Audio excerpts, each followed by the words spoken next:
Go ahead and call to order the regular meeting of the Town of Superior Board of Trustees for Monday, June 8th, 2020. And I'd like to request Mayor Pro Tem Lasis to lead us in the Pledge of Allegiance, please. I pledge allegiance to the flag of the United States of America and to the republic for which it stands, one nation, under God, indivisible, with liberty and justice for all. Thank you, Mark. Next is the roll call. Phyllis, please do the roll call. Mayor Clem Folsom. Here. Mayor Pro Tem Mark Lasis. Here. Trustee Sandy Hammerly. Here. Ken Lish. Here. Kevin Ryan. Here. Neil Shaw. Here. Laura Skwazinski. Here. Town Manager Matt Magby. Here. Town Attorney Kendra Carberry. Here.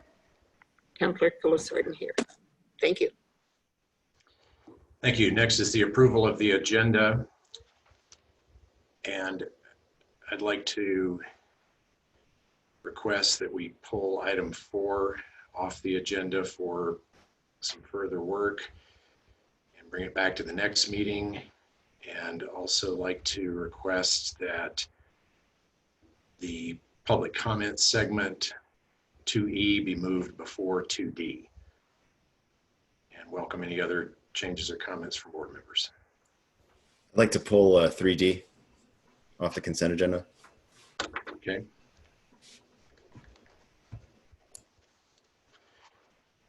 Any other changes or comments on the agenda? Otherwise, I'll entertain a motion to approve the agenda as Ken, can you just repeat, you're looking to do public comment before the reports?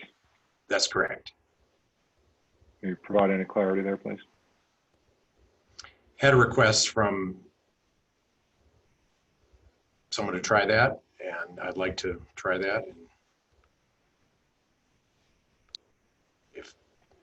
just to provide an opportunity for people to respond to something during public comment. And if there was not the desire to do that, we don't have to do that. Yeah, I'm fine. As a matter of practice, as we talked about a few weeks ago, any comments or announcements that I'll make during that period will be, I'm not seeking any dialogue, nor will I engage in a dialogue with any member of the community or other trustee for something that was not noticed on the meeting. So if something should be on agenda, or there's a question, or there's an administrative issue that is asked, I'm comfortable with the practice that we've had historically, which is Matt answers the administrative issue. Will trash be picked up next Monday type of thing? If it's anything of more detail, I personally don't think it's appropriate for the trustees to be commenting. Worthy of a discussion, Clint, maybe at our next retreat, but at this point, it feels it feels like it would be an inverted process. Okay. And I feel the same way as Trustee Ryan. I've already commented on it, but I will not be commenting on anything in public comment. Thank you. All right, anyone else?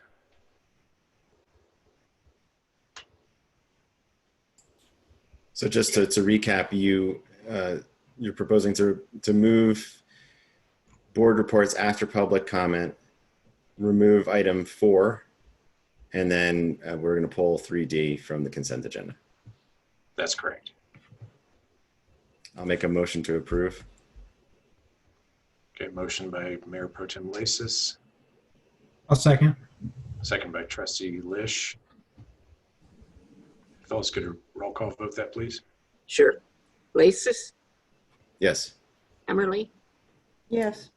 Folsom. Yes. Lish. Yes. Ryan. Yes. Shaw. Yes. Skwazinski. Yes. Thanks. All right, thank you. Motion passes unanimously. We'll move on now to 2E, which is public comment on consent agenda, presentations and non-agenda items, 5-minute limit per person. Just for the public's benefit, we've got 20 attendees in tonight's meeting, which I think is a record. Welcome, everyone. Just to clarify, our public comment section that we're beginning now is just for consent agenda, which is item 3, non-agenda items, which is anything you want to talk about that's not on the agenda, and presentations, which is, we have one presentation this evening. Just to clarify, if you are here attending the meeting to speak on one of our other agenda items, such as item 5 or 6, we ask that you please wait and make those comments during those public comment sections so that your comments are registered as part of the public hearing. If you make public comment now, they will not be considered part of the public hearing.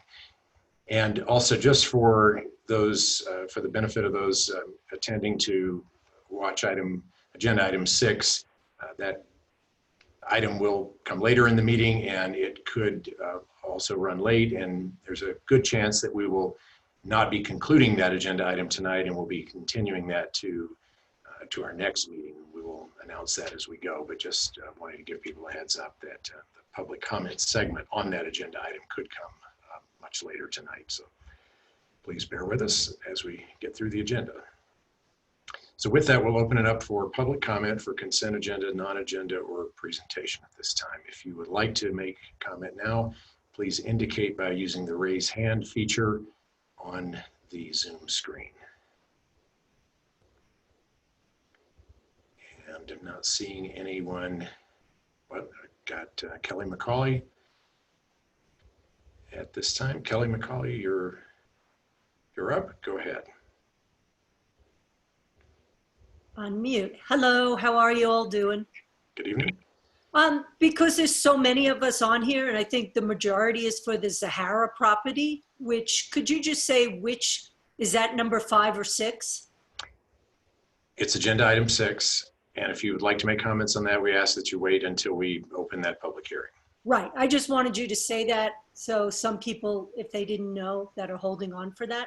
All right, I will comment when my turn comes for that. Thanks a lot, guys. And Thank girl. you. Okay, bye. All right, Kathy Carty-Mullen, you're up next.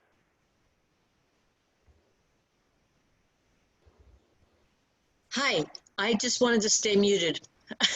Sorry, I'm not doing this right. I'm new at it. So I'm just here watching you, and hopefully you can't see me because I'm having dinner. Okay, enjoy your dinner. We'll go on. So All right, anyone else for public comment? All right, seeing none, we'll move on now to board reports, questions, and issues. I'll go first. Mark, go ahead. So it looks like this is going to be a well-attended meeting, and I really appreciate everyone for taking the time out of their Monday night to participate in their local government. So thanks in advance to all the residents who showed up and who I anticipate will be making public comment later in the evening. We certainly appreciate the effort that it takes to participate. So thank you. Second, I just wanted to make a quick statement on the current situation with race relations in America. Black Lives Matter. Our country has a history of racism, and systemic racism continues to exist. While we acknowledge that the town of Superior is not particularly racially diverse, that does not excuse or allow us to be silent or complacent in the face of racial injustice. We must speak out, we must educate ourselves and teach our children, and we must work to end institutionalized racism wherever we encounter it. Superior must be committed to making our community more inclusive and welcoming of all people. To that end, we have invited the Boulder County Sheriff to our next board meeting on June 22nd, where I hope we can begin that conversation and discuss how the police can keep our community safe while respecting the fact that Black lives matter. I encourage you all to participate in that meeting and to write to the town board with your thoughts, your comments, your suggestions on what we can do to improve our community for all people. We are listening. Thank you. Thanks, Mark. Who'd like to go next? Just unmute if you would, or I'll call on someone. Go ahead, Neil.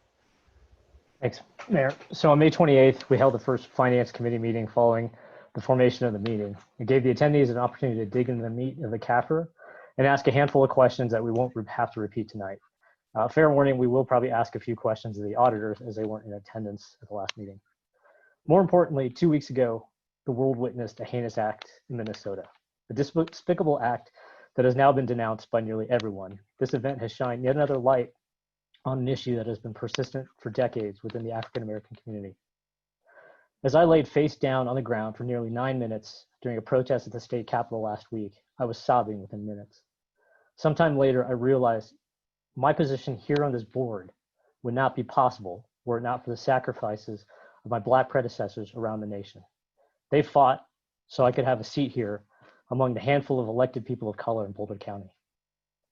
While Superior is a small town, and I may not necessarily have the platform to advocate for the changes we need to see at the state and national level, I can help and plan to do so with money and donations to the NAACP, the Urban League, and BLM. Further, I want to emphasize that I personally believe the vast majority of law enforcement are really awesome people. Just as the rioters in downtown should not be lumped in with the peaceful protesters, the bad cops should not be lumped in with the vast majority that wear their badges with incredible integrity. Finally, a parting thought. The last couple of weeks have seen a number of people questioning their own biases and the racism that they themselves are unconsciously guilty of. Having been on the receiving end of some of this for my entire life, I have to say, keep educating yourself. Many folks will argue that they are not racist, but in the same breath suggest that this town is full enough or the schools are at max capacity. Think hard about what that message sends to folks that don't yet live here or who are, by extension, allowed to live here. When a handful of people email this board and suggest that there are already too many renters in town, I see it as an affront, and I realize that we clearly have a long way to go. Thank you. Thank you, Neil. Kevin, go ahead. Sure, a few comments. I appreciate Mark and Neil's statements over the recent events. I too, just incredibly touched and moved by the protesters who I stand in solidarity with. It's terrible.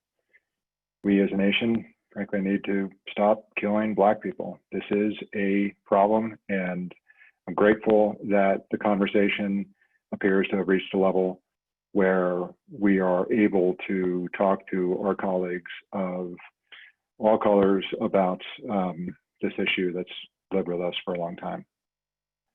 A couple things that are a lot less important than what we're seeing on the national level.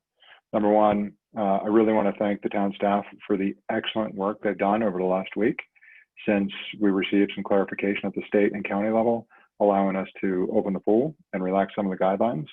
I did not go to a pool today, but I did walk by the south pool. People appear to be social distancing. It was not all that crowded despite the heat and the sun that was out at the time. So things seem to be working. For those that are watching, if you have an issue, there is an email that you can get in touch. Matt, do you mind just telling us what that email is? I think it's, I don't want to say it's pro. Tell me the email again, please. You're on mute. I don't have a top of my head. Let me find it. I'll in my report. We'll pull it up and we'll post it. I'm sure there's some good staff member who's going to post it on the header in a few minutes in case anybody's having some technology issues to register. But we don't want anybody to be locked out if somebody doesn't have a computer at home or suffering some technology issues.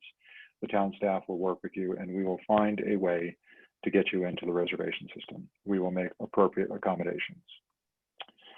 Third, we had a traffic and safety meeting last Monday, a virtual meeting, of course. The meeting minutes are well represented in the packet for today, but I do want to highlight a few things. Number one, I still do not think that we are planning our roads and bridges appropriately from a pedestrians and bicycle perspective. So I've asked town staff to work with the Denver Bicycle Coalition or some other bicycling advocates within the Boulder County. And I think they need to formally start commenting on some of these initiatives. There's a lot of things we're doing around striping and restriping. Everybody sees those green bicycle guys that are in our lanes. There's a few different standards that are out there, and anchoring to a best practice, which it's not clear to me that any of us on the board are frankly on our bikes every day. And there are people in our community that are on their bikes every day, and they need to be heard and their preferences need to be heard. So number one, we are asking for some engagement from the cycling community as we consider restriping our roads and for future design on a formal basis. So hopefully we will see that in road applications in the future. Number two, we did have a healthy discussion around photo enforcement and traffic cameras, things like that. At this point, we have not seen any data that would support the installation of those, that would improve public safety, or that would discourage the speeders or the folks that are running the red lights. So at this point, we don't see any reason to recommend any photo enforcement to the town board for further consideration. We are going to watch the data carefully that's coming out of Boulder and other communities. And if we see that there are some improvements to traffic or public safety, then we will bring those photo enforcement things for the board consideration. But at this point, it is not recommended. And third, very excited that there is an initiative across the nation called 20 is Plenty. We did talk about this a couple years ago at the board level, and there did not seem to be enough momentum to really prioritize that. The Traffic and Safety Committee is supportive of an initiative. This will be a engaged process for those that are watching at home. We are not going to change the speed limit to 20 miles an hour overnight, but we do want to have a community engagement process, involve the board, involve the community, involve the sheriff's office, and consider an initiative that within our residential streets would reduce the speed limit from 25 miles an hour to 20 miles an hour over time. 20 is plenty. Thank you. All right, thanks, Kevin. Go ahead, Ken, and then we'll go with Laura or Sandy next. Thanks, Clint. I won't repeat much of what my colleagues have already said regarding the state of the race relations and law enforcement within our country right now. One thing I will add that for those of us who are processing what type of action to take, how to feel, and whatnot, a helpful exercise that I found is to actually set aside time in our days. I know it's difficult as things run together, as most of us are still confined to our homes, but take an hour, set aside an hour and think about the state of affairs in this country. And at the end of that hour, actually put your thoughts to writing. Writing helps us act on our actions. So write down a sentence or two about how you feel, and then follow that up with 2 sentences about actions you're going to take to address those feelings and your thoughts, and what we can do to improve the state of affairs in this country. But I appreciate all the comments that are already stated by my colleagues in that regard. To town business, as Neil mentioned, we had the Finance Committee meeting on May 28th. There's some great content in there, and I would encourage others as you have time to view that, as there was some great information that was discussed. On June 3rd, I attended the Boulder County Consortium of Cities meeting. There we heard a presentation on transportation projects throughout the county that have been completed based off the tax revenues that were passed and earned earlier, a decade plus ago. The roundabout at McCaslin and Colton was a beneficiary of those tax revenues. So we have benefited from that tax. And then earlier today, Mayor Pro Tem Leasis and I attended the Rocky Flats Stewardship Council, where we had heard an update from the Department of Energy on the management of the wildlife refuge. And that's all the updates I have. Thank you. Thanks, Ken. We'll go with Laura and then Sandy. Okay, hi everyone. So I did not prepare a personal statement on the state of racism and inequality since I knew Mark was going to make that statement on behalf of the full board. I do want the community to know, though, that I stand behind everything he said. I'm currently examining my own biases to understand exactly where I am on my own journey to become anti-racist and become an ally to the Black community. I would definitely welcome any suggestions from residents as to tactical actions that I can take to ensure Superior is an inclusive community, as well as resources that you found helpful. For my part, I want to encourage everyone to take 5 minutes, sit down with your family, and watch the YouTube video that's called Understanding White Privilege Through a $100 Race. It uses the metaphor of life as a race to explain white privilege so that even kids can understand it. And as far as taking action, I know for me personally, it's been a little bit paralyzing to think of what a long way I have to go, but that's no excuse for not doing anything. I want to remind everyone there are so many different lanes you can take, and you don't have to be in all of the lanes at the same time. On a less somber note, I really want to commend town staff for successfully opening up the pools today. I was able to go for a quick lap swim in between meetings, and I was really impressed by how well trained the staff were. I understand they worked through the weekend to have the new policies and procedures finalized and have the facility ready, and it definitely showed. Thank you so much, Matt, Leslie, and the entire team. Thanks, Laura. Go ahead, Sandy. Good afternoon, everyone. I wish I was as good a public speaker as my colleagues, particularly Mark and Neil Shaw. The thoughts that you shared are mine, and I wish I was better at it. But I can say that the situation in Minneapolis, I have never been so terrified to see anything on television as when I saw that, and I remain open to listening so that I can grow and become a better human being and help our country become stronger. And as far as my reports, on May 27th, I attended the Boulder regional or sub-regional TIP meeting. It basically was an update on projects that are going on in the county.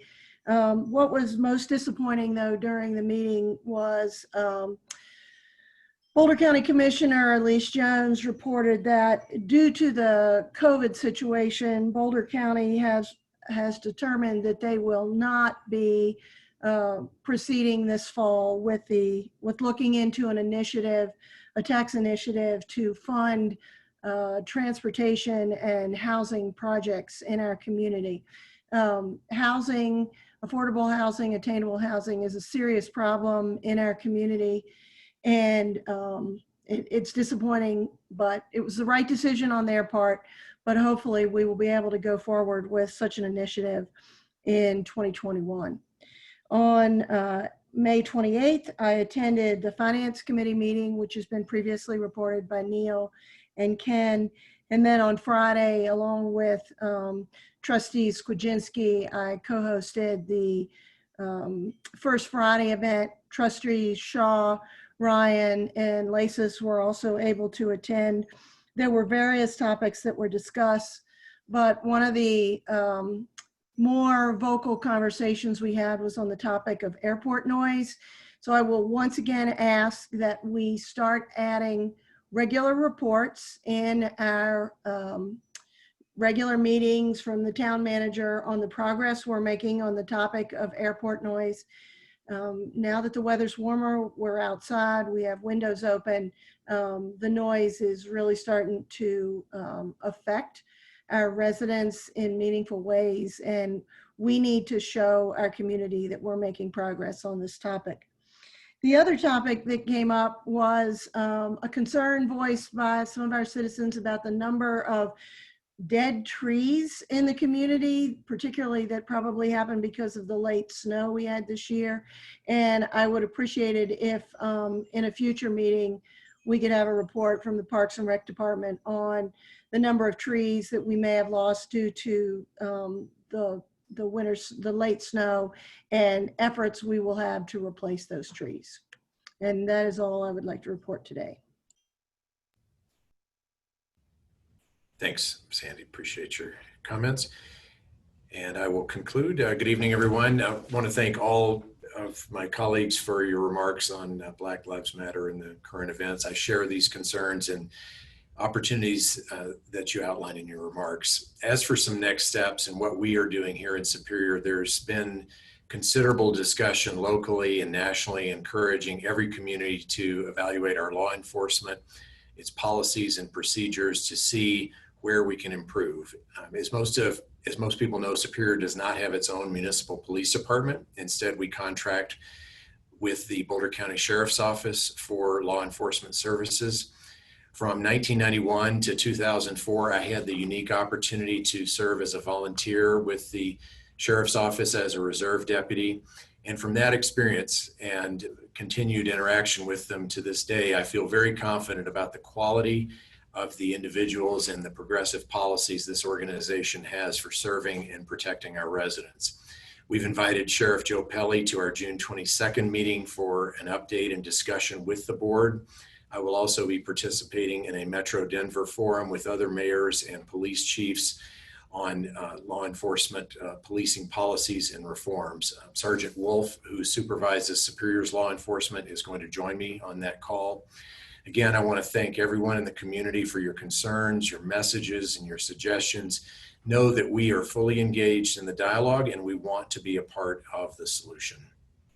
A couple of town reports.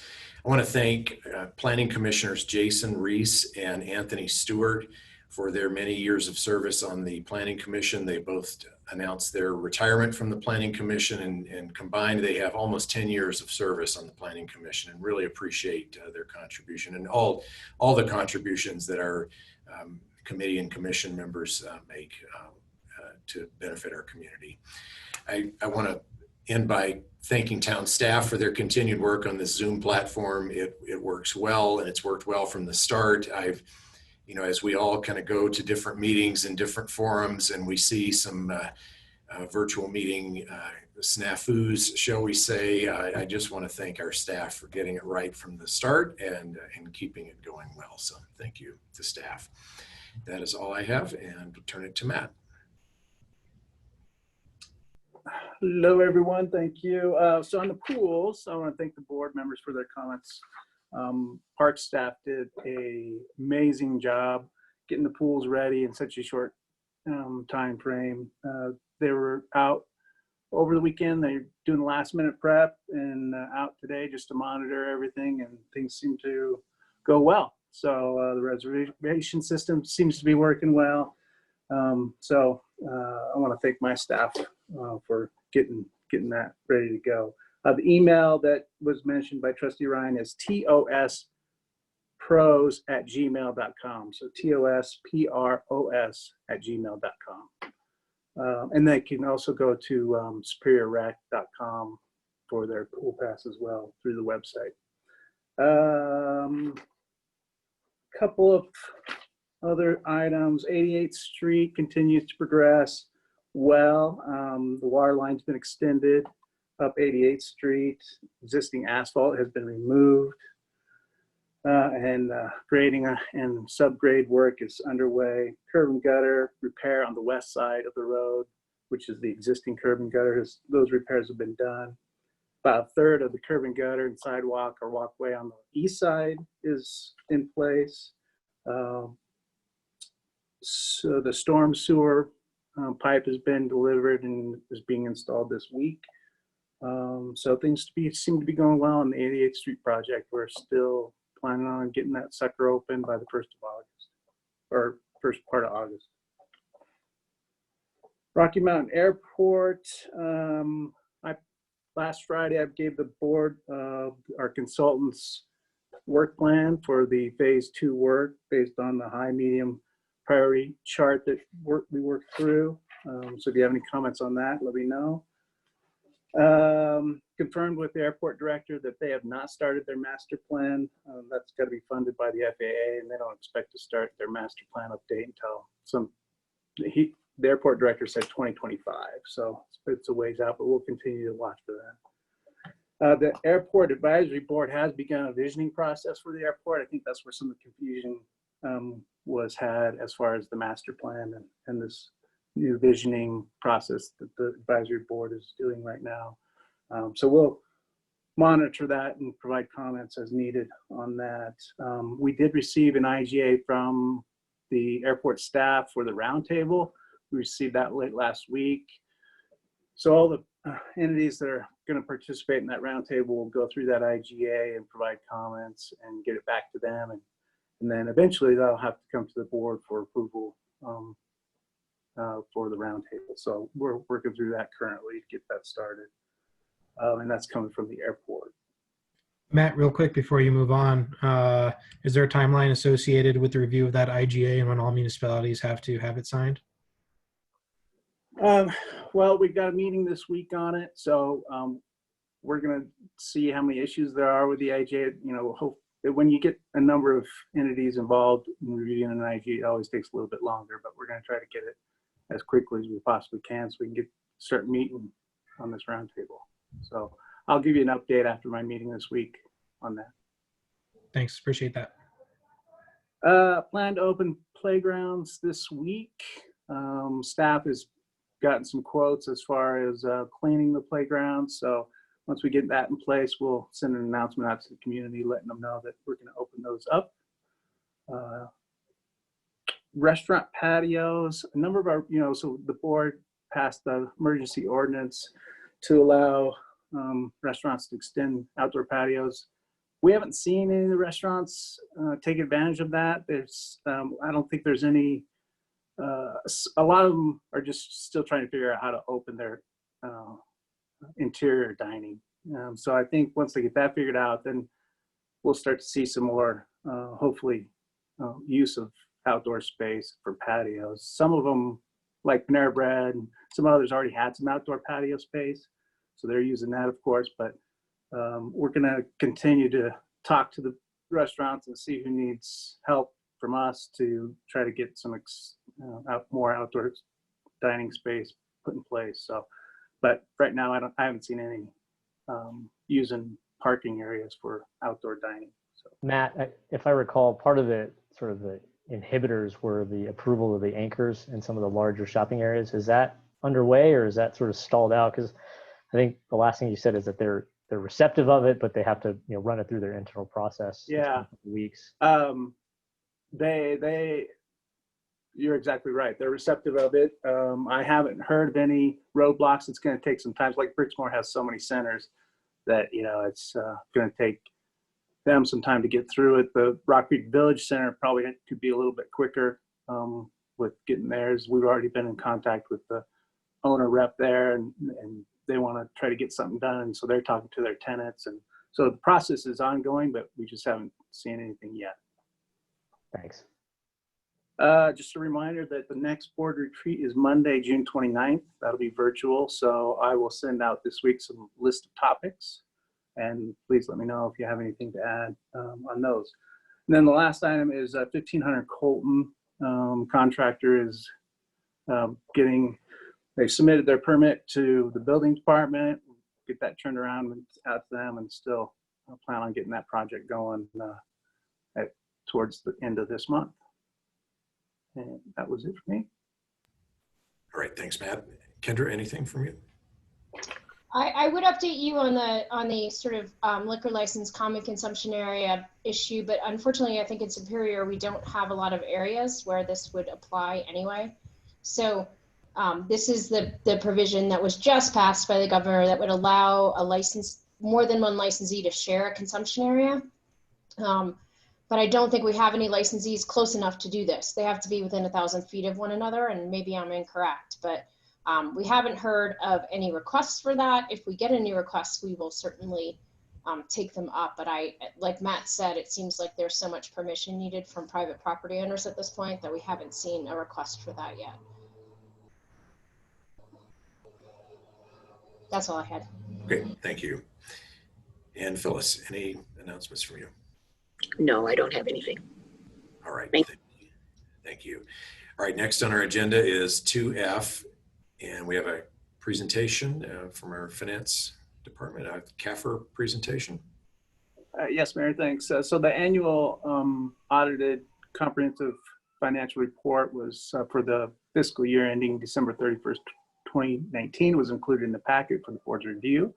The auditor of the town has hired to perform these duties for us is Clifton Larson Allen, CLA, and Paul Niedermuller from CLA is here to give that presentation. Hi, Paul. Hello and welcome, Mr. Mayor and members of the board. Again, Paul Niedermuller with Clifton Larson Allen, and I was so excited to see that the Finance Committee had already met to review the comprehensive annual financial report. And I just want to remind the board that we work for the board. This is very important to us. There's anything that you have from a communication standpoint, as your external auditors, we expect any communication to come directly to our firm. So this was our first year working with the town of Superior. We evaluated, as noted on page 11 of the comprehensive annual financial report, we evaluated auditors' responsibilities. Those include reviewing and the design, the internal control systems, the significant estimates, and all of those information that is in the 3 paragraphs on page 11. We remind you, and within our audit report, that it's management's responsibility to make sure that they put forth proper internal controls, proper segregation of duties, and that's your guidance as the board to make sure that you are funding and evaluating those as deemed necessary. We did issue an unmodified opinion, and what that means is a clean opinion in all material respects. So if you evaluate pages 27 to 53, we stand behind those numbers based on the work that we performed for the year ending 12/31/2019. Our work started in December of 2019 and concluded on May 8th, 2020.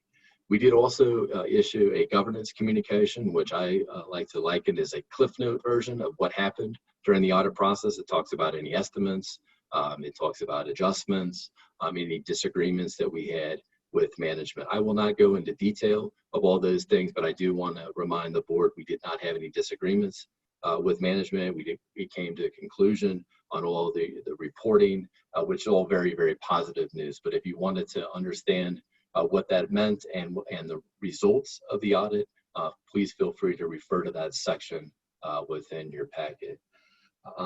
Finally, I think rather than going through the entire document, and I know you've already had the opportunity to review it, I really would like to remind all of us the importance of internal controls.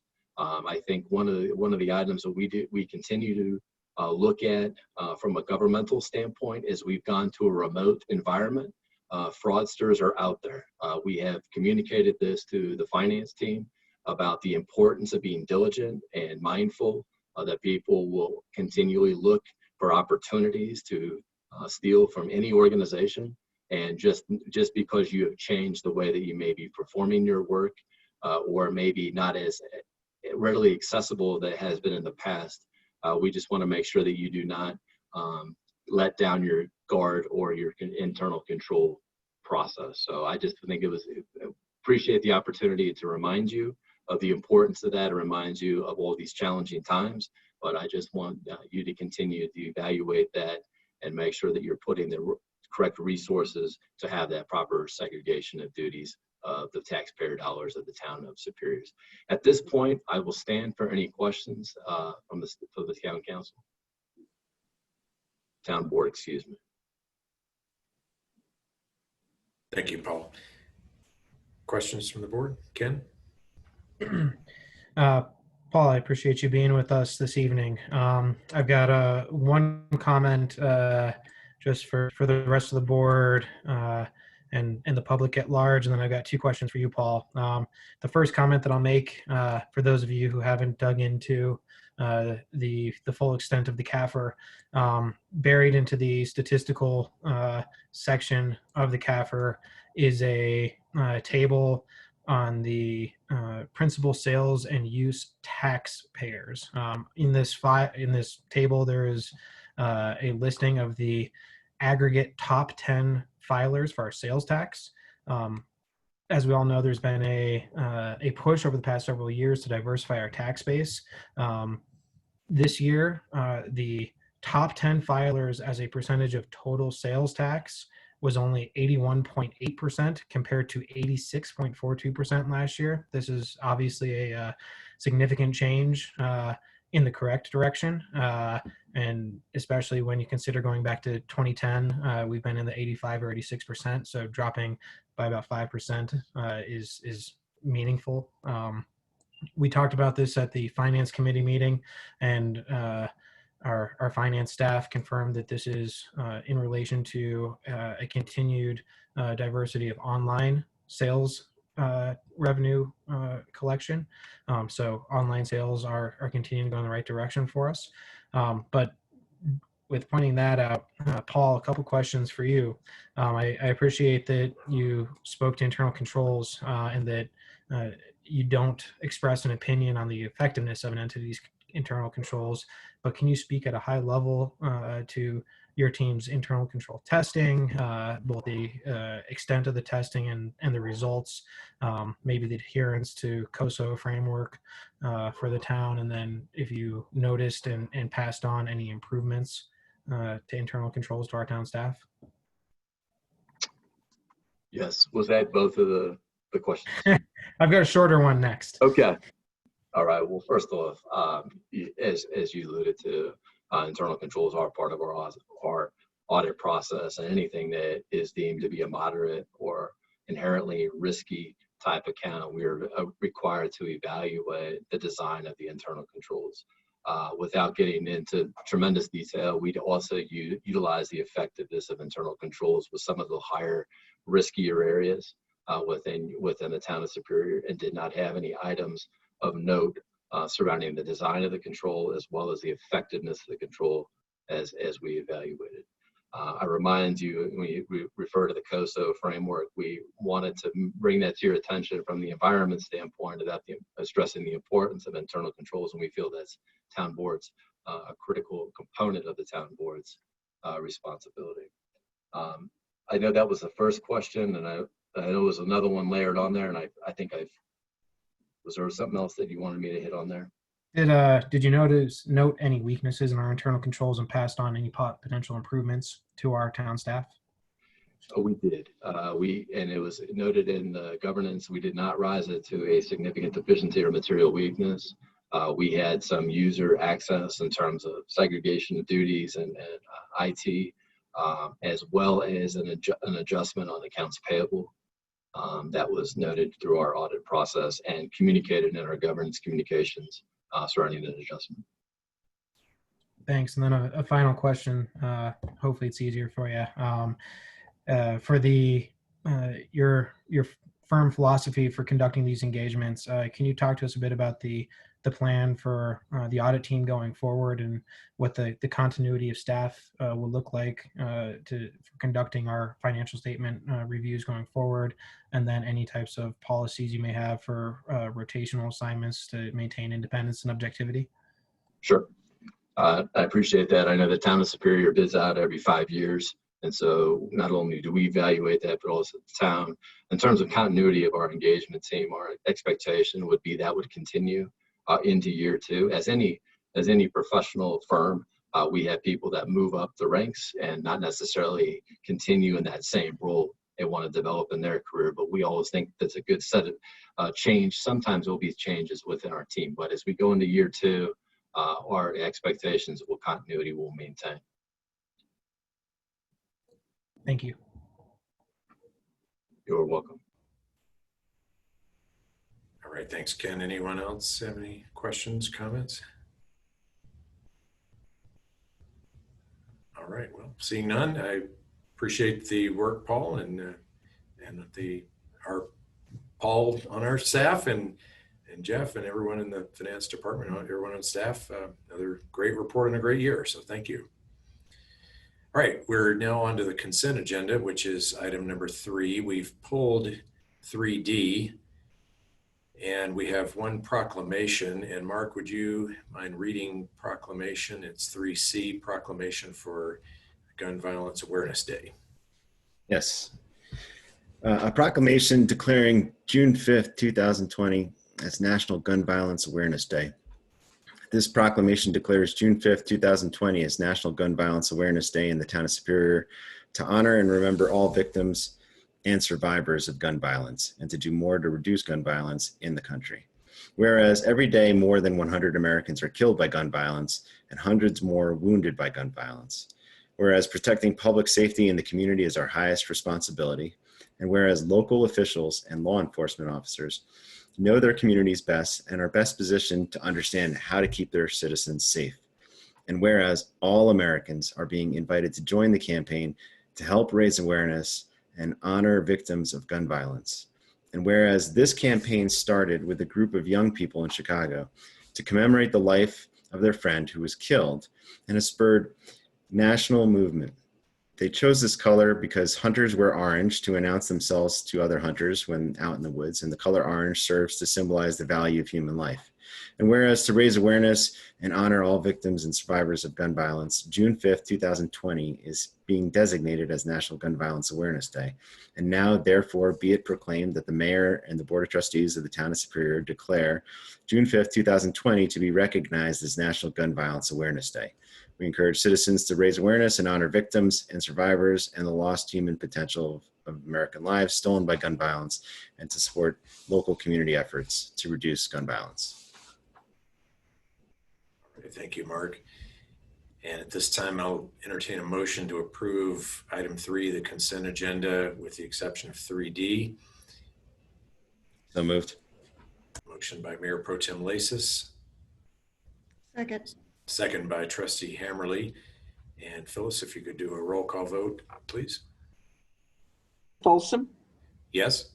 Emmerly, Yes. Lasis, Yes. Lish, Yes. Ryan, Yes. Shaw, Yes. Kwasinski. Yes. Thanks. Thank you. Motion passes unanimously. We're on to 3D, which is adoption of an ordinance amending the Superior Municipal Code to update write-in candidate affidavit and election cancellation deadlines to comport with state law.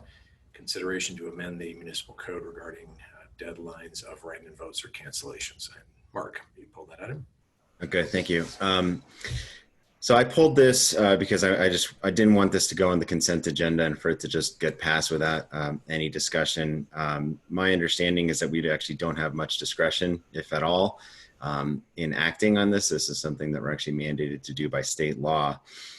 For background, state legislation was approved for write-in votes in the cancellation of an election. And what it provides is that no write-in vote for any town office shall be counted unless the candidate submits an affidavit to declare their intent to run for office. And then there's a provision for the cancellation of elections if you don't have more candidates than offices available. Personally, I'm not in favor of anything that restricts the ability of anyone to vote for the candidate of their choice. So if somebody wants to vote for Mickey Mouse and Mickey Mouse hasn't filed an affidavit to run for office, I think that vote should count. And I think it's un-American for that vote not to count. I'm also opposed to anything that affects whether or not the votes are going to be counted. So the idea of canceling an election just because there aren't enough candidates, I think people can lodge protest votes and they can vote for some but not all candidates. So I just philosophically am objecting to this state law because I think it is un-American and antithetical to democracy. All right, thanks, Mark.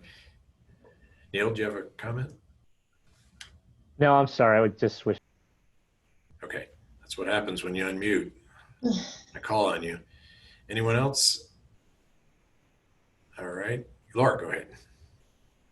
Kendra, I just wanted to confirm. So I agree with pretty much everything that Mark said. I just want to confirm this is something that essentially we have to do to comply with state law. Is that accurate? That is correct, unless we want to have our own elections every time. So yes, if we did not want to have our own elections, if we wanted to have our own elections and never coordinate with the county, we could probably change this. But the reason that we moved our election in the first place to November was so that we could coordinate with the county. So in order to coordinate with the county, these deadlines have to be consistent with the county. And as a matter of course, you know, because we do coordinated elections with the county, with the state, with the federal government, you know, on all these elections, there would really never be a situation where we would be canceling an election, because there's always going to be, you know, we're always having elections for trustee in years when the governor's up for election or the president's up for election. So there's always going to be an election that's going to be coordinated with other elections.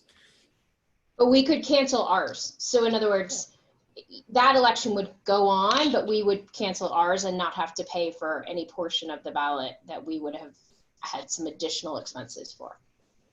Fair enough. Okay. Anyone else have any comments or entertain a motion to approve that?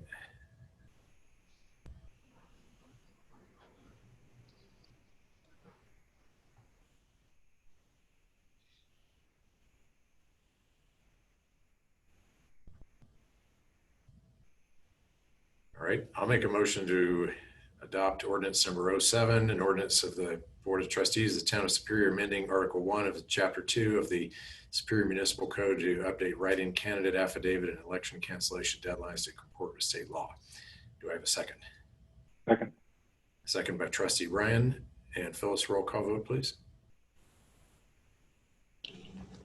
Lasis, No. Hammerly, No. Folsom, Yes. Kwasinski, No. Shaw, Yes. Ryan, Yes. Lish, Yes. All right, thank you. Motion passes barely.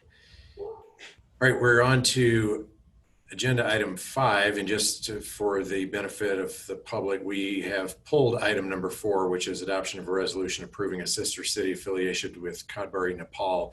That is going to be presented again at the next board meeting. We just needed to make some additional adjustments to that packet, and that will be coming back to our next meeting. So it has been pulled from this one. So we'll go on to item number 5, which is a continued public hearing for the adoption of a resolution on a final development plan to construct the Marshall Road Bridge over Coal Creek. And turn it over to Matt. Thanks, Mayor. So this item was continued to tonight, just mainly to give the board some additional clarification on parts 1 and 2, even though it's not part of this application. There was a request to see how the parks have progressed with the changes to the creek alignment due to the creek improvements that were done last year, and some of the final grades that have been installed out there as part of that creek alignment project. So staff provided you with some information on parts 1 and 2, things that have moved, shifted. Mainly around part 1, we saw the greatest amount of changes to the approved FDP, with the creek alignment moving to the north due to best drainage and working with the Mile High Flood District. And then the additional improvements that were needed for the Tesla pad, things like the Great Lawn needed to move south of the creek. The parking that was originally in the north part of Park 1 needed to move south of the creek. And then in Park 2, there wasn't a whole lot of changes. There was a water feature that was removed, but that park largely remained the same. We still have the play feature there in the corner, in the southeast corner of the park. The restroom facility for Park 1 had to move to the south. So those were the major changes. And then some of the things like the amphitheater that was planned for Park 1, that may, we need to see how the plaza gets built out, whether we have an amphitheater there if we want to. So that, whether we build that or not, will need to be decided probably after the park's completed, whether we add that now or in the future or at all. But it would be in that southern area of Park 1 as well.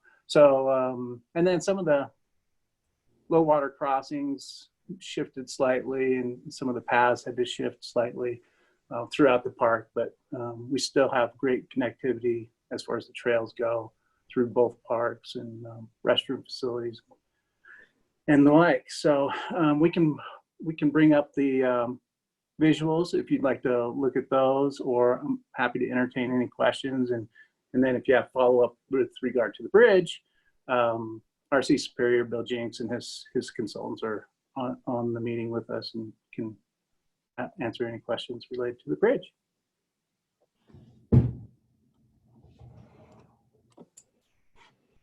I just have one question with respect to the stairs, Matt.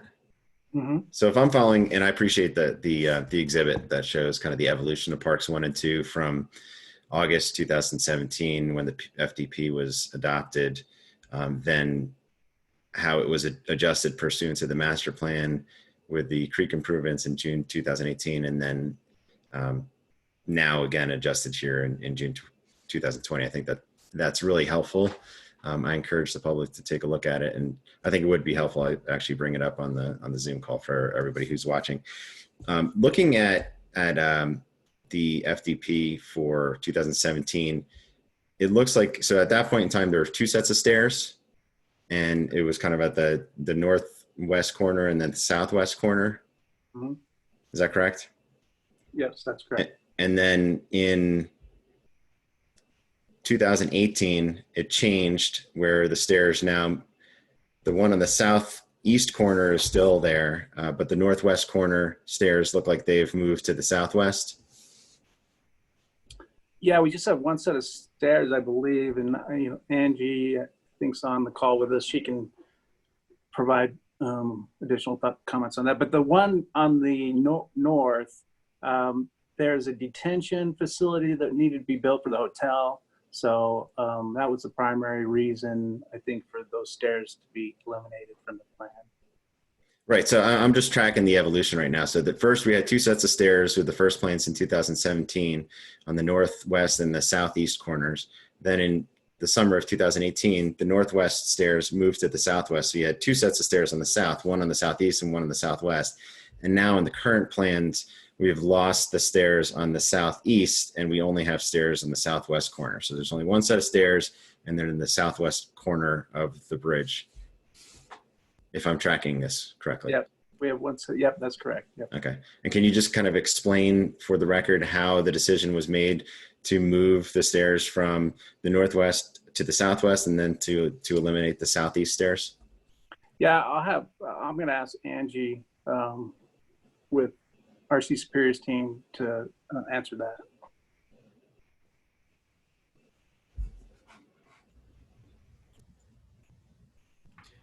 Angie, unmute.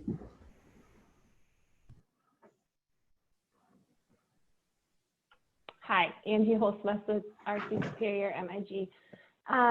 So yes, once we looked at the grading and corrected it to match Tesla and all the new development around, that changed where we needed stairs. So we still have an access point on every side, but we changed the access points to all be ADA except for that connection right adjacent to the stairs on the southwest. So let's see, on the newest plan, we pulled the stairs out so that we could put planting in between the road and where the playground's going.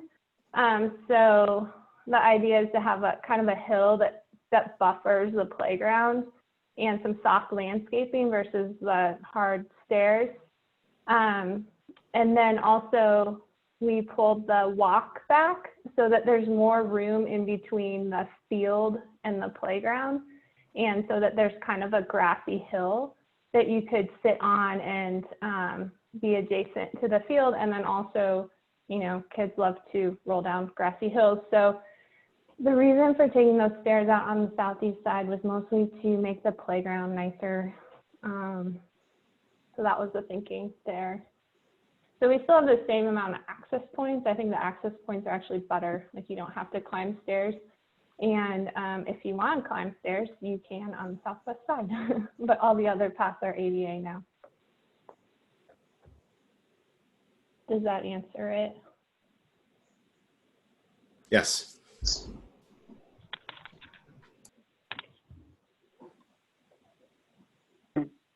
Matt, I also appreciate, sorry, Mark, did you have any other questions?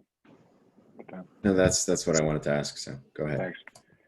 Matt, I appreciate the including in the packet kind of the history of the park design. There was some concern expressed in August of 17 around uncoupling the design of the park from the bridge. And we've spent a ton of money with Matrix. How much money, just level set with me, how much money have we spent on Matrix? I was surprised to see that they were still engaged. They're obviously engaged because we got this update June 2020. I didn't realize that we still had them engaged. Tell me about the type of engagement with Matrix. At what point are we locking down the park design? And then I've got not a lot of questions, but some comments around what's been excluded from the park. So Matrix is not engaged. Angie's firm, working through RC Superior, along with Jim Brostovich's firm for the engineering side, have taken over that project, and they're working to on the construction documents so that the districts can bid that out so they can start construction on the parks this year. So Matrix is not involved in this phase of the work. Interesting. The design of the park originally was paid for by the town. That's correct? Yep. Not, forgive the word for those of you watching from home, tiffable. Correct? That's correct. The board at that time did not want the developer involved in the design of the parks. Well, we're taking all the work that was done by the board. I rewatched a couple that, and it was done over 2 or 3 meetings in which I rewatched a lot of them. There was a discussion that went for about 45 minutes or an hour around the roof of the concession building. Suddenly it looks like we might not even have a concession building. Correct. Yeah. That would be a future build. So the thought there is the concession buildings in the plans. We have concession building in Community Park, for instance, and it never gets used. It hasn't been used for a long time. So the thought there was, do we need a concession building there, especially with Downtown Spirit and the restaurants we're gonna have in the plaza? Would it be better to do food trucks in that location? So Matt, I think it's a healthy conversation and an important dialogue. I don't know how we went from an approved FDP, which by the way, I voted against, not because I didn't like the design of the park, but because I was worried about the coupling of the park or the decoupling of the park and the bridge, and worried about unintended consequences, the financial expectation, a number of other things. But the board at the time decided that they wanted control of the design of the park. It appears we have lost control of the design of the park. A number of concessions are being made between town staff and the developer outside of the board. Things like, forget about the rooftop for the concession, the existence of the concession building, the existence of a water feature, the existence of the amphitheater because it's downtown. It's also, there's room for an amphitheater downtown, a few blocks away. I just don't know how we got from August 2017 to here without any involvement from the board. So those are still elements of the plan. They just, the original, the first phase of construction, due to a number of reasons, one of them is cost, won't get built as part of the first phase of construction. Plus there's questions for the board. Do you want 2 amphitheaters? You know, things like that. So those will have to be discussed by the board at a future date. Again, we have a chicken and egg problem. There was consensus from the board that let's design the park and then insert the bridge. I wanted them done together. Now it's let's insert the bridge and we're going to design the park. We continue to do what I don't want to do, which is uncouple the bridge from the park. I don't even, looking at, it's very, when we made a decision around Tesla, then we had to cannibalize a little bit of the park space because we took the either detention or retention. I know there's a difference. I misused the term. I'm going to call it detention, which means both detention and retention. We had to relocate the detention pond, and we found a couple other locations. And because of the parking, we cannibalized a little bit of the park space. I remember it was less than an acre. Visually, with the reconfiguring of the park, with the existence of Tesla, with, I don't know how much of Park 1 and Park 2 have now been cannibalized on a total acreage perspective. And I'd like to be able to ask I think from a park design, I think we spent over a few $100,000 on Matrix. Now that's been turned over. Is that about correct? Yep. That's correct. Now that's been turned over to a developer. If the developer wants to build the park, I'm all about the developer building the park. And they should not be able to use and make that tippable. But the 10 million that was set aside for civic space, there's a big mutually agreed in there. And this feels like none of this has been mutually agreed.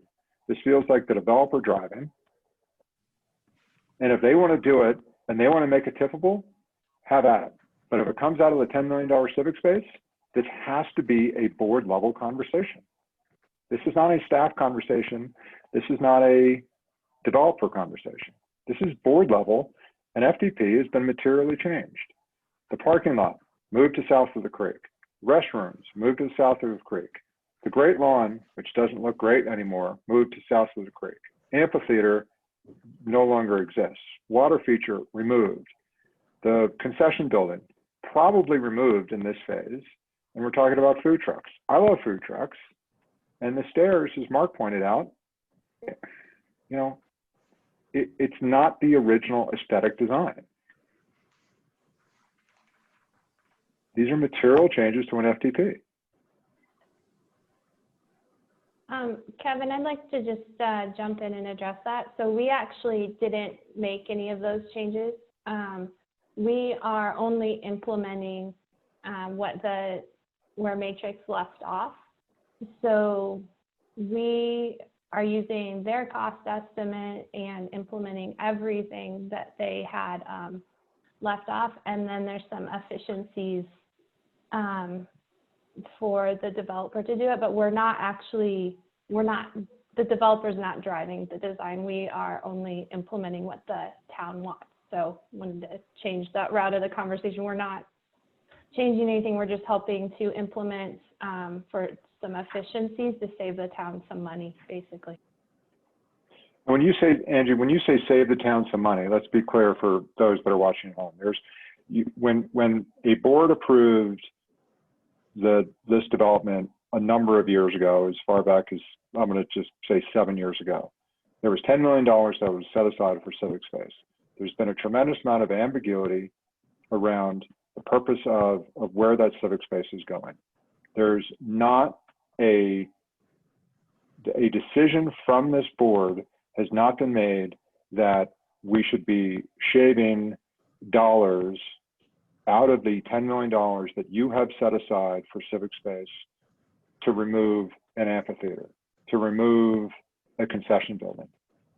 We designed the FDP, and we did it based on some cost estimates, and we think we can make it happen based around those cost estimates. But I don't want to speak for the board, but speaking for me, I have an expectation that there will be a community amenity, brick and mortar community amenity downtown attached to the rental building that you will provide, and there will also be development for parks 1 and 2. Now, I suspect that we're running into some cost problems due to the cost of the dollar, because we're years later than any of us thought they would be. And that is now going to be on the backs of the town of Superior by saying, well, you know what? We had this great idea for the concession building next to Park 2, but let's remove the concession building on Park 2.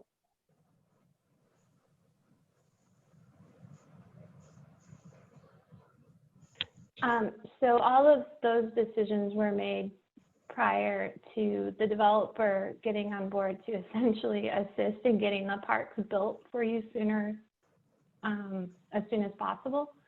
So again, the developer is not making any of those decisions. It's all based on Matrix's cost estimate, which had actually identified, you know, the cost of all those items, and then there was a park budget.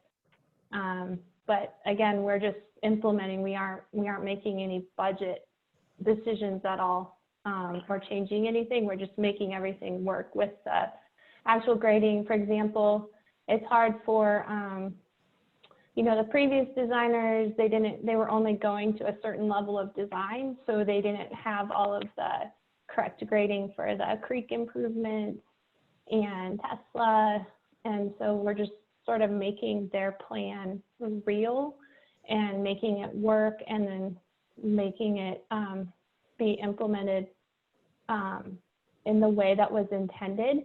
And then also we're hoping to add in the extra wish list as bid alternates. And if they come back, say whoever this fall or late summer when this gets bid out, if there's extra funds in the budget, the town's budget left, you know, some of those extra wish list items can get implemented. And the concession building, as Matt said, isn't off the table. It's just there's not, you know, like for example, if you wanted to buy a Porsche right now, you didn't have the funds for it, you'd have to maybe wait until you had the funds. So it's, we're not trying to change anything. We're just trying to implement the plan and at least get some parks built out there, and leave room for those extra wish list items later. But again, we're not driving the plan at all. We're just trying to be helpful. I'm completely confused around what the purpose of 3 conversations totaling probably 9 hours approving an FDP if an outside developer can come and determine that what we approved in August of 2017, almost 3 years later, was a wish list. I'm completely confused.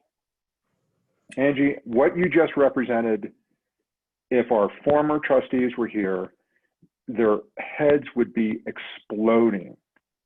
It's a complete misrepresentation of what we approved in August of 2017. So None of this was a wish list. Can I clarify? Angie or Matt, did the developer remove the amphitheater, the splash pad, and the you know, concession stand, place where the coaches and the team could make, you know, basically when we approved this in 2017, that building along the field had space in it for storage of equipment. It had, you know, places where coaches and teams could meet. You know, did the developer take that out, or did town staff take that out? I mean, I am literally, when I saw this document, talk about the other trustees' heads exploding, mine exploded. This is not what we approved. And so I really want to understand, did the I mean, we approved a park with a original park cost of $4.9 million.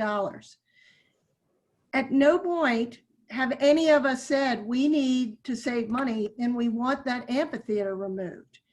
Yes, I know there's an amphitheater that's proposed in the Morgan Ranch proposal, but that's a very different entity than the amphitheater we were talking about in Park 1.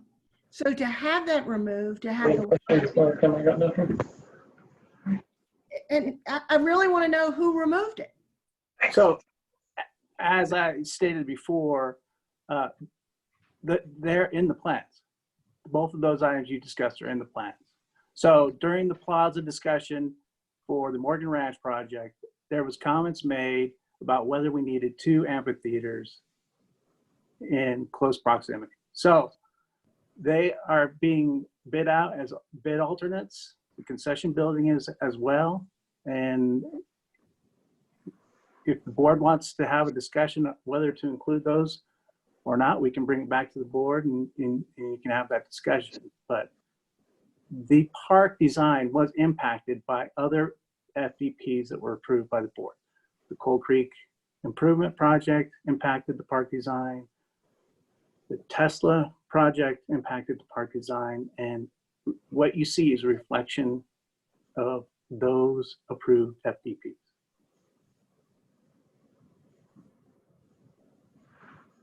Yeah, I'll just add that, you know, I was here, my head's not exploding. And to me, these are just things that happen in the course of an ongoing development. The floodway work is going to cause things to change and move. And we are here, this item we're on is to approve a bridge. If we want to go back and revisit these parks, let's schedule that for another time and do that. But we need to get this bridge done, and this other stuff will come together how it comes together. But I'm not completely understanding how we're getting so hung up on all this other stuff. And let me try. So I appreciate it, and thank you. You were there, and you led us at the time, and you continue to lead us now, and I'm appreciative of that. My concern at the time was these two things go together.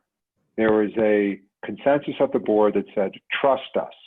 We will design the park and the bridge will fit. Now we're saying, and I disagreed with that. Now we're saying, trust us. We will put in the bridge and the park will fit. The park, and I'm done trusting this developer, I'll be honest. I'm just done. 7 years later, I'm done. I have no confidence that the park that we approved, 2 parks that we approved 3 years ago, will have anywhere close to the amenities that we desired when this bridge comes in. And we'll be told, nope, you can't put an amphitheater there. It doesn't make any sense. Nope, you can't put a concession stand there because we spent all the money fixing something else. And yes, there were some approved FDPs that we approved that will impact this. The creek design obviously impacts this. We have to listen to the Army Corps of Engineers and others who tell us about the appropriate flow of water.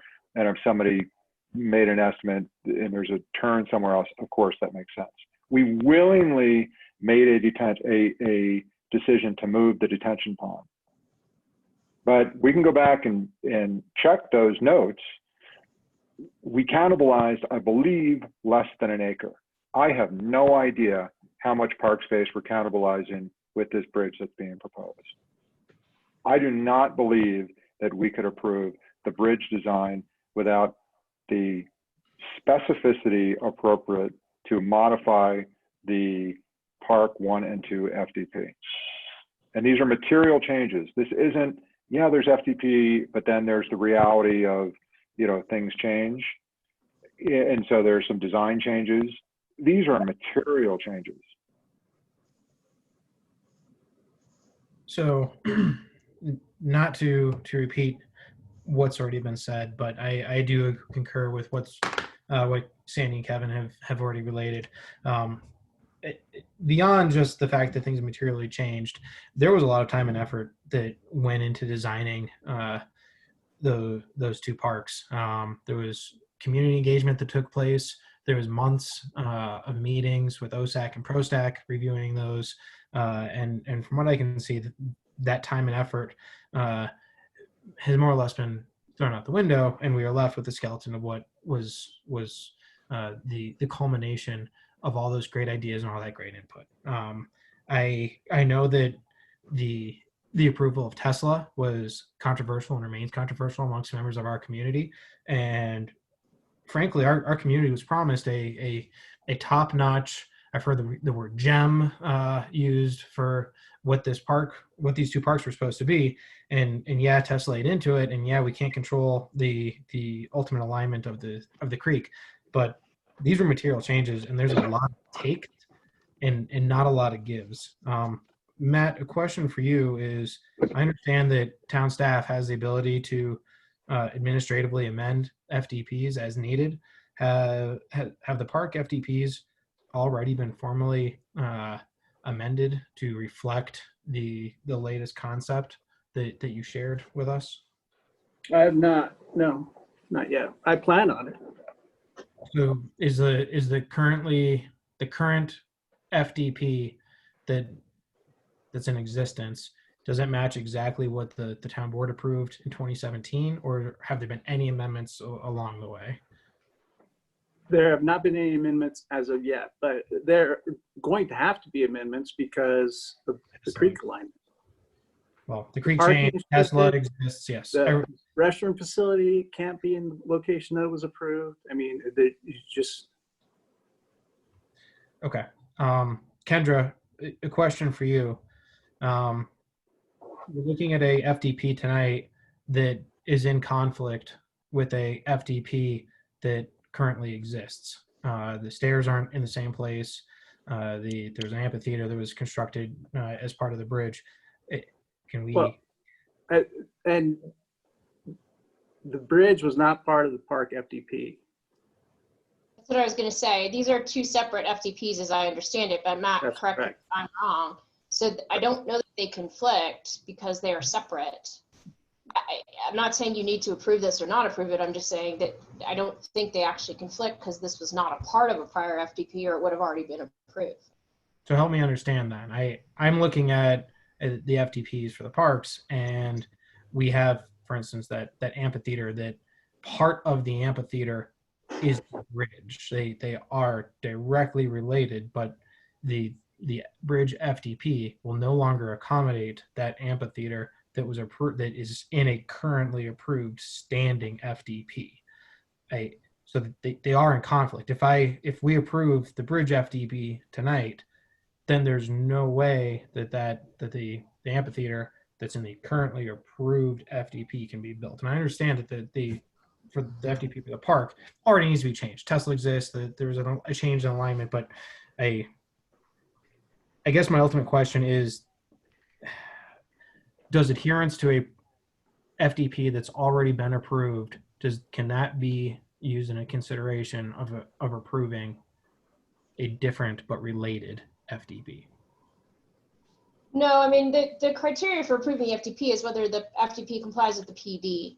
That's really the criteria. So really, no. I mean, I guess I'm still a little confused as to how they conflict, but perhaps someone other than me can answer that. But I don't, as long as it complies with the PD, that's what we need to consider. And the bridge is still going in the same spot, right? So if there's a conflict, right now there's a conflict because the Parks 1 and 2 FDP that was approved in June 2017 has changed by virtue of the Tesla FDP, which took some of the parking lot away, and then the creek reconfiguration, which shifted the actual design. If you look at the three-part, the actual design of how the creek was going to be aligned with how it actually got built is different from what was approved in the Parks 1 and 2.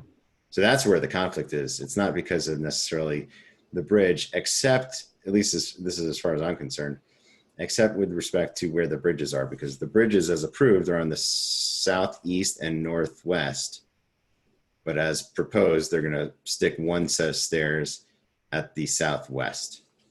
So I think that's really the only conflict here. Although I understand that the stairs, at least as far as the developer is concerned, are not part of this FDP application. They're just illustrative in the documents. They're not actually part of the FDP proposal. So technically, if they could build the bridge as it is presented tonight, because the FDP for the parks has the stairs included at the northwest and the southeast, that could get built consistently, assuming that everything's aligned appropriately. I don't know if it is aligned appropriately now because the creek has shifted. The But bridge alignment is the same. so in theory, you could still build this bridge with 2 sets of stairs, one on the northwest, one on the southeast, and be compatible with the previously approved FDPs. Notwithstanding the changes to the concessions and all that stuff, because that's not getting built with the bridge construction. Yes, and I get it. And the ask is, the developer will say, trust me, there's no changes to the bridge. You could still have your park. I guarantee you that the developer will then come back and say, nope, because the bridge has been built and you approved it in a particular way, your stairs can't go there, your amphitheater can't go there. It's absolutely impossible. We have been told repeated. You can put the stairs in if you would like. You can put that amphitheater in if you like. Where the bridge does not preclude any of that. It's just not, it's not shown in the updated design, and I don't know, by the amphitheater, are you talking about the stage perhaps? But we can put those stairs in. It just really crunched that playground. And since that level of design was so preliminary, it wasn't made real so it was just, we thought it was an improvement, but definitely not trying to take anything away. We're just really trying to implement, and the bridge doesn't preclude any of the park not wish list, but any of the approved FDP. Like, those are all still possibilities. So sorry if we were misleading about that. Amphitheater, stage, all possible. So this is a question for I guess Matt and Kendra.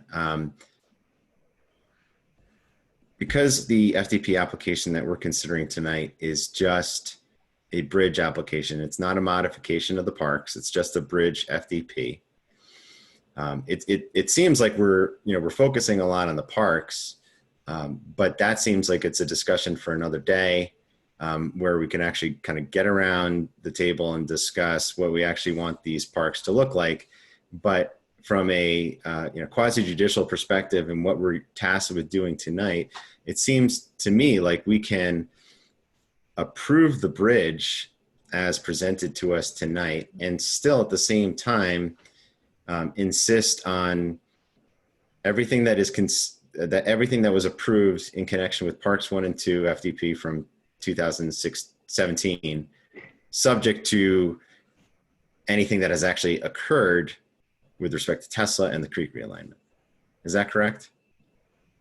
That is correct.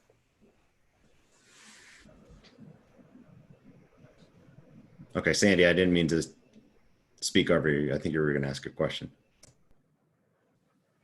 Get it. Well, Mark, this is the DNA of this town is to do something, is to make all these exceptions and do all these one-offs.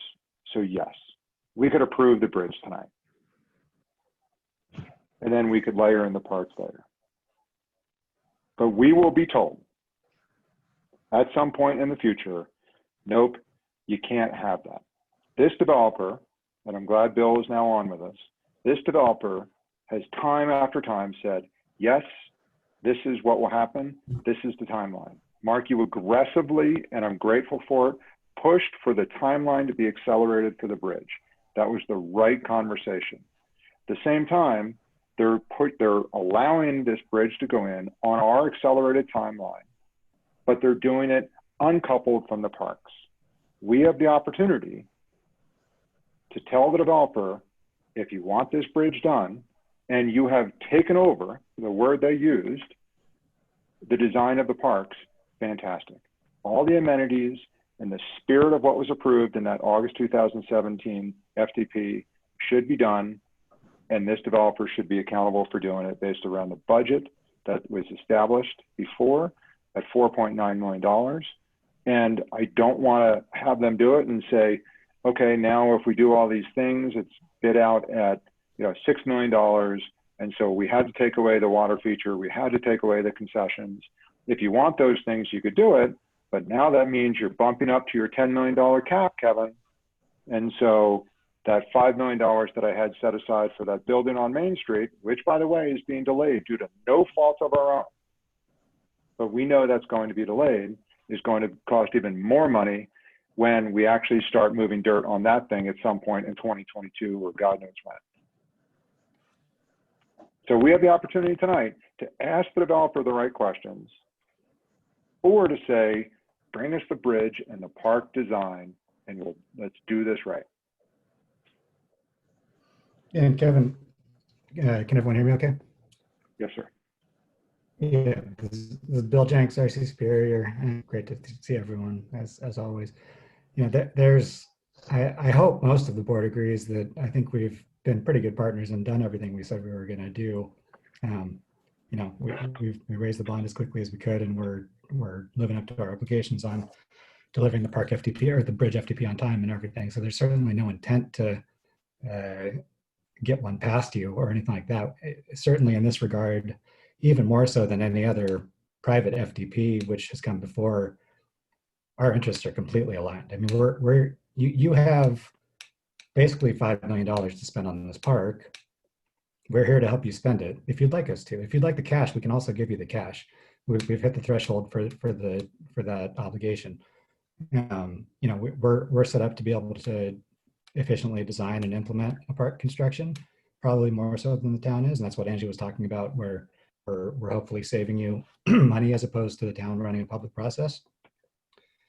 But we're on the same page. I mean, we all, including you, want to get the bridge installed as quickly as possible so that we can have better circulation and access to our existing residents in downtown Superior, and to drive future leasing on the commercial pads south of the creek with better access to McCaslin. We also want to get the park in. I mean, we are planning on starting construction pending approval on the bridge in a couple of months, and the park was going to by a month or two pending an administrative FDP through staff. If you'd like to slow that, honestly, I don't see any big problem with that from our standpoint, aside from it will continue to cost more money and all of that, to your earlier point. But we're on this $10 million, we're here to help you spend it however you'd like. So if you want to take more time and consider an FDP, we didn't have anything to do with the original park FDP. I thought it was kind of, quite honestly, a little bit premature when the town did it 3 years ago. Which, Bill, that's the first, and by the way, I completely agree with that, by the way. I thought it was premature to do it then. Randy thought it was premature. So we're here to help you. We're here to help you however you guys collectively want to see the process go. We are on the but same it was done, side as you, and we're happy to help you. And so here's just a super pragmatic question. On, I don't know what page it's on page 4 of 6 of the PowerPoint, the Park 1-2 progression document. In the third column, water feature removed. Who made that red line change? Was that our staff or is that you? That was not us. I believe that was done by Matrix, and I'm not sure. No. Matrix is out. I heard you guys took over their park design. Angie, correct me if I'm wrong, but I believe Matrix made that design change before we took it over. Yes, that is correct. So, so August 2017, that's when the adopted FDP was created. In June 2018, Matrix updated the plan to work with the New Creek alignment, Tesla, and the new detention pond. At that time, they also updated the cost estimates, and there were items in there that did not fit within the $5 million. And so the water feature did not fit within the 5 million. The concession building did not fit within the 5 million. Then this past year, we were asked to implement that, but we did not make any of those changes. We did not do their cost estimate. We actually did our own cost estimate to see if theirs was correct, and it was. And so we haven't made any design decisions or feature decisions at all. So again, we're really just trying to help and make it the best as it can be and stretch the money as far as it can go, and obviously have a vested interest because, I mean, I want it to look nice. Like if we're involved in it, we want it to be as nice as possible. So how does Matrix have the authority to remove anything from the design? Would that not have to have been driven by staff? Sorry, Sandy, I didn't mean they removed it. I'm sorry. I'm just saying a consultant other than us ran the cost estimate, and you know, the level of design probably in 2017 wasn't quite there when the FDP was approved, and then as things get designed farther, the costing can be more accurate. But I think it's just a reality of design and construction. It's not necessarily anyone trying to get away with anything, Matrix or staff or us or anyone. It's just a reality. Everything is still in the design. It's just a question of, you know, do we have the money to afford a water feature? And if not, you know, is that important enough to the town that we're going to pony up something to actually make that happen? If it's outside the scope of, you know, what could actually be delivered pursuant to the deal that we have with the developer for the town center PD and all the FDPs that are approved as a result of it. So, you know, this tonight, again, you know, we're talking about a bridge. And we've got an approved FDP that, as far as I'm concerned, is the approved FDP that I'm still looking to have us execute on, subject to the modifications that are, you know, mandated by virtue of the creek moving and Tesla's parking lot getting bigger. But those two things can exist at the same time, and they necessarily need to because they're separate FDPs. One's approved and one's being considered by us tonight. So I agree that this is a good conversation for us to have with respect to, you know, our wants and needs for the park. But, you know, we do need to be, I think, practical about it. Wildflower Park cost us, what, $3 million? How much did the skate park cost us? Over $1 million, I think, maybe $800,000. Pickleball courts, another $600,000. You know, these things are expensive, and our dollars are going to go less far every day into the future that we go. So I think this is a discussion for another night with respect to, you know, what we really want with these parks. But as it concerns this FDP tonight, it's a bridge, and we need to apply the criteria to that application. Well, but a related topic to this is one key thing is the stairs. And the stairs, I don't consider them part of the park. They're in the design for the park. If we're talking about, you know, if the stairs are going to be built along with the bridge, I would like to have the opportunity to at least say, what's more important to me, stairs or a water feature? And, you know, unless the developer is taking on those stairs as an expense. They won't be built with the bridge. They're separate construction. They're part of the park. You know, so this is why in 2017, Kevin and I expressed concern that trying to do one without the other is virtually impossible because we're not agreeing on what the essential features are. Well, what I also heard, though, is that some of the stairs went away in favor of some ADA pathways that would be considered an improvement over stairs. And so the elimination of stairs to me is not necessarily a bad thing. Clint, we're not just talking about stairs going up to the bridge. It was stairs incorporated as part of the amphitheater that's effectively been mixed, right? I mean, these aren't, of course, we were always going to have an ADA compliance plan. We're not suggesting, nobody's suggesting that an improvement for ADA compliance is somehow a bad thing. Of course it is. It's the effective removal of the amphitheater.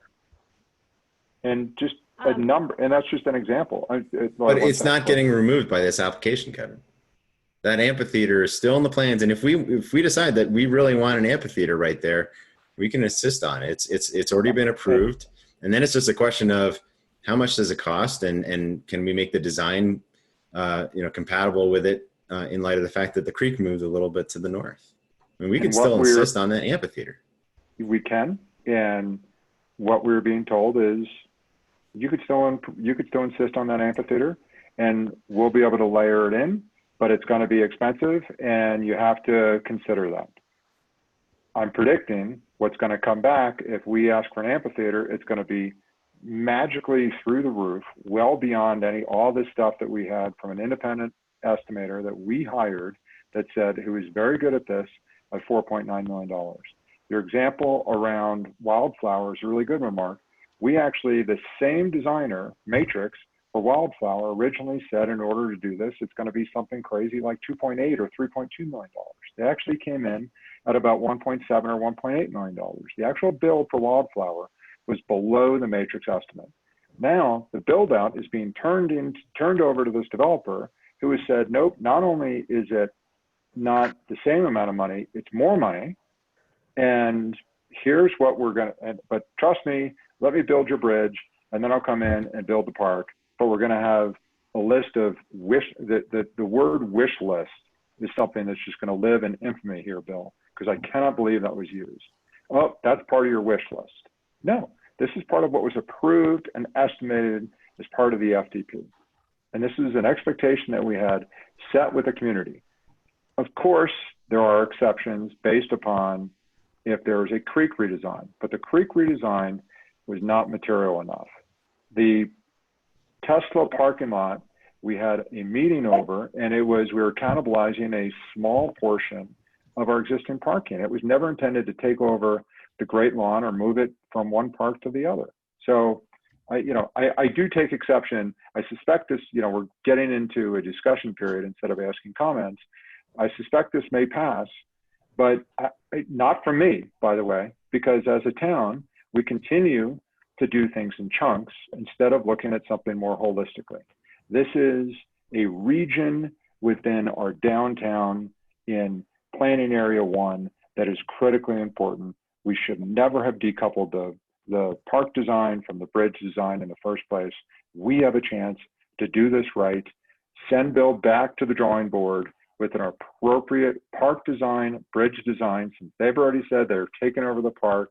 Let them come back and say, we will build your park with all of these amenities with $5 million, and here's what the bridge looks like. And I want to clarify, I mean, we offered to take over the park, which staff generally agreed with because we can likely implement it for less dollars per square foot than you can just by virtue of being a public entity and having to go through the public bid process. But it sounds like you'd rather build the park yourself, which is totally fine. We didn't say we were taking over the park. If you'd like the $5 million cash and you'd like the town to manage the park design, to me, I'm completely fine with that. There's really no issue with that. From my standpoint, I'd like to get all the improvements in as quickly as we can because that drives our property values and it improves the well-being for our current residents and our future businesses. And that's really all that I care about at this point. If the town would like to design your own park and implement the construction and design of the remaining park with your $5 million budget for that park, that's on the table too. Bill, and in transparency for those that are watching, you know that I do not agree that the $5 million should be part of that $10 million civic space. I know you disagree with that, but I think you should be building the park to the design that we have approved within the FDP. We have not had that conversation over 7 years over how to burn down that $10 million that you are contributing, your organization is contributing for civic space improvement. That park got slid in as anyway, we don't need to go through that history, but I agree that this park is in your best interest. And you should be designing that, you should have been designing that park, and you should be building that park. That ship has sailed, and we should be able to contribute $4.9 million to you to design the park with the amenities that were approved in 2017. But now that you're coming back saying, well, this but is a you wish list, understand how kind of ridiculous that is. I mean, you designed a park with an unknown budget and put in all these things. It actually, to build that design today, per Matrix's own latest estimate, cost $7.5 million, and you don't have $7 million to spend. And that's not my. It's the first. That's, Okay, that's not me doing 7.5. anything wrong. I don't, Matt. I guess I don't understand how Bill seems to have information that we don't have. Exactly. What, the $7.5 million I built, where do you get that figure from? There was an estimate that Matrix did. I think that's what Angie was talking about with their budget update. When they did that update budget, they had a budget for that park design, including the water feature and everything, of 7.5, which I think is why they took the water feature out and tried to cut the park back down to the $5 million budget. We honestly weren't involved in any of that process, so I can't really speak in detail to it because it was all before we took over. So maybe I'm speaking out of turn and I just don't know, but I've heard that number. And I'd just like to add that our estimate actually matches Matrix's. So that's lucky that 2 years later, that we're still able to build all those things that in June 2018, that master plan update delineated. So we're not taking away anything that was in that plan. Our estimate matches their estimate, which is really lucky in my opinion. It's just a question. That's the estimate part as you see it tonight, right? Like the newest version of it. Angie, you're talking about? Yeah. Just a question on the 2018, because I mean, that's a big step up from 5 to 7.5, and cutting and slicing it to get it down to 5. But Andy, you did say something earlier with respect to the preliminary drawings in 2017 didn't contemplate a lot of the grading issues and other things that were found out over time. And obviously with the creek redesign and Tesla, a lot more got learned about the soil conditions and the area in general. Is that, and I guess this is where a lot of my colleagues are thoroughly confused, in terms of we went from 5 to 7.5, but I don't believe that any of us saw that level of detail in terms of what changed.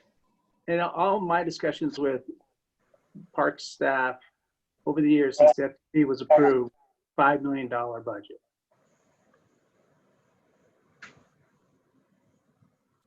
So Angie, what was the 7.5 that you guys had mentioned? So Matrix did a real estimate in June of 2018 to match that updated master plan, and that was the 7.5. Or I don't want to say that because I'm not sure exactly what the exact number was, but it was more than the 5 million. And so there were line items in there that were delineated as future because they couldn't, it's just not, it wasn't realistic. And from a design standpoint, really that FDP I'm looking at in 2017, that looks like really preliminary design. It's definitely hard to apply an accurate cost to that. So I can see where, when it was updated in June 2018, and it's like, oh, we forgot that, that's more expensive. And it's just a reality of design. And they knew what they knew in 2017, and then they knew what they knew in 2018. And so, but again, we haven't changed anything from the 2018 plan or taken anything away. It matches what was in that cost estimate in 2018. So if it went up from up 50% between 2017 and 2018, it's now 2020. Should we assume that park's now going to cost $700? No, it's going to cost $1 million. We have, I a, mean, we have a current estimate. So we have a current estimate that we got in the door on Friday from Brightview, who's a local landscape contractor, for just over $5 million for the design that you see today, the latest design that MIG has put together based on the previous matrix plan. So again, we had nothing to do with anything before. We took over design and construction documents about, what, 2 months ago? Yeah, and as far as the construction documents, we had $500,000 this year's budget to take the FDP to construction documents and bid out. Discussions with Bill and prior to us doing that work was the developer, RC Superior, MIG could take that FDP, get it to construction documents to where they could bid it out, and the town wouldn't have to spend that $500,000, which made sense to me. Okay, we've got Jim Brostovich, you just joined. Do you want to add to the conversation? Oh, actually, I've been here the whole time. Okay. No, I was just waiting to chime in if Angie didn't cover the cost estimate stuff, but I don't have anything else to add at this point. Okay, thanks. All right, it's Stephen Williams. If you can mute, we're getting a little background noise every now and then from, looks like from your mic. All right, any others? I'd like to just add, I don't know that an accurate cost estimate was done in 2017. So that's the other thing you might be dealing with. Then if that's the case, Angie, I mean, I think if what you were saying is correct, I want the people from Matrix in your office this week, Matt, getting chewed out, because they provided us what was represented as an accurate cost estimate. And I recognize it wasn't construction level detail, but we didn't sketch this on a cocktail napkin. We spent hundreds of thousands of dollars. And the hundreds of thousands of dollars that was spent could have been sketched out on a cocktail napkin and then done by MIG and Ranch. And quite frankly, Kevin, that money's not wasted at all. They've done all this conceptual design that's gotten us to this point, and it really is just a reality of design. You get further into it, and then you know more. And so I don't think they did a bad job at all. I think it's just you weren't there yet, you know. And then things changed as well, like the creek realigned. So that might have had something to do with it. So I didn't mean to throw them under the bus at all. I think it's just a reality of time and knowing It's not more. right. Things change. We've all done this enough to know that between an FDP and something bid out for construction, things change. We've all done it in our personal lives. We're doing it in this town business. We know things change. Sometimes they change for the better, like they did at Wildflower Park. But when this changes magnitude of interest, magnitude of order by, it's a 50% increase. That's a pretty material change, and somebody should be held accountable to it. And I'm not ready, personally, to give up the amenities that we approved in 2017. And I recognize here we're here to talk about a bridge FDP, and we're spending 98% of the time talking about the parks. But the point I was making a few years ago still holds. You cannot uncouple the parks from the bridge. This is a single region that needs to be looked at holistically. Okay, so just as a check-in, we're still in the Q&A phase of this public hearing. To complete the public hearing, we'll want to conclude Q&A, offer another opportunity for any public comment on this, and then close the public hearing and have a further discussion and a vote. So are there any? So just last question, just to make sure it's clear, and I think it is, but everything that is approved in the FDP for Parks 1 and 2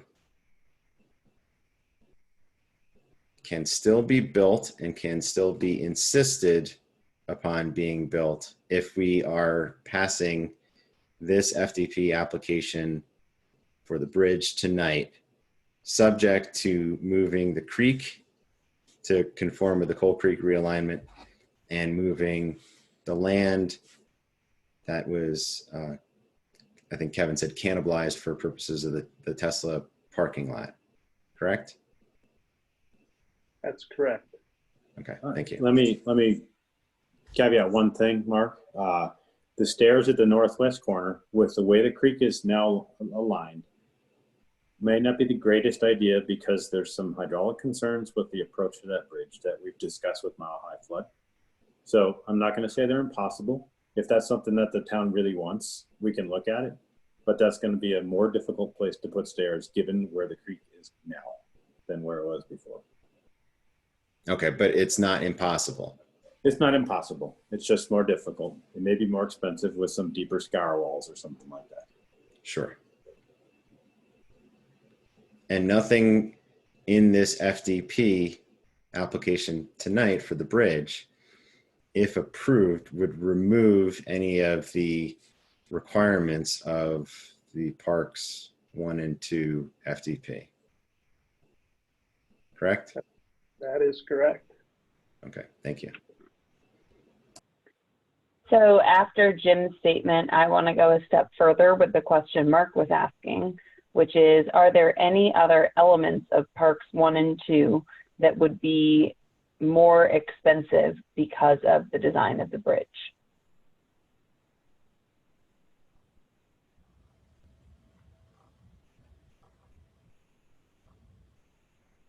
I can't, no, the bridge is not what has caused the stairs to potentially be more expensive at the northwest corner. That was the creek alignment that caused that change. The bridge is completely independent of that. The bridge is not,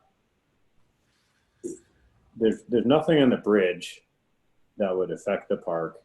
We would love to know before we actually build all those wing walls, if something changes at one corner of the bridge, we might make a minor adjustment to the construction documents for the bridge, for the walls to interface with whatever's in the park. But the bridge itself and the bridge concept, the bridge location, and the bridge structure will be identical no matter what happens in the park. Okay, thanks, Jim. Any other questions from the board? Anything further before I go over to public comment? Okay. Is there anyone in the public that would like to comment on this public hearing? If so, indicate by raising hand, using the raise hand feature. Okay, Susan Bauer. Go ahead. Thank you, Mayor Folsom. Susan Bauer, 1770 Morrison Court. I'd like to say thank you to Trustee Ryan and Trustee Hammerly for expressing your frustration, which is my frustration with this developer and the build out of the town. We've seen a lot of exceptions, a lot of back and forth, and it doesn't seem to end. I like to remind everybody this developer has every incentive to work with us. He has a 25-year tax incentive, plus I believe a 6% project management fee, plus an additional 6% property management fee for the build out of town center. This developer should be happy to work with us and give us a few concessions. We have not seen that type of good faith or performance. It's really disappointing to see our town being controlled by developers, and I hate to say it, but town staff. You know, you guys work so hard to uphold the vision of our comp plan and where we started 20 years ago and how we evolved 2008, 2012 to present. I really appreciate you standing up to this developer and expressing your frustration, because I don't feel like I've had a voice in a long time, but to hear you express my frustration, I appreciate it. Thank you. Okay, thank you for the comment. Any additional public comment?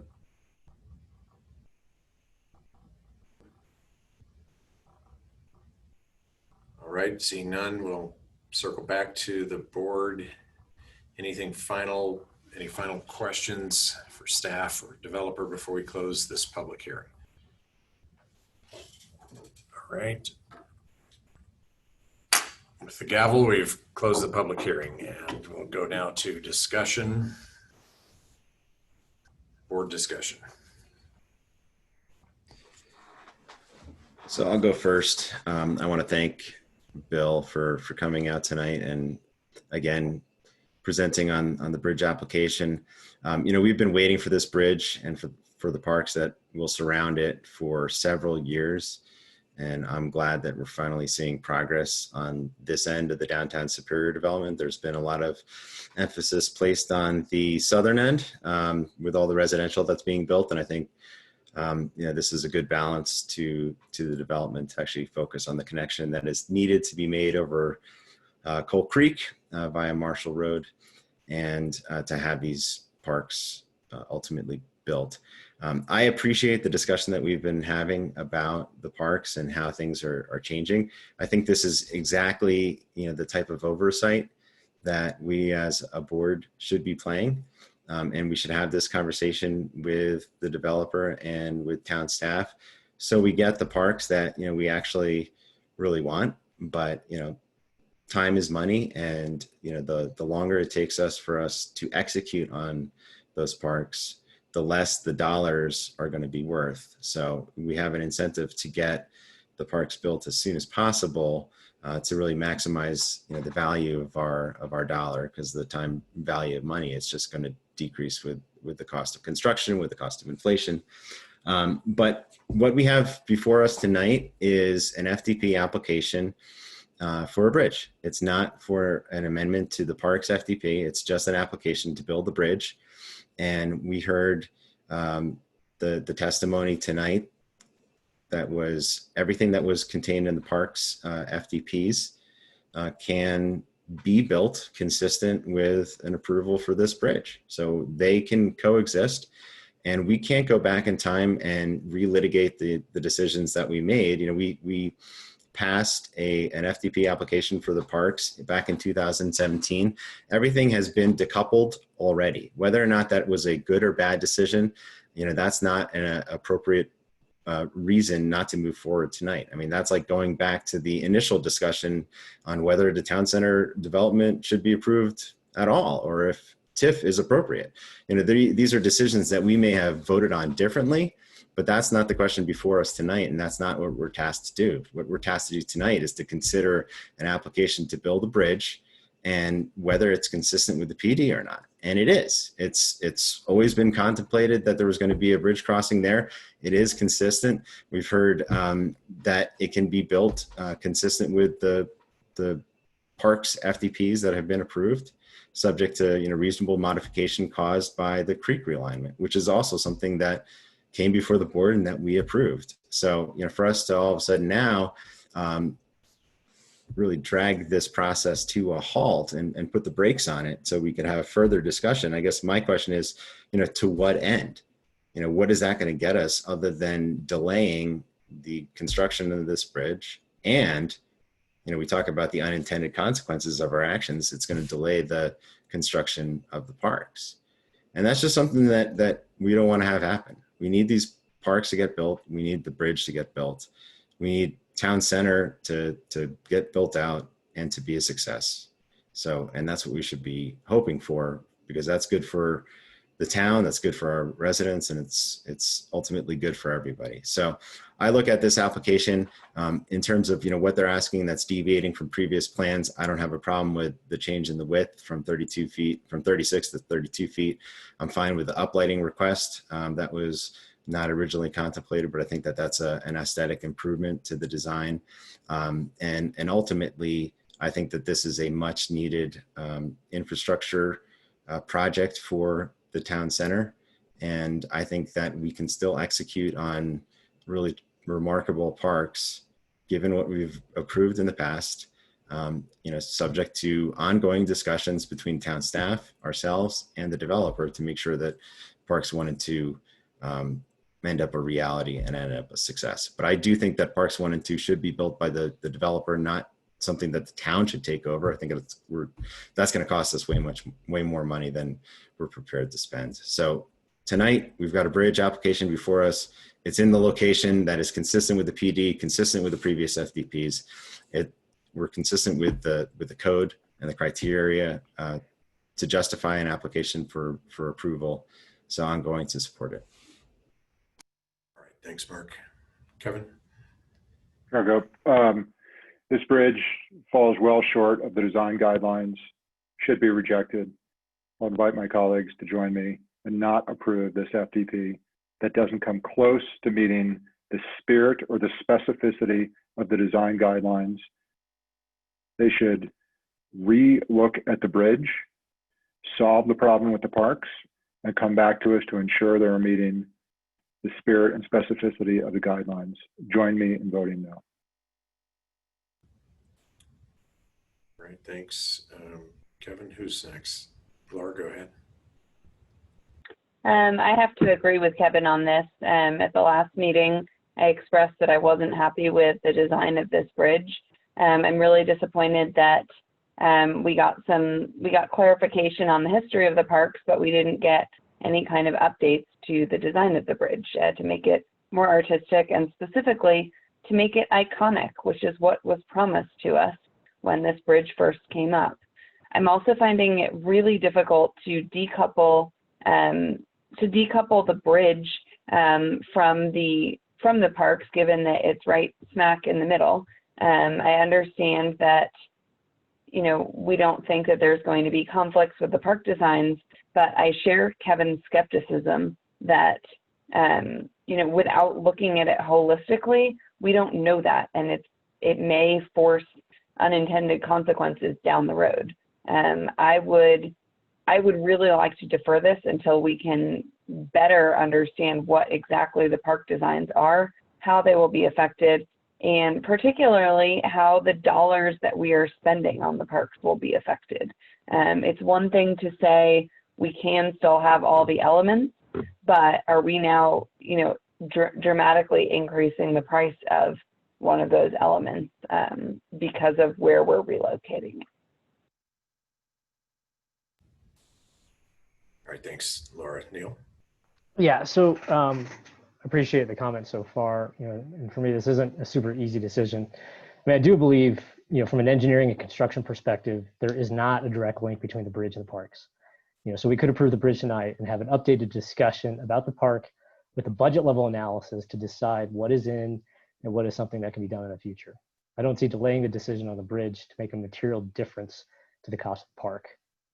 And that actually seems to be one of the main issues we're trying to work through tonight. What can we afford for the park and who's paying for it out of what bucket? The estimate we were working from 2 years ago is now materially different.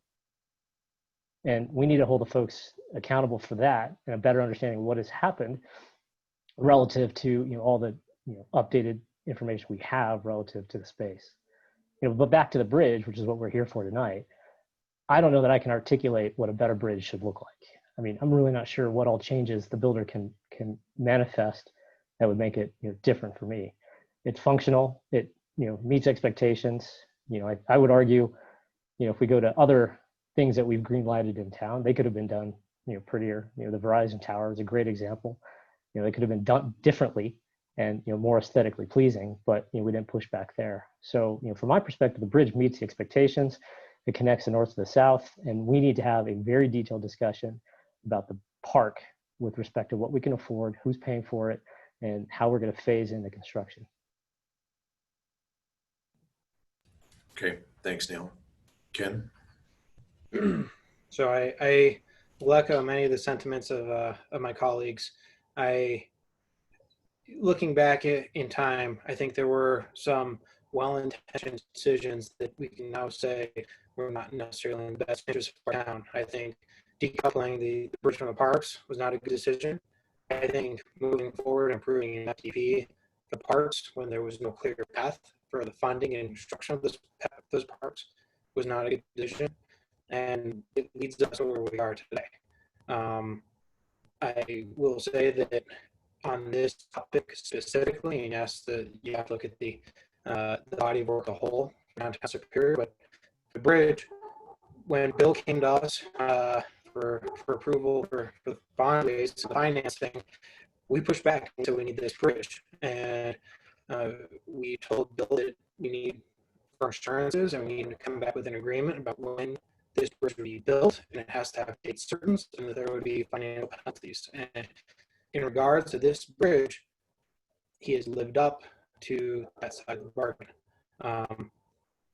At the end of the day, we're approving the bridge. I wouldn't have wanted to decouple these, but it is what it is, and I can't go back and rewrite history.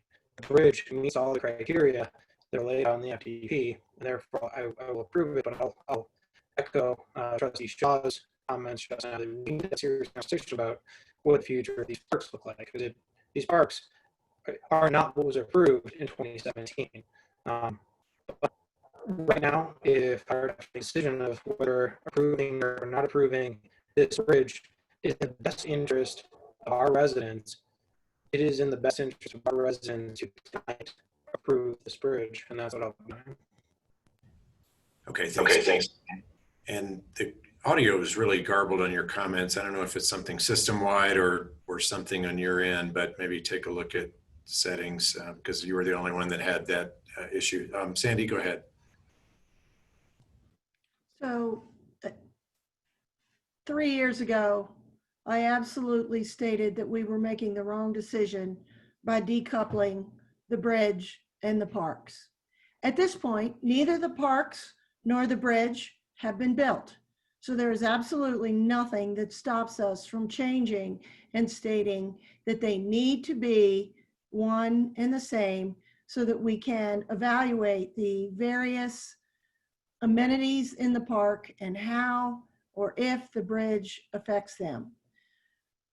There is absolutely no way that I believe that this bridge design is iconic, that it becomes a central point. You know, we've been told now that Morgan Ranch is delayed for financing reasons and because of COVID. So for me, the need to move forward with this bridge quickly has diminished, and we do have the time to couple the decision on the parks and the bridge together. I will be voting no on this tonight, and I encourage my colleagues to do the same. Thanks, Eddie. I'll close out comments by starting with I'm in favor of this. I think all the comments that Mark made echoed my feelings on the matter. And I will just add that, you know, the 7 years that I've been involved with work on downtown Superior, we talk a lot about pivotal moments that create or inhibit momentum. And I think this is one of those rare opportunities where we as the board have the opportunity to promote or inhibit momentum on this project. And I absolutely think that building a bridge and building parks sooner rather than later will ultimately advance the progress on the whole project and will help downtown, the downtown core Morgan Ranch development get built sooner because we are supporting continued progress. But if we indicate that we are slowing things down, it's going to slow that down. So I think this vote is all about, do we want to keep progress going or do we want to just put on the brakes and let this ride out? And I'm going to side on the let's keep it going. So with that, I'll call for a motion if there's no further comments. I'll make a motion of the Town of Superior Resolution number R-48, Series 2020, a resolution of the Board of Trustees of the Town of Superior approving a final development plan for the Marshall Road Bridge connecting planning areas 1 and 2, downtown Superior, case number FDP 2020-1. Motion by Mayor Pro Tem Lasis, second by Mayor Folsom. Phyllis, roll call vote. Folsom, Yes. Hammerly, No. Lasis, Yes. Lish, Yes. Ryan, No. Shaw, Yes. Kwasinski, No. thank you. Thank you. Motion passes. All right, it's 8:15. Why don't we take a 5-minute break and before we jump into item number 6. Thanks. So we're in recess. Hey, Clint, is this audio any better for me? Yes, Ken, that sounds better. Thanks. Okay, thanks.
Okay, looks like everyone's back.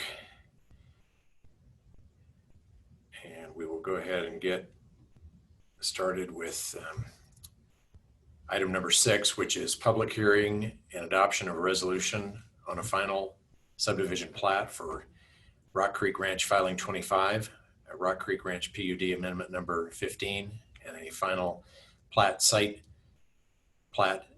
plan for the park at Rock Creek. And I will gavel to open the public hearing. Public hearing's open. Phyllis, could you verify proof of publication, please? Yes, I do have publication. Do Okay. you want me to try to show it to you? Sure, that'd be great if you can.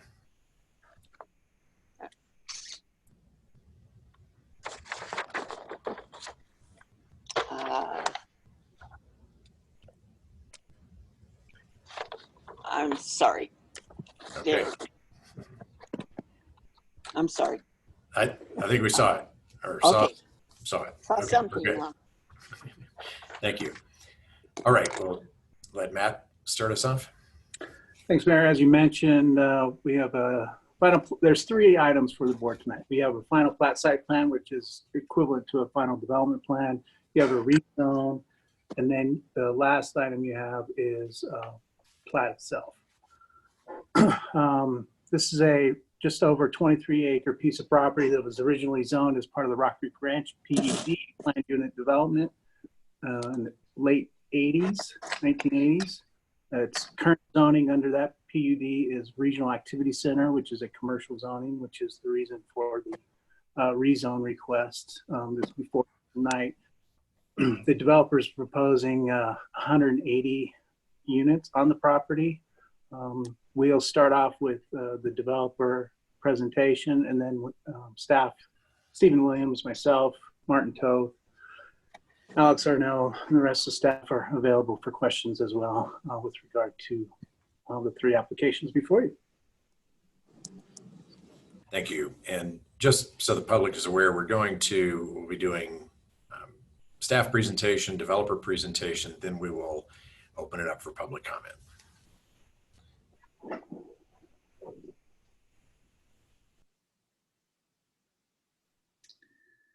Okay, great. Good evening, Mayor Folsom, members of the town board. For the record, my name is Diana Rael. I'm with Norris Design. We are a planning and landscape architecture firm located at 1101 Bannock Street, Denver, Colorado, 80204.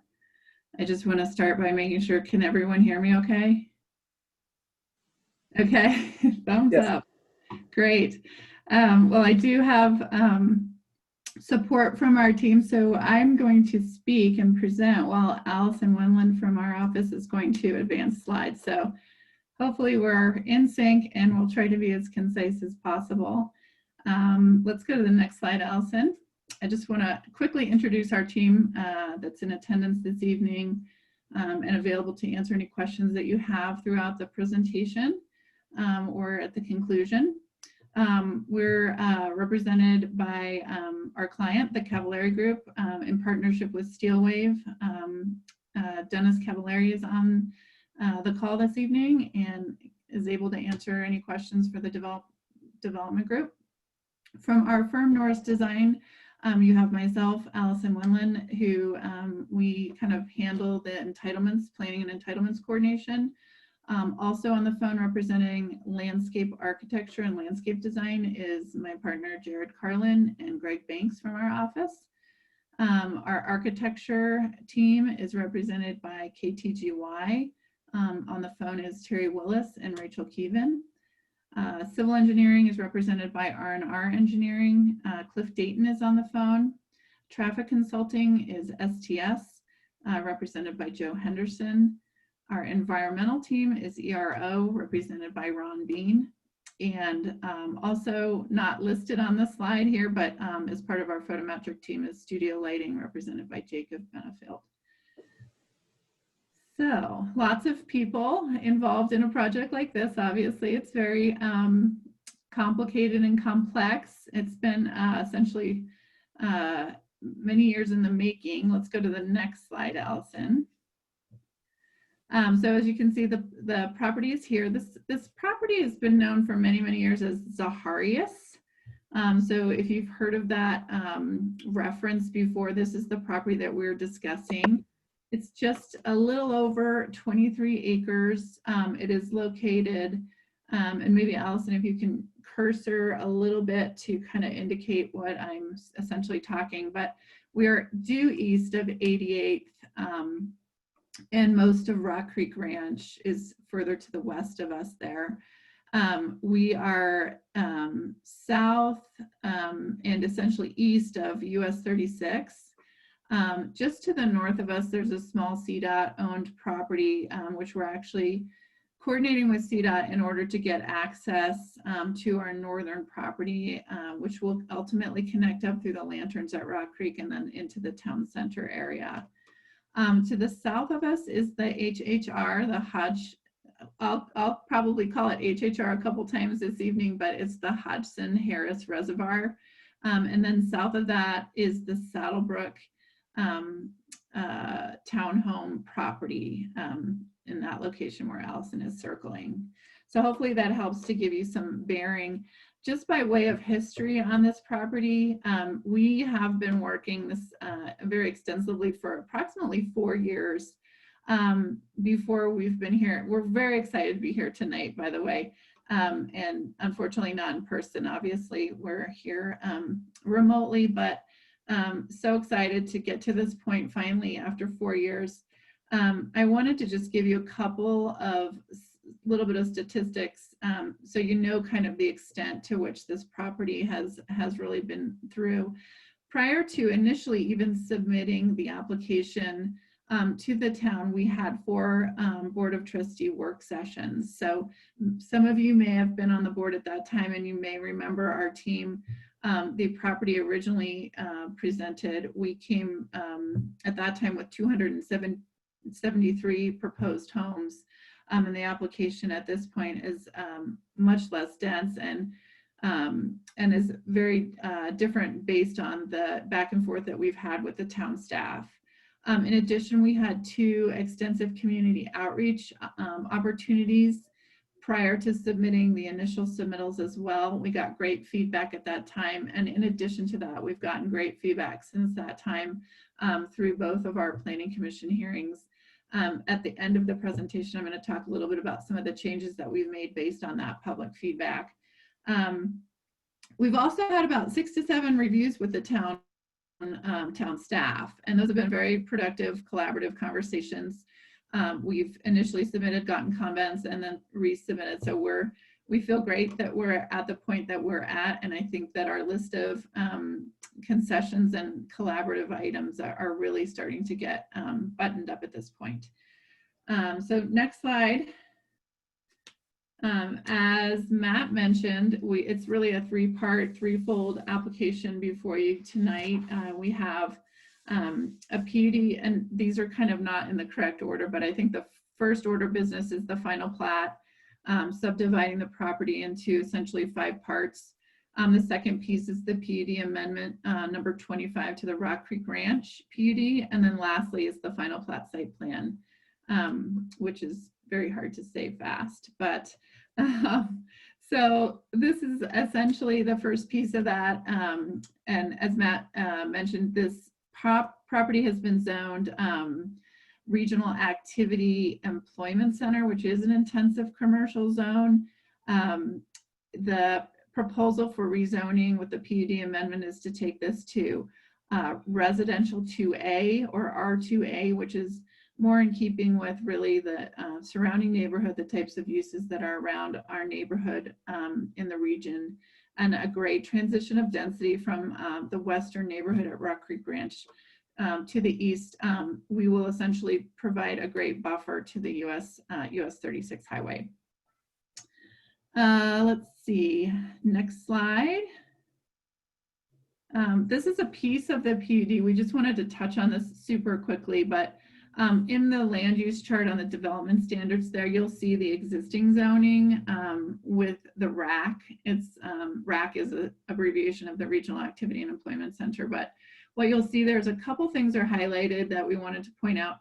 The open space within the rack zone is a minimum required is 20% with a maximum building height of 120.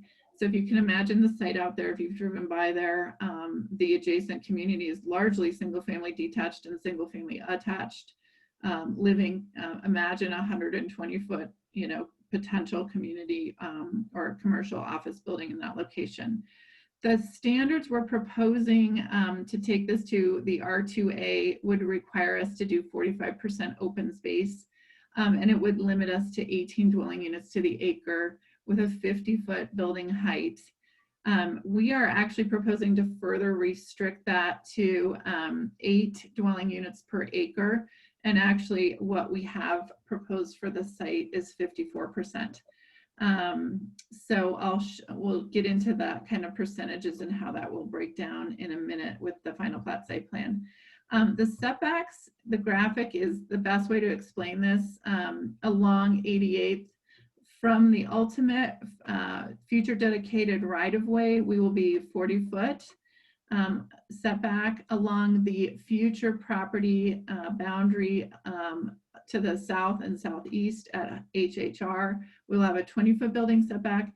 And then from the north and from the east, we have a 30-foot building setback as well. So that this document really starts to kind of hone in on the specific setbacks, intensities, and densities for the property. So next slide. So the first order of business really sequentially is to subdivide the site through the final plat. And it is made up by 5 pieces essentially. The central area, lot 1, block 1, is really the core development area. Ultimately, once subdivided, that will be where the development will occur. On the west side, you'll see about an acre in the gray for future dedication of 88th Street right-of-way to ultimately have a 102-foot right-of-way in that location. Along the south, we are dedicating an additional 3.8 acres to the town, which will be a permanent buffer and open space along the HHR reservoir, or HHR, I should say. And then there's 2 additional tracks, track B and C. Track B is a detention pond, which will remain privately owned and maintained, and track C is essentially the Vera ditch wetland open space area, which will also remain in public ownership, private ownership. But essentially what this subdivision does is it really sort of self-insulates the property itself, the development of the buildings and the homes within a public-private open space kind of core, essentially insulated by open space and trails. So the next slide will really show you how that starts to play out as far as the site plan itself. As you can see, the site plan is really contained within that 15.4 acre core development. On the western edge, you've got 88th Street with a 40-foot building setback. This is showing ultimate development right-of-way. It is a 2-lane road with a center turn lane, 102 feet. There'll be a 10-foot multi-purpose trail along that road. And then we have an additional 40 feet of setback with grade change actually as well. So it starts to really separate the road from the homes there along that edge. Along the south edge, we have the tract A dedicated 3.8 acres, and that will have an 8-foot trail along that area as well. And then that will actually loop around the project near the detention and the Vera ditch open space and wetland and connect back to the north at 88th Street. So really on the edges, we've self-contained ourselves and we've opened up opportunities for trail extensions to the property as well. Let's see. There's also going to be a central park, as you can see, kind of in the core of the project. This essentially all internal trails and sidewalks with homes lead to this central park. So if you look at the sidewalk kind of configurations, those folks that live along 88th have the ability to pop through a little quad of open space to be able to access the park. Those trails are also highlighted through the private drives with a change of paving material that will be kind of a stamped concrete there within that location, denoting where pedestrians would essentially cross. And then there will be a trailhead to the south. There's also right in this location where Allison is circling. So we have a trailhead here, which contains 12 parking spaces for folks that potentially would like to come park at this location and then use the trail, or perhaps just enjoy the reservoir along that edge. So that's kind of a new opportunity for all residents within the town to be able to access these trails and really take advantage of the northern edge of this reservoir. As I mentioned, internal open spaces are also, essentially every unit can either access an open space or essentially front on an open space. So there are smaller quads adjacent to the Triangle Park as well that the buildings will front on. The leasing and the leasing, clubhouse, fitness, and pool area is at a central location so that when folks come to enter the project, they can see it. It's easily visible. It's directly off the main entry. And it makes it easy for folks to come if they're interested in leasing here at this location. So the next slide, I'll start to zoom in on some of those details. We've done some renderings to essentially show what these facilities will look like. This is a view. Diana, before we go on, could you go back to the previous slide and also just discuss the tandem parking as well? Absolutely. Yeah, so so previous slide, the parking required for the property, just quickly statistics wise, there's 22 total buildings, 180 total homes. Our required parking per the town code is 495. Within that, we have proposed tandem parking, which essentially is parking that is tandem to a garage, and the tandem spaces there's 66 total. So we have essentially 565 total spaces that were in excess of what's required per code by, what's the math in that, 75, essentially, no, 70. So 66 of those are tandem. So we're parked over and above what is required, but again, 66 of those have been, are shown as tandem spaces. Does that help answer? Yep, just wanted to make sure we went over that before we moved on. Thank you. Okay, perfect. And the next slide. Okay, so this is a view kind of looking to the northwest from the trail, from Tract A, looking at the clubhouse, leasing center, fitness with the pool area, the pool deck. One thing I want to point out is this change of grade here. As you can see, the site really steps from the west to the east, and it steps, you know, in order to essentially build the site, we're stepping from 88th down, and then we're also stepping from where the general location of the buildings would be down towards the reservoir.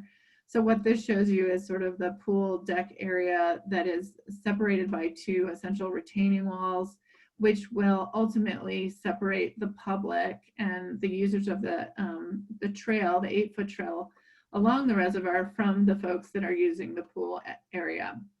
So it also provides privacy for both the public as well as the residents of the community. So it really provides this nice kind of separation. The next view shows you a perspective of the large Central Park. It's just about an acre. It's about 3/4 of an acre in size. And what you can see here is kind of a large open great lawn that activities, you can have movies in the park. You can, you know, throw a football or frisbee. There's also a large shelter that's centrally located adjacent to playground. and opportunity for seating and grilling, outdoor cooking to the south of that area. So it's sort of a central shelter with divided amenities on either side of it. So it really provides for a large opportunity there. We think that the residents are going to love this space in the future. And again, it's centrally located. Many of the homes will front on this amenity.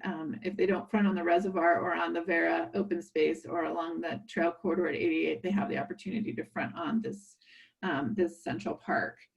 And then the next, just jumping back to this, one thing I want to cover on circulation is internally the circulation will be all private drives. We talked a little bit about the parking already. I was going to kind of cover that here, but there's perpendicular guest parking throughout. Tandem parking for residents as well. The entrances to the project, we have a northern entrance, and I mentioned this earlier. Essentially, this area is where we're coordinating with CDOT to gain access to the site, but we're also intersecting with Promenade Drive, and there will be a signal here. So folks will be able to cross the street at 88th and head into the town center at a signalized intersection. To the south, there's an access at adjacent, essentially catty corner from the open space that is heading to the east-west. And then there is a pedestrian signalized crossing between our southern entry and Saddlebrook. So essentially, if you can circle right by that little pond, yes, you can see where Allison's cursor is. That is also another safe pedestrian crossing along the plan. Next slide is going to show you kind of a perspective of ultimately what 88th Street will look like. As I mentioned, ultimate right of way here is 102. Essentially 50 feet of that is pavement. So 2 travel lanes north and a southbound, and then a central turn lane with bike lanes on either side. And then 10-foot detached sidewalks, multi-purpose trail sidewalks. So that kind of gives you an idea of the ultimate feeling. If you can imagine today what the 88th Street looks like unimproved, this will be far, far better condition for 88th Street to handle the traffic ultimately that I know is already on that street heading north to, whether it's high school traffic or school traffic or commuters. We've heard a lot about that from residents and neighbors. Quickly, I'm going to turn things over to Rachel Keevan on the next several slides. She's going to just cover really high-level architecture, and she welcomes any questions you might have throughout that segment of our presentation. Hello, Rachel Keevan, architect at KTGY Architecture and Planning. Like Diana said, we wanted just to touch on a couple pieces as far as architecture goes. First, like to look at the inspiration that we've taken into consideration as we've designed these buildings. So all the inspiration for the buildings comes from the cabins and structures at Chautauqua Park and Boulder. And we understand that our buildings obviously are larger than these cabins, but we've pulled elements of all sorts to really bring our buildings to life. So some of those elements that you'll see that relate back to those cabins are the gable and shed roof forms, and also some low pitched roofs. There's trim around the windows, fascia, and the roof eaves. There's a combination of siding, shingle, brick, and stone. And then also we've taken some more of the detail elements such as mission style doors, lights, and brackets at the entries, and have incorporated those into our design as well. Allison, if you could go to the next slide. And then the next piece that we wanted to talk about is we have 4 different material palettes within this development. So that helps to just create variation and interest. So with those, you'll see that the actual units are what the different materials are. So the brick is one unit, the white siding is another. Also with that, there's multiple colors of doors. Between the different colors of doors and the colors of the buildings, that helps just create some residential wayfinding for the residents that live there. We thought it was important to help give just a little bit more personalization and uniqueness to each unit. And so if you're inviting somebody over, you can say, I live in the building with the purple siding, and I have the first, colored door from whatever way someone may be entering. And then at the end of all of this, I think it's 2 more slides, Allison, the clubhouse then takes into consideration a mixture of these material palettes. And to just emphasize the clubhouse a little bit more, we've also included elements of a wood color, so that would show up in the columns and the doors. And like Diana said, happy to answer any questions on architecture.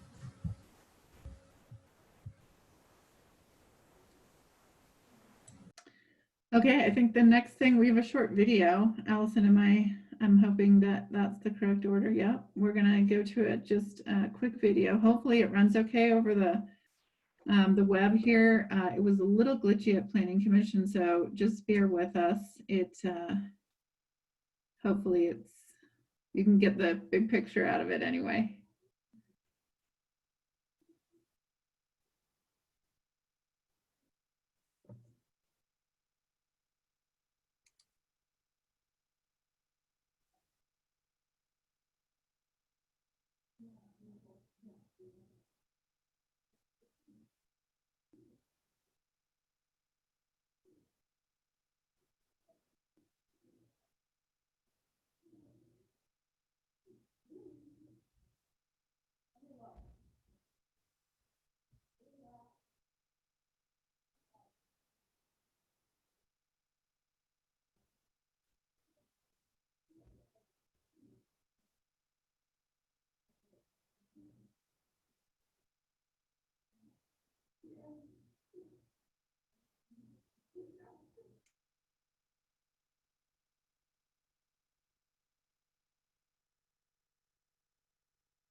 Allison, are you, maybe you're frozen.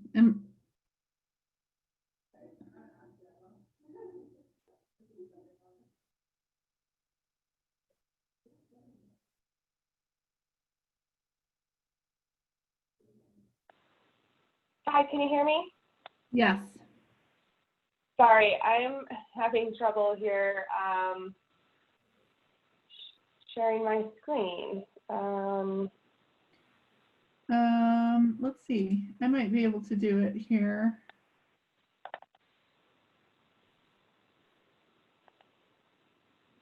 Let's see.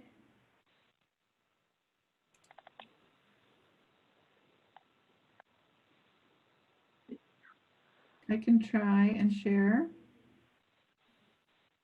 If you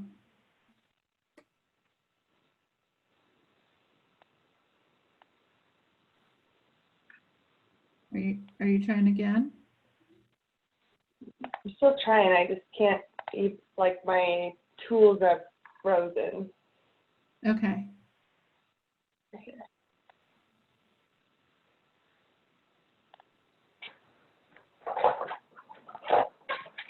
I'm gonna exit out of here and try to jump back on and see if that'll.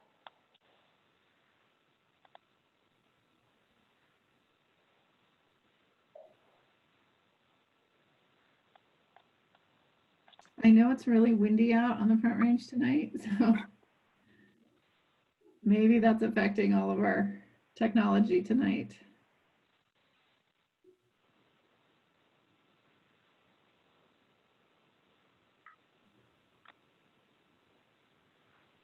Let me try. Okay. I think I might have it now. Okay. Can you see it? Yep. Okay. Here we go. Okay. Thank you.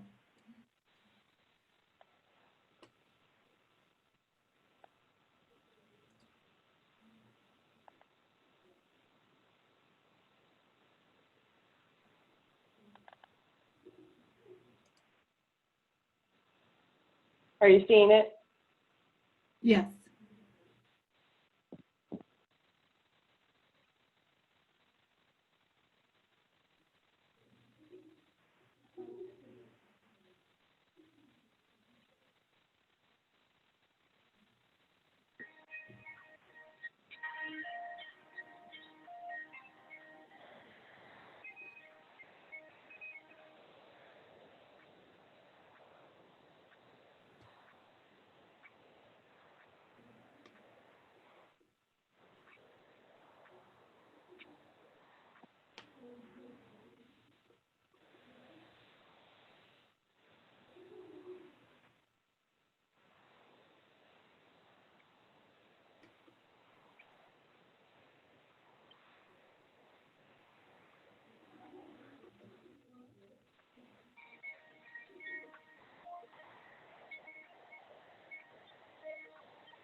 Great.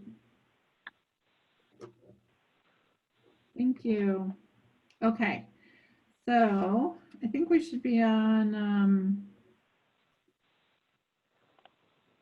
here we go. Okay, back to the presentation. So just wanted to kind of conclude by talking about a few of the changes that have occurred since Planning Commission and the great dialogue that we've had during the 2 hearings with the Planning Commission and the public. So I'm just going to start kind of in order here. There was a lot of dialogue about the clubhouse, the pool deck, the trailhead parking, and then environmental concerns along the HHR. So just kind of starting in with the clubhouse and pool. Essentially what we did was we wanted to, there was commentary about trying to get the clubhouse to be a little bit further away from, there's sort of a little, the property line does a little sort of V inward, and it's just comes to a point, and our separation at that point from the clubhouse was not quite 100 feet, and we wanted to really make it more than 100 feet. So what we did at the area in the site plan where the red box is, it indicates that the parking in that area was changed from perpendicular parking to parallel parking. So previously we had 15 spaces in here. And then we reduced that by 9 to total 6 in this location here, just to kind of give a little bit more breathing room in response to some of the commentary at the Planning Commission. So this is kind of a zoom in on that corner. This is, you can see the pinch point or the V of the reservoir property line. It's sort of an arbitrary property line, but it comes to a V. And the corner of that V to our corner of the clubhouse is just about 105 feet now. So that was super important to try to achieve that. Essentially, we were estimating that the corner of this building to the water surface of the reservoir is now 225 feet. I'll caveat that by saying that the water surface fluctuates, and this was just an estimate based on a Google view at a certain given period of the reservoir.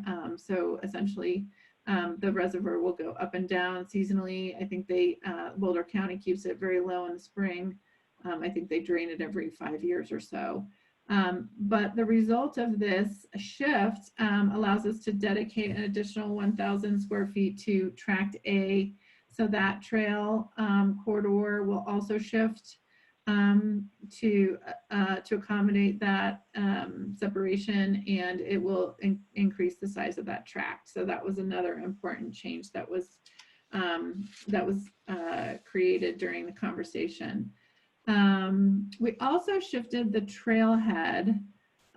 So the trailhead previously was a total of 30 parking spaces, and the commentary that came from OSAC was to try to either eliminate the parking trailhead altogether or to reduce it and then try to shift it as far west as possible so that it also provides separation to the reservoir. So what we did was we removed several spaces. We went from 30 spaces to just 12 spaces, and we shifted this the location 52 feet to the west.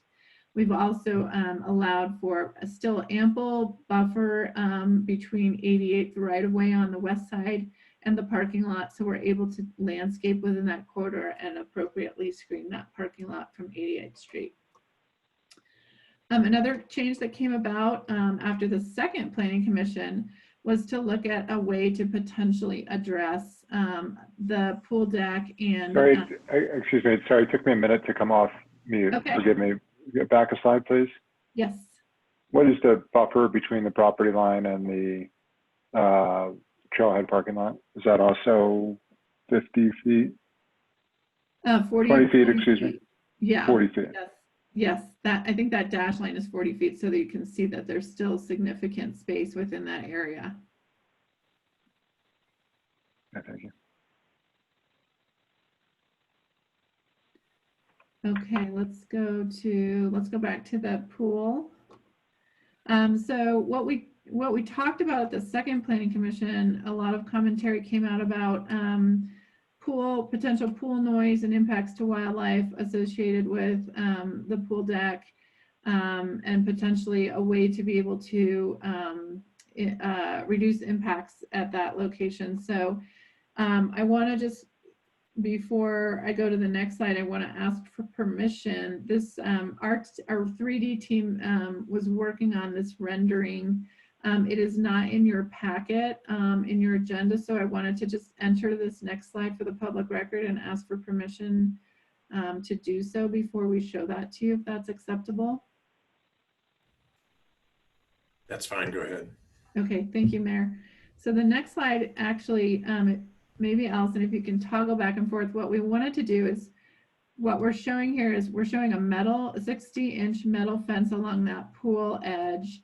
And that's definitely from a pool code safety, but in lieu of doing open metal, what we proposed to do, we did some research on this, we'd like to propose a 60-inch non-reflective glass panel, which actually becomes kind of a seamless edge, but it also provides for noise barrier there, and it would be 60 inches, so essentially 5 feet tall, would eliminate any kind of errant noise based on the concerns of the commentary from the last Planning Commission meeting. So we think that's a positive change, and we applaud that comment and look forward to your thoughts on that as well.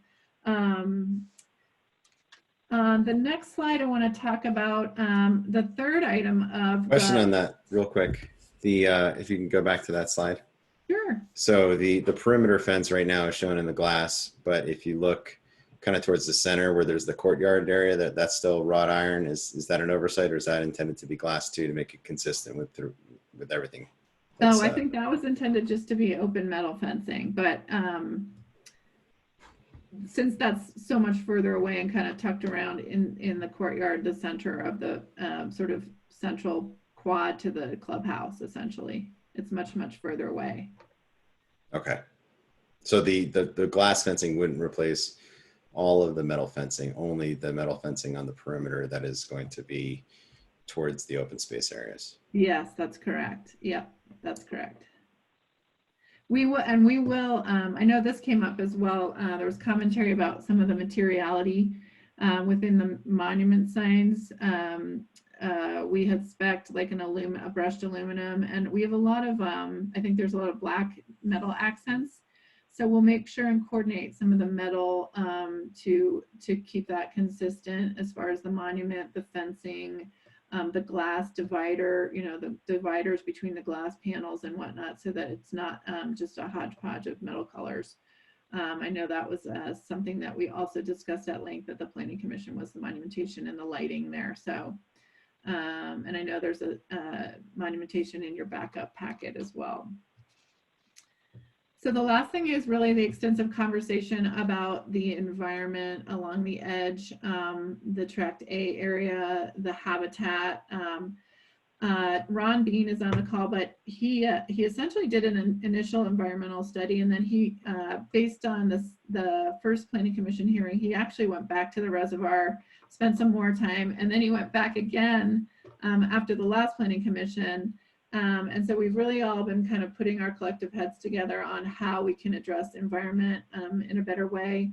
I'm going to read an excerpt from an email that Ron sent me about how we can essentially minimize and mitigate the human disturbance for the project. The team, as I mentioned, is actively implementing and exploring ways to improve the ecology of the reservoir. So here are a couple examples of what the project is doing. We are, by way of drainage, we're directing all surface drainage now away from the reservoir, whereas today the site is essentially devoid of vegetation. Any runoff generally goes to the reservoir. There's nothing stopping it. There's no way to kind of capture that in a detention pond or anything like that. So we think by doing so, by utilizing detention ponds and water quality ponds, we actually have an opportunity to improve the water quality within the reservoir. We're going to be enhancing the vegetation within Tract A a couple ways. We're going to restore native grassland vegetation along that edge. We're installing plant species that provide food and cover for a variety of wildlife.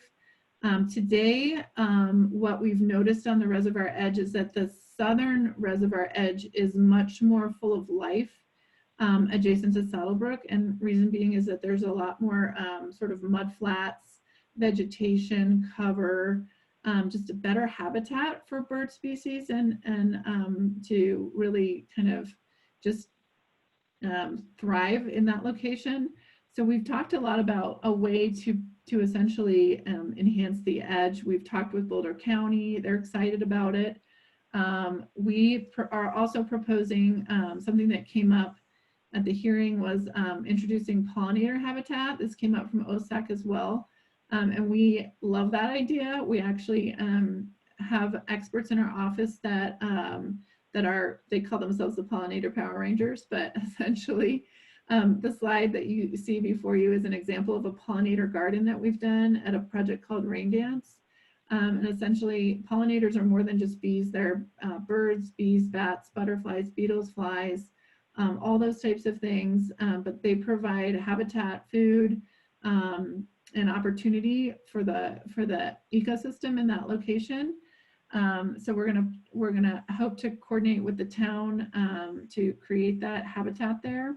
The next slide. In addition to that, we would like to work with the town on a signage implementation of interpretive signage package that really provides education. It warns folks not to venture off the trail because it's a sensitive habitat. It could cause erosion and that it could inflict damage to potential habitats for birds or nesting areas and those types of things. So we're really sort of embracing the public comment and taking it and going to the next step with it. As I mentioned, Ron has been in touch with Boulder County and they're really excited about kind of the collaborative effort along this edge. So I think, let's see, that is our last slide. But in conclusion, we would like to thank staff and the extensive dedication, 4 years in the making. The logistics on the site, it wasn't easy, but we believe it transformed into a great collaboration. We want to thank you for your time tonight, and we're all available to answer any questions you may have. Thank you. Thank you, Diana. Appreciate the presentation. Do we want to go now to our staff presentation? Thanks, Mayor. Stephen, I don't know if Stephen has, Stephen, do you have anything to add to the presentation? No formal presentation. I'm here to answer questions.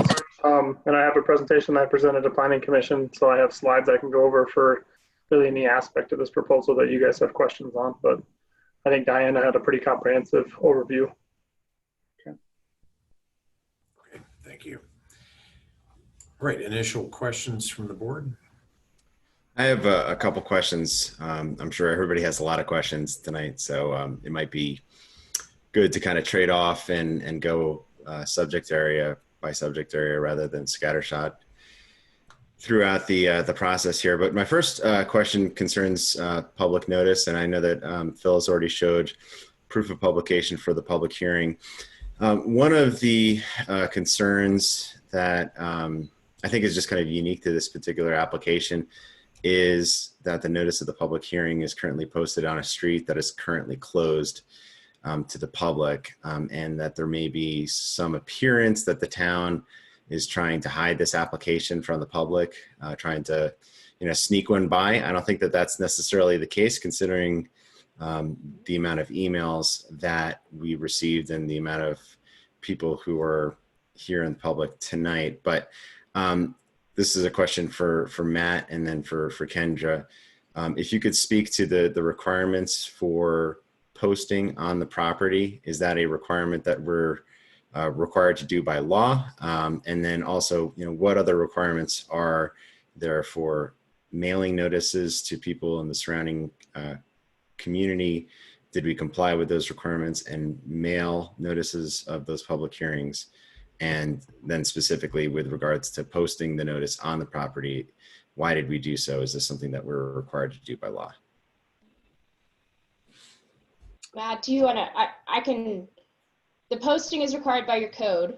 So is the mailing. But I'll let Matt maybe speak to what actually occurred here. Yeah, so our code, Martin, help me with, we're required to mail to residents within the area. And I'm trying to think of how many feet. I can look. We changed it recently. Let me look. Yeah, but mailings went out to all surrounding residents. E-blast went out, posted to the website. Community meetings were held. What else? Property was posted. I think those are all the aspects of the notices that went out. Matt, just a question. When you mail a notice out, let's say a home is occupied by a renter, who gets the notification? Goes to the physical address, I believe. Yeah, so the notice is 1,000 feet. The mailed notice is properties within 1,000 feet, and it goes to the address. So address listed on the assessor's website of the owner. So if the owner's got a different address, it will go to the owner, and they may not live at that property. Oh, okay. So that's distinctive, right? So if the owner lives in California, Correct. their renter who's within the 1,000 feet may not actually see the notice. Correct. Okay. Okay. Thank you for that clarification. I think for purposes of going forward in the future, if we have a situation where there is a road closure next to the property that in theory prevents the public from actually seeing the notice, we might want to explore alternate locations in addition to that notice, not just on the property, but where the road closure starts, just so people are aware that there is a notice of a public hearing that's on property that they may not necessarily have access to at that point in time. Next question is considering kind of environmental considerations, and specifically, so Boulder County owns the Hodgson Harris Reservoir. In concert with the town of Superior, we spent a considerable sum of money restoring that reservoir, and now Boulder County has listed the reservoir as a critical wildlife habitat. The ERO report in the packet states that there will likely be some change in wildlife species, and notes that raptors dependent on prairie dogs and other prairie mammal species. There will be a disturbance, and that there will be a disturbance to the birds at the Hodgson Harris Reservoir. So question for the applicant, do you agree that there will be a disturbance to wildlife at the Hodgson Harris Reservoir as a result of this development proposal?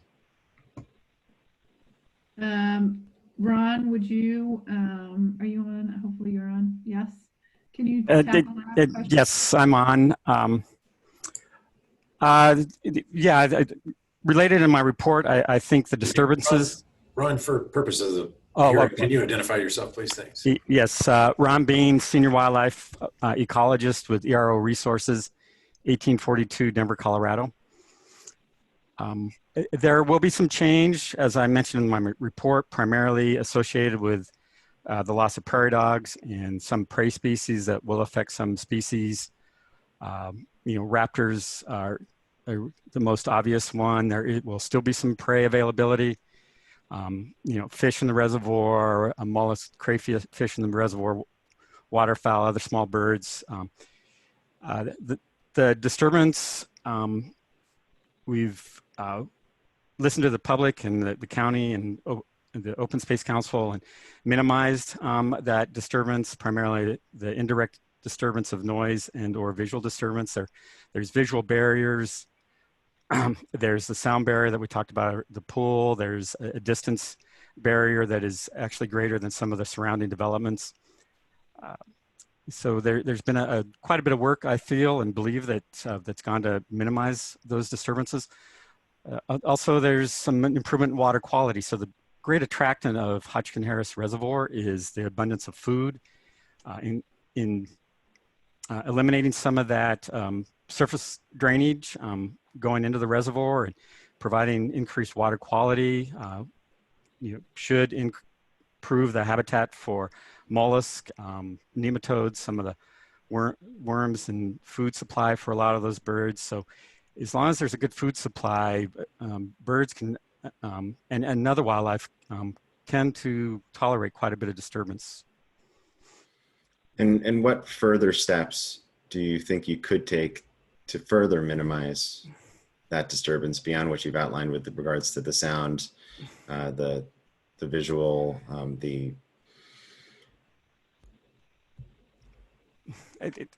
Yeah, I've thrown out my full toolbox to help them try to minimize disturbance to the best of the ability. So there's minimization that is happening, in your opinion, but there still will be a disturbance to the wildlife at the reservoir. There will be some disturbance, whether it manifests itself in any loss in species or abundance, other than, like, as I said, some of the species dependent on the prey on the actual property.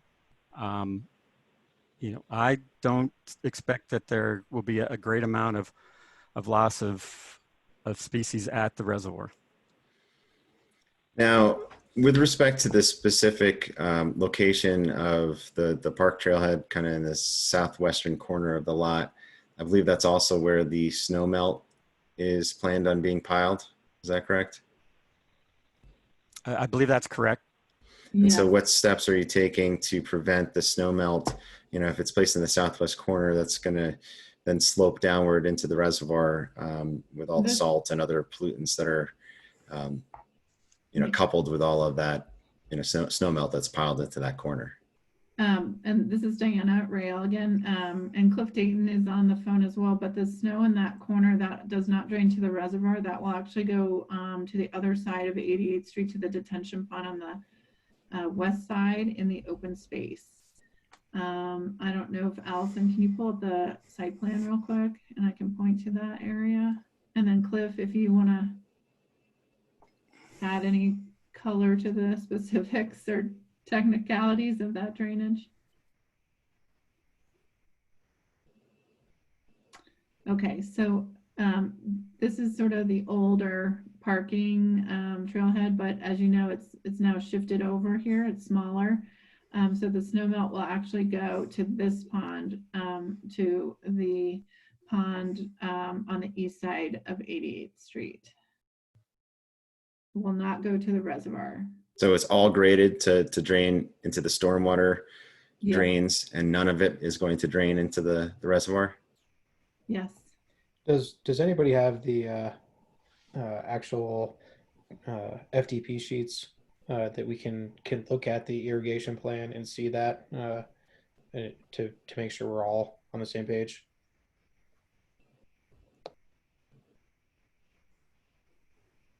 I have those. Just give me one moment to pull those up. Yeah, and so this is Cliff Dayton with R&R Engineers and Surveyors, 120 Evergreen Drive, Evergreen, Colorado. While Allison's pulling that up, the current FPSP sheets actually don't show a revised layout. So we did a couple of exhibits that Diana showed. But what we will do is grade all of that from the retaining walls that are on the southern end of that parking lot north into the parking lot and captured by storm drain that will go over to the pond on the west side of 88th, as Diana had said.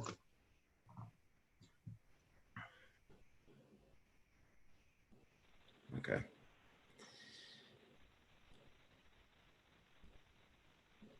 So we don't have FDP sheets then that'll show that? Is that what you're saying? We don't have the updated FPSP sheets that show the updated parking lot. Okay. We have the original, what was submitted, that is representative, but it's not exactly what we're proposing with the revised parking lot. But with the drainage plan itself, did that change even though the location of the parking lot changed?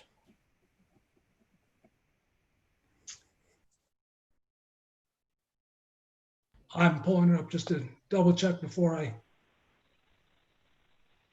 So I can provide a little context there. So the original drainage plan did not have everything within that parking lot draining west across 88th Street. So that was a condition of staff's original approval for Planning Commission's meeting. So that may be why there's some confusion, is that there was some snow storage location when that parking lot was designed to be further east than it is now.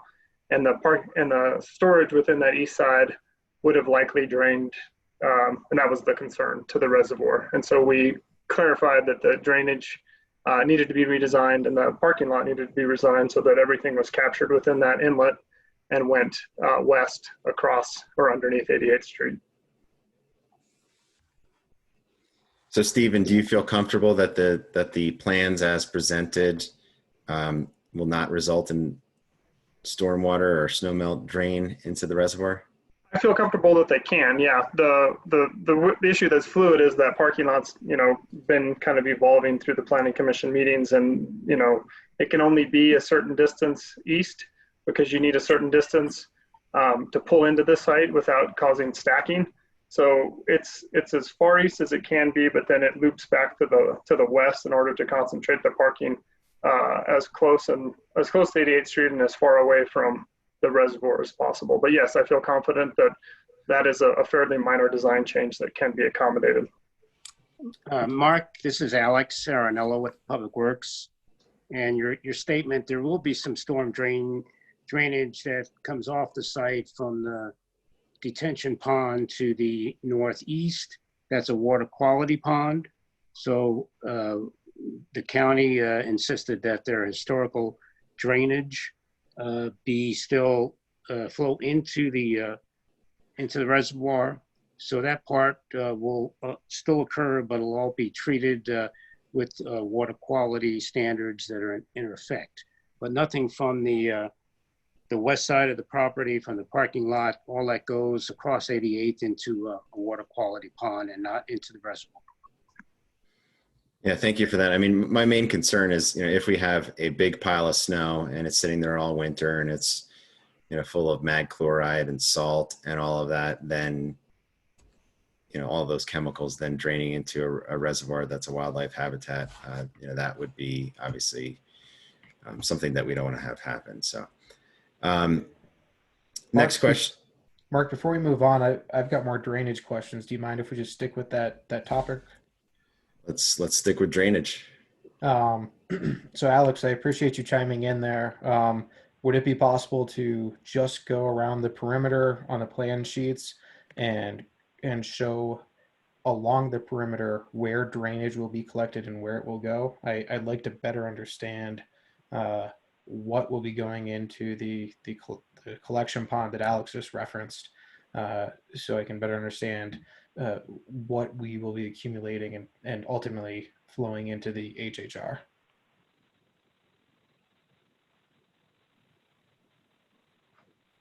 Cliff, can you take that one, or at least bring a sheet up which shows that? Yes, I can. Let me see if I can get you a sheet.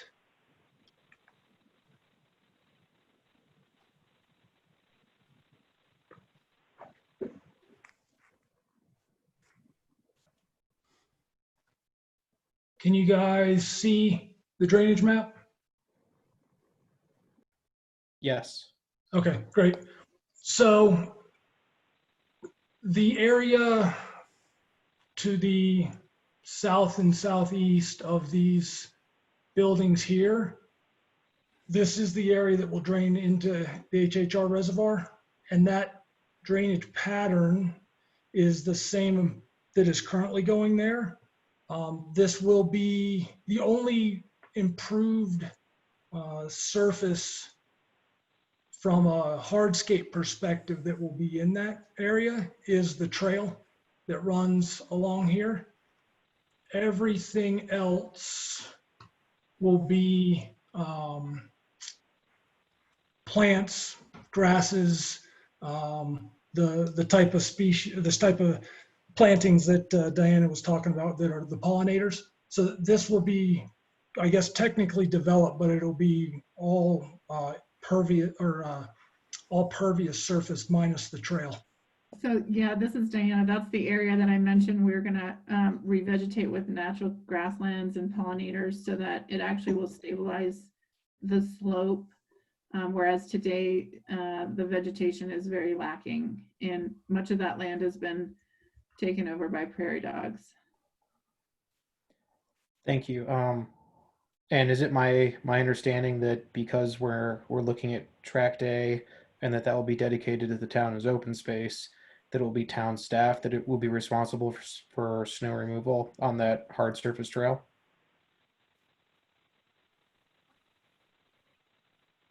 That's correct.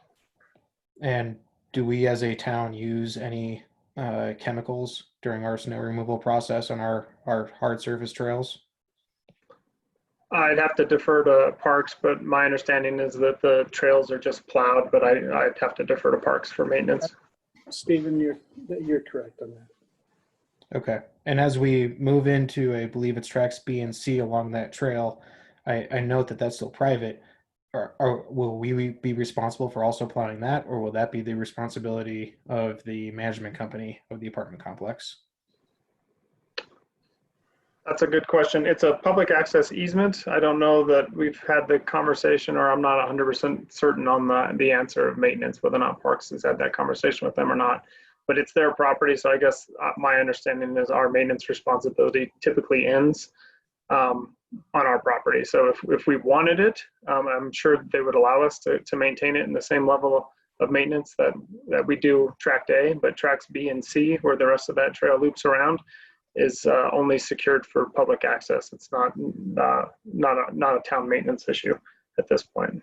But if that's something the town board wants, we could certainly ask for it. That's a condition that I would be interested in adding, that we not use any chemicals in the area of tracks B and C for snow removal on the trail. And I assume that just means in like context of how we as a town do it. But Cliff, if we could go back and now move to tracks B and C and go through the drainage on that side of the property.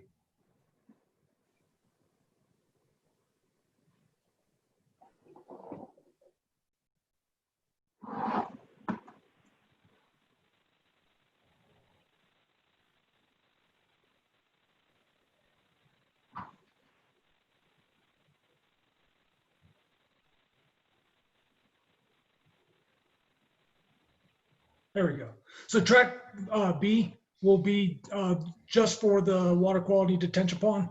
So anything that lands in that area will be collected there and piped to an outfall up here, not to the HHR reservoir.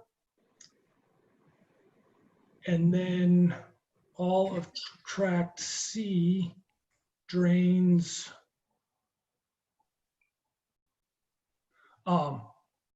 this dark dashed line is the drainage divide there. So everything on the north side drains to the Vera Reservoir and Vera Ditch area. Everything on site that's developed in hardscape will stay contained within the site, picked up by storm drain system and taken to track B, where the water quality and detention pond are. And up in this area, again, the only development that is occurring there is the trail. And we will have a couple of retaining walls and a sound wall in that area as well, but no other hard surface. Thank you. Alex, can you once again, just where was the pond that you were referencing? It was up in the northeast corner in the Vera drainage. So the Vera drainage will drain into the Hodgson Harris? No. Sorry, can you repeat then what you had said earlier?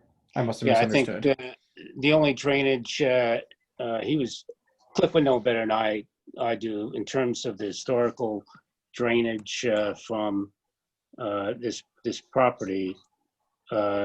He's saying that along the trail, that's the area that is draining into the reservoir.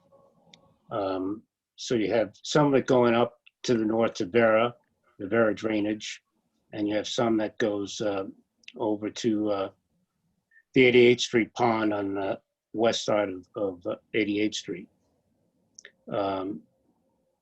he would know in terms of the amount of drainage that goes into the reservoir. I guess he's more familiar with drainage than I am, and I don't have my civil engineer on board, but apparently the drainage along the trail is what was historical drainage that goes into the reservoir.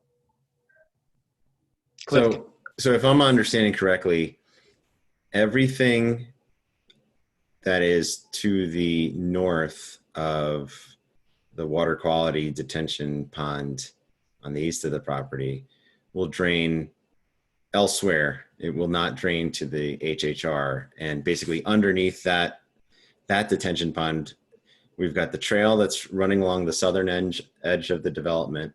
And then whatever grass and shrubs and plantings along that line up to where the stormwater system will collect for all of the hard improvements that are actually built on this land. So the only thing that's actually going to drain into the HHR is really that kind of southern shore of the property below the pool, below the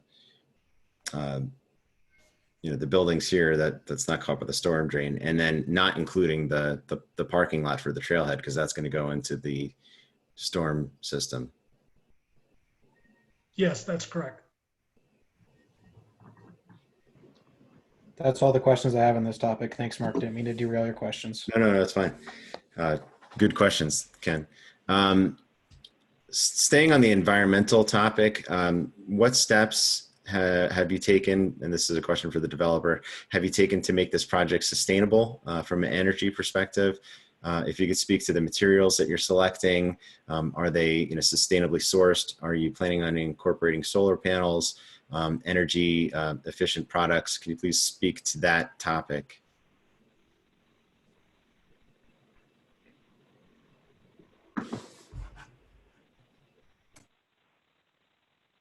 Rachel or perhaps Dennis, do you want to try to field that question?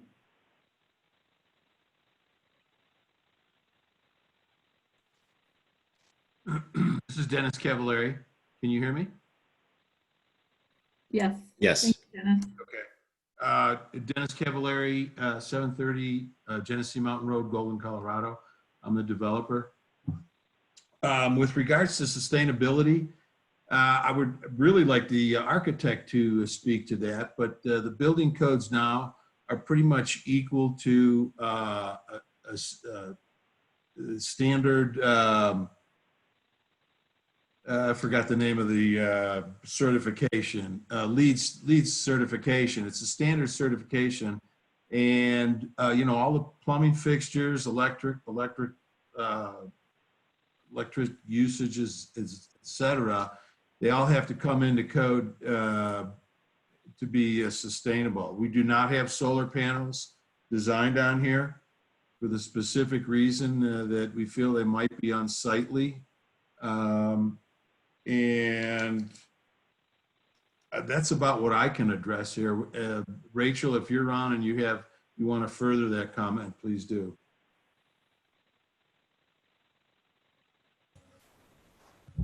Yeah, to follow up, I'm not sure if I have too much to add to that at the moment. And Terry, if you have anything else, I know you're on as well. I know we are looking at, this being wood construction, which is definitely more sustainable as a renewable resource.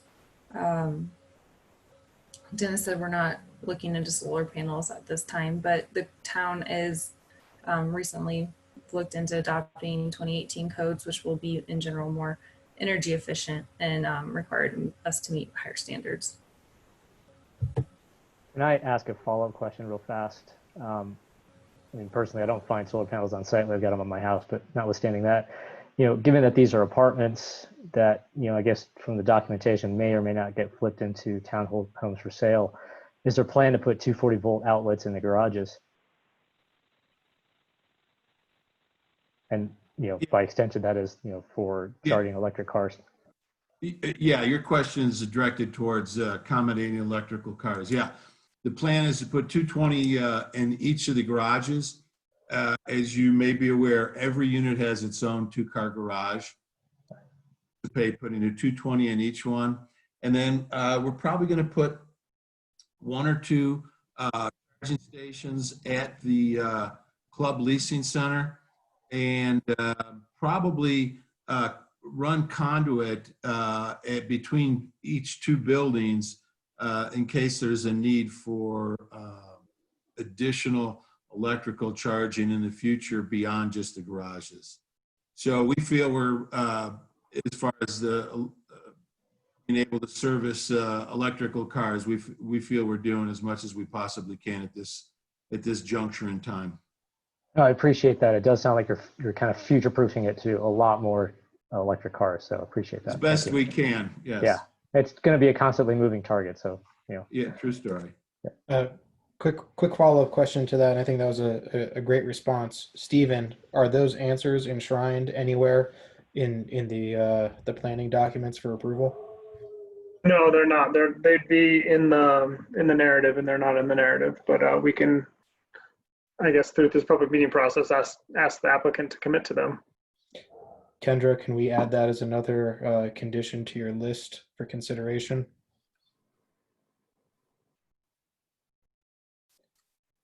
And then a follow-up, beyond hearing any answer besides solar panels are unsightly, is there any reason why the development team wouldn't consider adding those in to the application?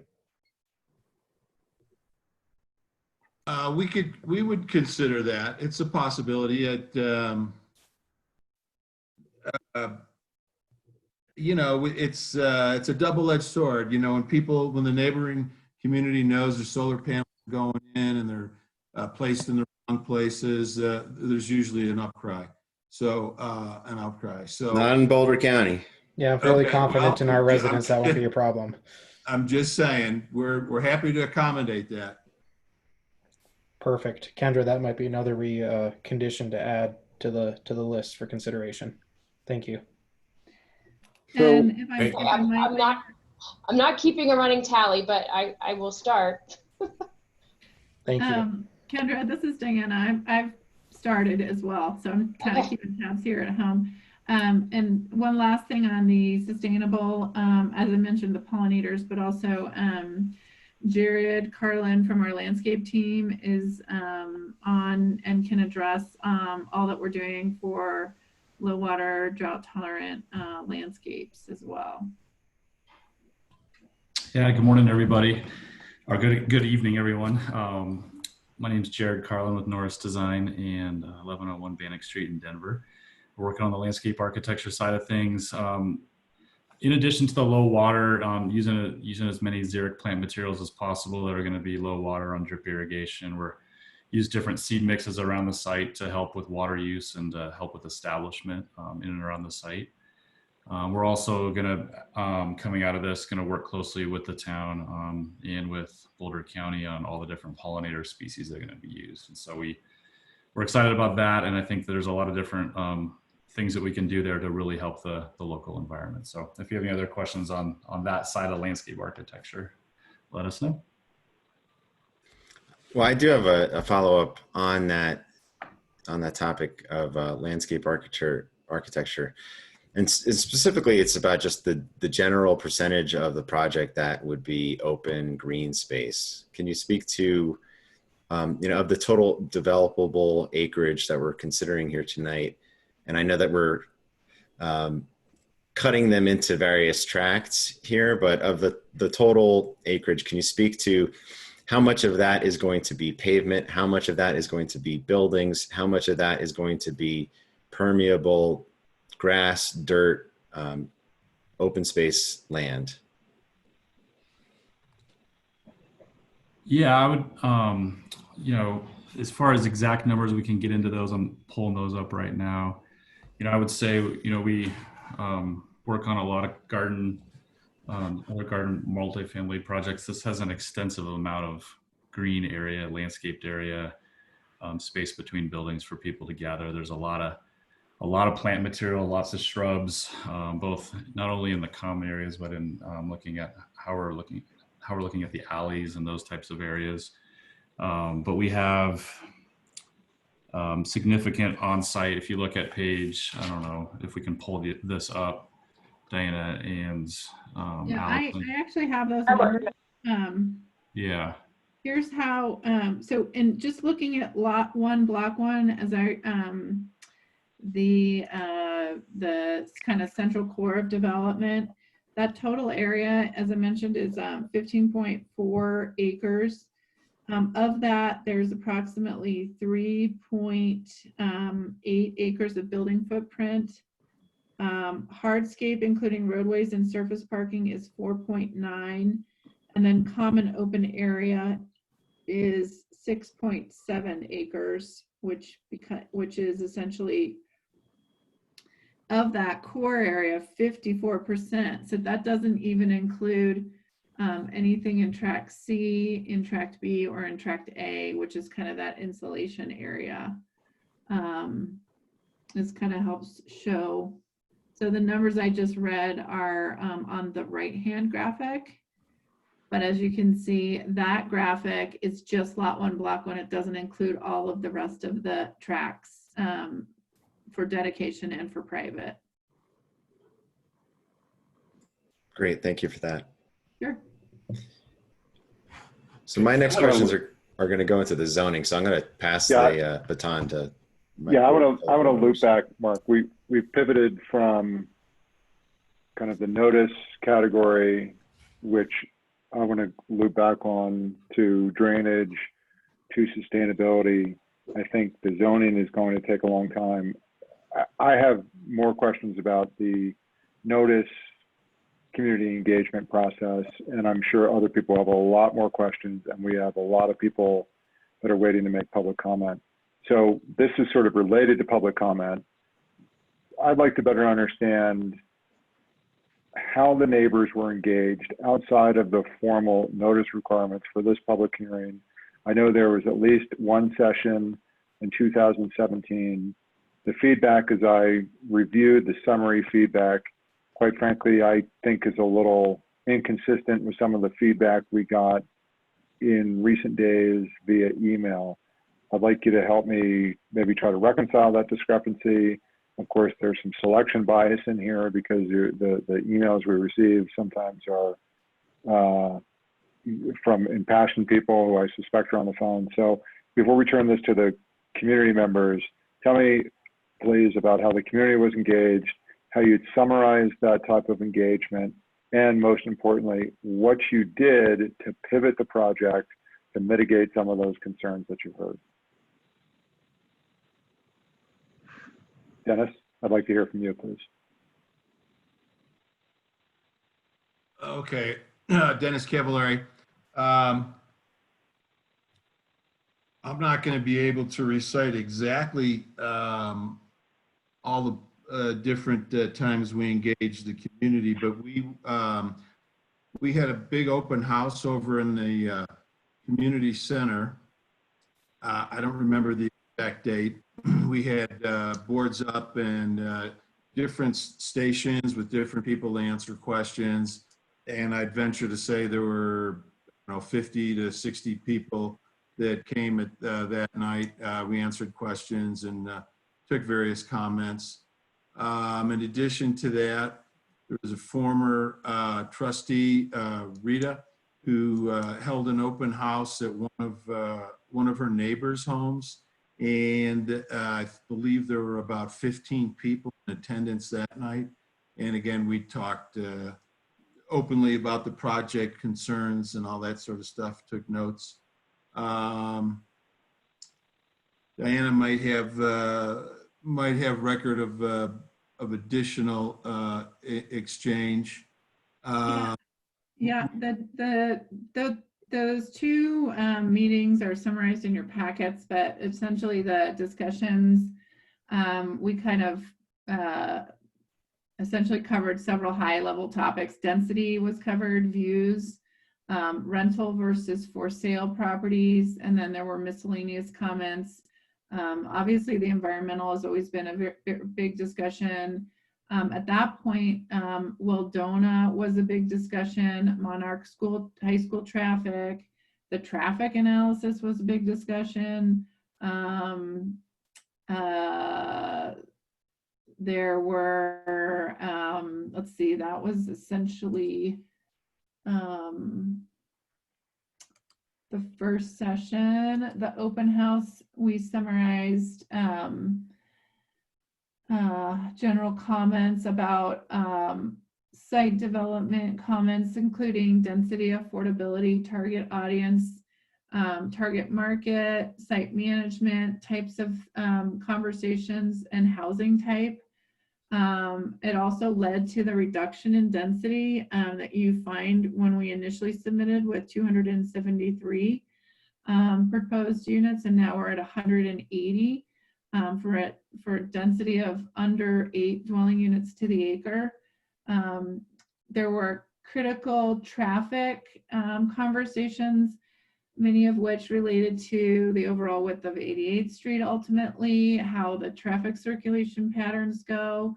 And I know Joe Henderson is on the phone and he can dive into those a little further. He worked closely with Alex Araniello. We talked about trails, open space, the environment as wildlife impacts of the site on the habitat, and then buffering of US 36. We had a lot of conversation about that. In fact, we ended up mitigating that noise with a sound attenuation wall as well. So there were many things that came out of those early conversations. Staff took those meeting notes and conversations, and we continued those topics through the 6 to 7 review cycles. And you know, that's kind of the result of those early conversations. We listened, we took that feedback and kept it as a running list along the way throughout the back and forth reviews. Thanks, Diana. So I've read I hadn't previously seen the comments, so it's very helpful. It was the session there may have been more than one, but the session that was best summarized from December of 2017. And at that point, you'd already pared down what was presented to the community, and I wasn't there. All I'm representing is what was in my packet, is you were showing 182 units.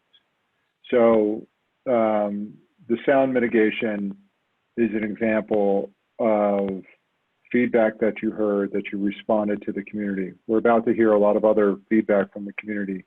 Can you give other examples, not we discussed, but specific examples from we heard this and we did that? And I'd say another example would be initially we didn't have 3.8 acres of open space that would go to the town.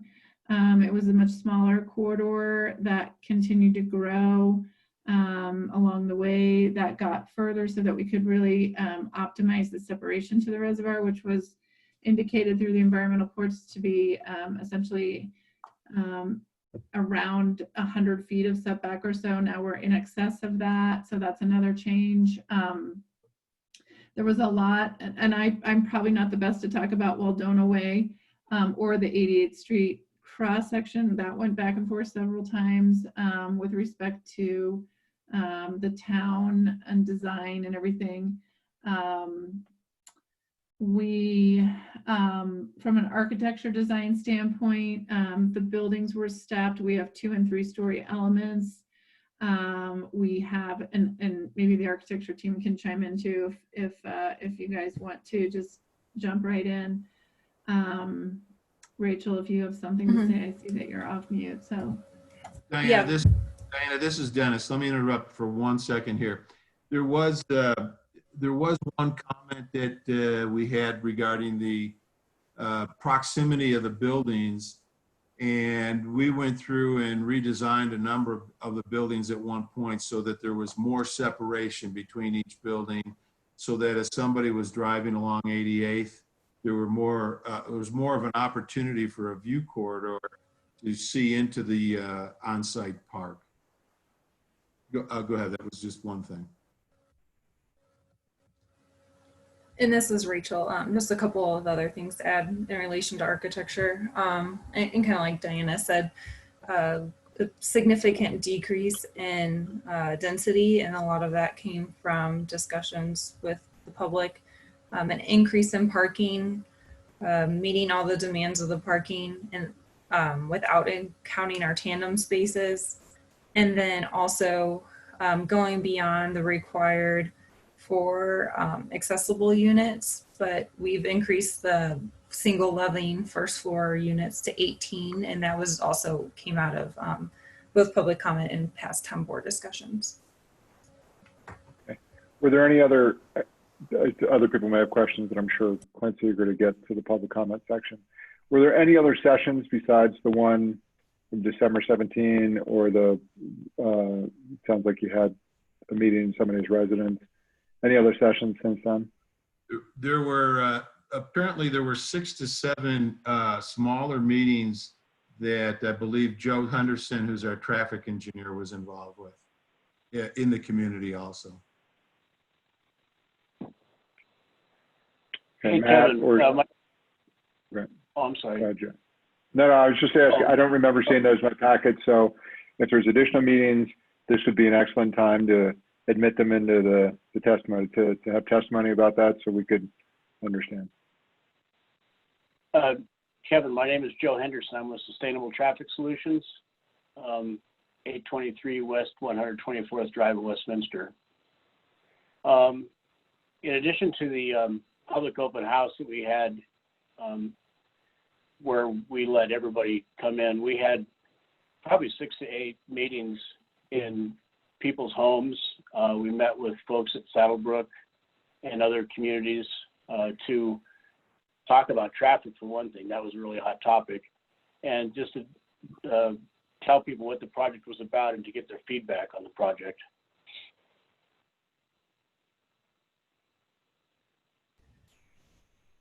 Okay, thanks, Joe. I suppose if we need specifics, I could go back and look through my calendar and see the dates and locations.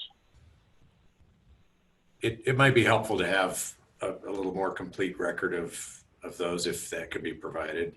I wanted to do a check-in with the board on time. It's 9:50. I would propose that we maybe do Q&A for another 10 minutes and at 10 o'clock transition to public comment for about 45 minutes and then have a check-in at 10:45 to determine if we want to continue longer, if there's a big stack of public comments still lining up at 10:45 and we want to maybe continue that beyond 11, or are we just going to have final comments between 10:45 and 11 and wrap it up at 11. So if the board's good with that plan, we'll go for another 9 minutes or so with Q&A.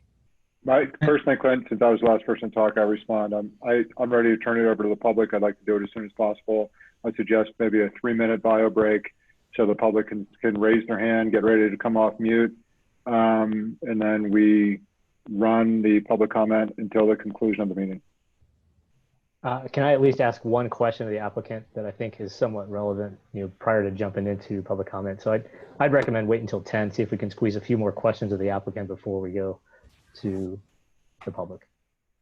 In a new category or related to engagement, drainage, or sustainability? It's a new category, but it's not zoning. It's not zoning. So, but yeah, I mean, I guess that's the challenge here, right? At what point do we curtail the questions and then have to circle back to all this all over again? So my preference is looking at the list of participants. We have 43 people that have chosen to log into this meeting at 9:52 at night on a Monday. I am not interested in telling any of them that we don't have time to hear you. So I want to make sure we hear each and every one of them. And I know that some of us want to adhere to that 11 o'clock stop time. So I'd rather get moving as early as possible. And if it goes past 11, we amend the meeting end time as necessary. Yeah, my only ask would be, to the extent that we haven't talked about zoning, we haven't talked about traffic, we haven't talked about parking, we haven't talked about a number of different issues still. So I'm happy to turn this over to the public when the public is done or the night is over and we're moved on to the next hearing or the next meeting. I want to make sure that we can come back to all of those topics, number one, for board questions, and then give the public an additional opportunity for public comment to the extent that anything that was discussed subsequent to the original public comment, might spur some additional public comment from the public. That's correct. And just to be clear, we're going to be continuing this meeting to a future meeting, and we will need to have time to set that continuation of the public hearing. So we can't go right up to 11 and just hard stop. So we do need to anticipate time to notice the continuation. And yes, we will have opportunity for public comment at the continued meeting, and we'll certainly have a lot more Q&A. So I will defer to board members if you've got a really pressing question you want to ask now of staff. Otherwise, let's take a 5-minute break, and then we'll come back as soon as you can. And as soon as we're all back, we'll jump right into public comment. Sound good? Okay.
All right, we're just waiting on one more trustee to get back to the meeting, and then we will get started. There's Laura. Okay, this time we will get started with public comment on this public hearing. Clint, one thing real quick. I should have done this at the beginning of the meeting, but it slipped my mind. On the advice of our attorney and in an effort to ensure complete transparency, I need to make a quick disclosure. Prior to joining the town board, I was a member of the town's Open Space Advisory Committee when the previous concept plan was presented to the town. This does not impact my ability to review the application in an objective or unbiased manner, and I will be able to complete my town board duties without any conflict. But just needed to make that statement. Thank you. Thanks, Ken. All right, Sandy, did you have something? Okay. No, I'm sorry. I forgot to unmute. Okay, thank you. All right, at this time, we will begin public comment on this public hearing. For public comment, you can do so by indicating using the raise hand feature on Zoom. If you want to go ahead and get in line, you can go ahead and raise your hand as soon as you want. There's currently 4 hands raised. We will be calling people in the order that they raise hands, and we will get to as many as possible this evening before we have to end the meeting. And if we will be keeping track of people's time. You're allotted 5 minutes, but ask that you please respect the time. And if you are just agreeing with previous speakers, you can say that and be done quickly. Just ask people not repeat themselves as much as possible. If you would please start with your name and your address. This is a public hearing and we do need to keep complete records. Most people have got their first name or first and last name on the Zoom screen, but if you've just got a first name, we will need to get your last name just for the public record. And so at this time, we will go ahead with public comment. And Rich Kaufman, you're up first, and followed by Ryan Welch. So Rich, go ahead. Good evening, ladies and gentlemen. How are we all doing today? Mr. Cavalieri, thank you so much for a very well presented application for your residential development. You've done a lot of modifications based on feedback, and I understand this is your 6th, 7th, or 8th application. I'm not sure on the exact details there, so I appreciate you cooperating with feedback and making modifications. However, I'd like to address the Board of Trustees. The applicant got their input on how the project should proceed, but the applicant did not get input on if the project should proceed. Now that the final application or a close version of it is at hand, it is time to take a step back and reassess the options. Option 1, allow our town to take on this new residential development. Or option 2, wait. Wait and get the final okay from the community residents. See if everyone wants this residential development to take place, or see if the majority do not want this residential development to take place. We've gotten feedback. We have pretty much the final version on the table. I think now that all the modifications have been made, the community, the residents that live here, should have a final say and give input into if they want it or if they want open space. Mr. Ryan, you said it before on getting feedback from the community, and I appreciate the questions. I think another survey or some tool to assess the public opinion and sentiment of moving forward with this development is important. And in the spirit of transparency, I ask you to make a call for a final community decision. Open space, purchasing it for open space, even if we need to up the tax, open space or this residential application. Thank you very much. Thank you. And Rich, if you could identify your address just for the public record, I don't believe we caught that. Yeah, certainly. I am 1310 South Boyero Court. Thank you. All right, next is Ryan Welch, followed by Caitlin Kelly. Go ahead, Ryan. All right, good evening, Town Board. My name is Ryan Welch. I'm coming to you tonight with comments as the chair of the Open Space Advisory Committee. A while back, the board asked OSAC to take a look at the most recent development from an Open Space Committee perspective. And because there is this active development proposal, OSAC could not make recommendations on the overall land use, only on the wildlife and open space aspects of the design presented. But we presented our concerns to the Planning Commission and attended both Planning Commission meetings on the topic.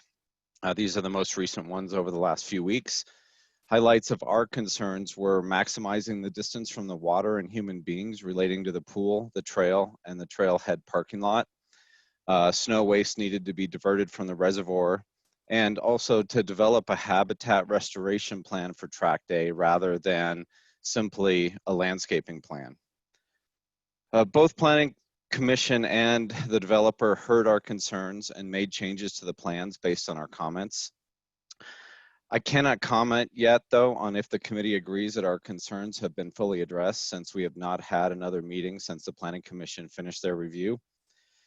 And finally, I just want to remind the board that in our 2019 Open Space Summary Report and recommendation, where we had the two top priorities for acquisition were the CenturyLink property and the Zaharias property. And assuming the CenturyLink property purchase is completed here shortly, the Zaharias property slides into the top priority from our perspective for purchase, which is obviously subject to the constraints we're under recommending such purchases. Thank you. All right, thank you, Ryan. And could you also give your address just for the public record? I know you're on one of the committees, but just to have that for record. Sure. I think I got muted again, though. You're on. Oh, okay. Yeah, I'm also a resident of Superior at 1482 El Dorado Drive. Thank you. All right, next is Caitlin Kelly, followed by Tim Howard. If you just start with your name and address, Caitlin, go ahead. Good evening. Caitlin Kelly, 2035 Eagle Avenue. I'm a homeowner in the Saddlebrook condos. First off, I want to thank everyone on the call tonight. It's another late night of what feels like pushing through yet another development. And just to reference back on Kevin Ryan's questions about the community engagement and input. The meeting that we had at Rita's neighbor's house was Terry Clark's house. That was on October 17th, 2017. There were 7 of us in attendance. The next night, the developers brought a team to the Saddlebrook condos. That was on October 18th, 2017. It was a Wednesday night in the Saddlebrook clubhouse. We had little to no notice, so unfortunately there were only 5 people in attendance. One of those was actually an HOA employee, mostly just because they were the on-site HOA manager at the time. The date of the sports stable open house, I found the postcard in my notes here, was December 14th, 2017. And since December 14th, 2017, from my knowledge, there has been absolutely no community engagement in getting input on this project. With that being said, I did already email my comments to all of you, but I would like to reiterate some of them. As a homeowner in Superior for the last 5 years, we consider it an honor to live in this incredible and charming town. It is my belief that adding these 180 additional units to the Zaharias property is not in the best interest for the town or its current residents. I'm asking you to vote against the proposed application for Zaharias. There are countless reasons why this proposed apartment complex is not appropriate for that site. I truly believe that the town trustees and the planning commissioners operate out of a sense of integrity. Unfortunately, I do not believe the town staff do. Also, we as residents deserve to know how the land currently being used for the 88th Street expansion was transferred. Did the current property owner grant an easement to the town for this work? Was it taken through eminent domain, or did the current property owner donate the land to Superior before knowing the application would even be passed? Why would someone donate such acreage to a town without the assurance that the transaction was a done deal? If we need housing affordability so bad in this town, why are only 71 units currently being built as 2 bedrooms? As of right now, there are over 1,500 units approved for development in the town of Superior. In my note to you, I've broken down how each unit is going to be built and in which development. We need to slow down the town's residential development. The demand for housing is apparent, but we need to think long-term. Will growth happen when Colorado catches another influx of transplant in 7 to 10, even 20 years from now? At the rate that we're going, it certainly won't be superior. At what point does the town need to consider and start budgeting for emergency services like a police department? With our rapid growth, the Boulder County Sheriff's Department, do we know that they can handle our increase in population? At what point does the town need to get to before creating their own emergency services? Boulder Valley School District, is the school district aware of our rapid population growth as well? Can their schools, particularly Monarch, handle the drastic increase in our population in the next 3 to 5 years after all of these developments are approved? The wastewater treatment plant on Honey Creek already smells horrible, especially during the summer months. Can that plant handle the increased population caused by new residential developments? How will the developer and its subcontractors ensure that the construction trash and other contaminants will not pollute the HHR during construction? How will they be held liable if their work negatively impacts the reservoir? Lastly, Zaharias equals wildlife. You hear enough about this from the professionals and the avid birders in town, so I'll leave that based on their expertise and passion. Again, I'm urging you to vote against this application for Zaharias. Thank you for your time and your commitment. You are incredibly appreciated. Please remember the folks that voted for you and put you into these trusted positions that you're in. We are literally begging you to listen to your constituents. Thank you. Thank you for the comments. And we have Tim Howard is next, followed by Maggie Toth. Tim, go ahead.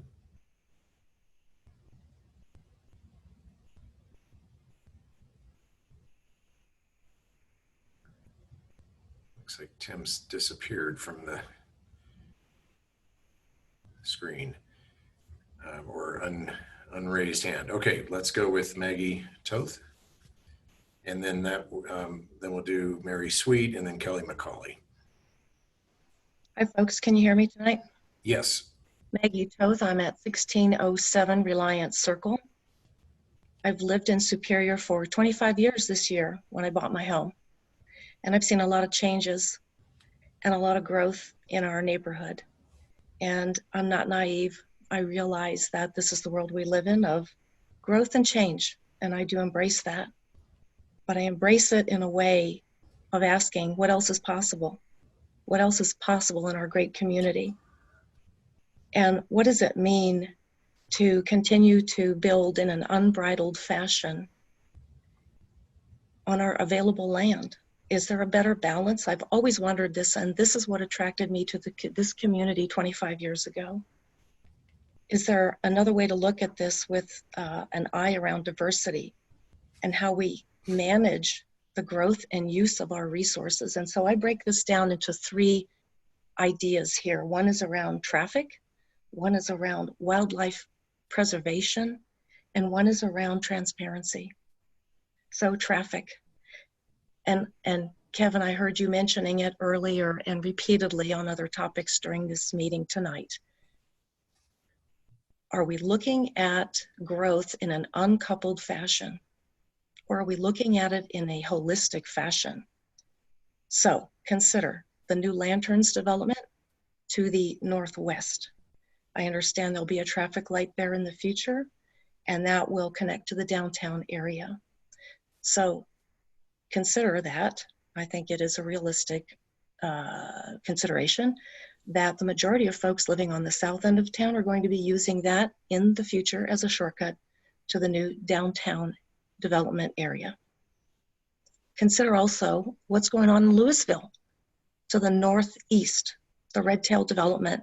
That community is under the same kind of conversation right now. What happens and how do we manage our development? And so now we're looking at the park, and it was a beautiful presentation. It's a beautiful development, I agree.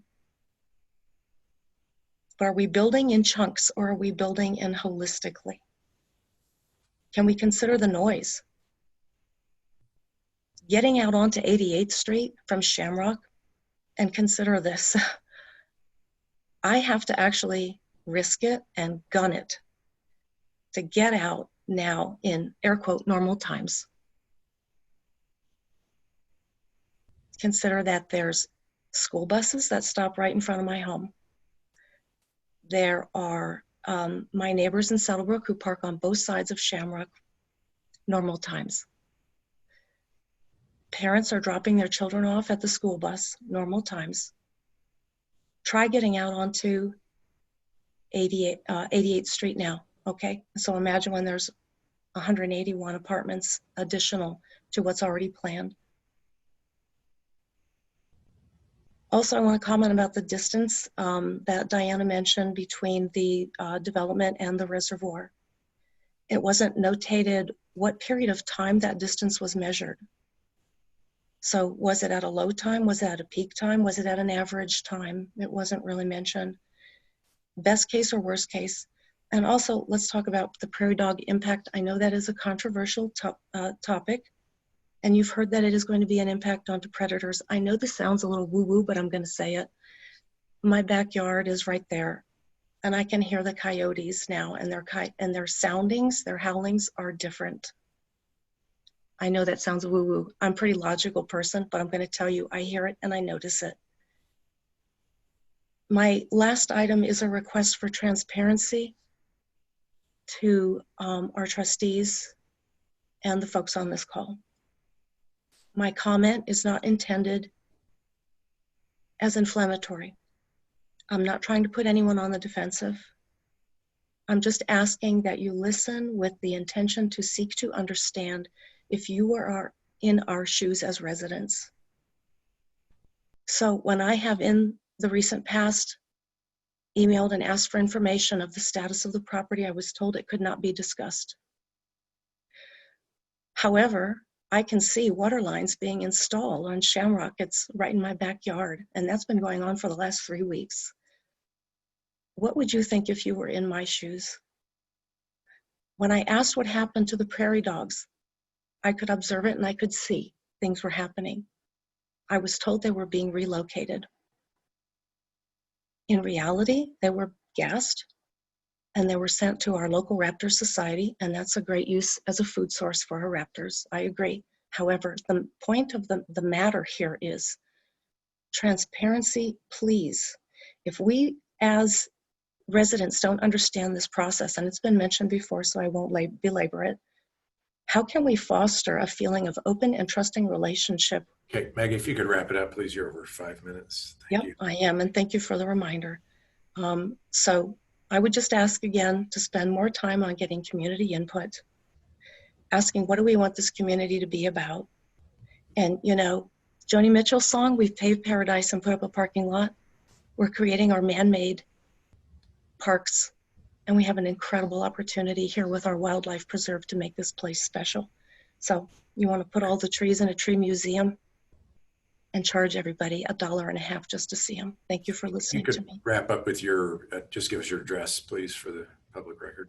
Yes, I gave it at the beginning, 1607 Reliance Circle. Thanks for listening and your consideration. Thank you.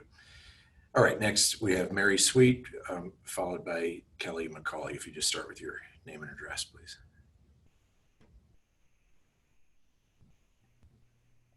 Hi, good evening. My name is Mary Sweet, and my husband Michael and I live here at 1727 Reliance Court. We've raised our 2 sons here and have called this home for 24 years. To give you our orientation, our backyard backs to the Rock Creek Parkway, and we're just northeast of the roundabout at 88th Street.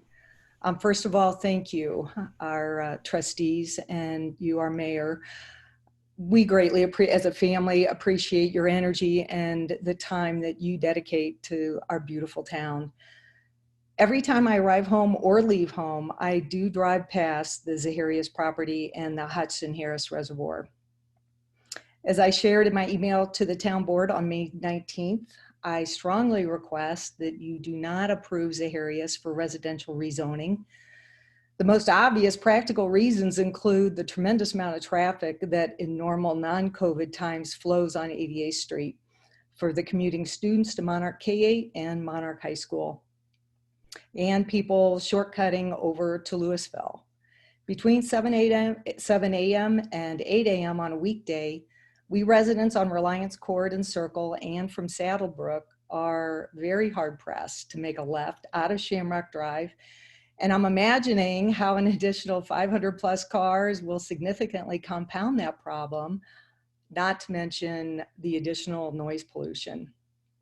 From a visionary perspective, I believe as a town, we really have a very unique opportunity in front of us to save this land from additional housing built, specifically rental apartments, and cultivate it for a nature preserve, conserving this land for the wildlife and the waterfowl that currently live there and for the unique migratory birds that grace our skies.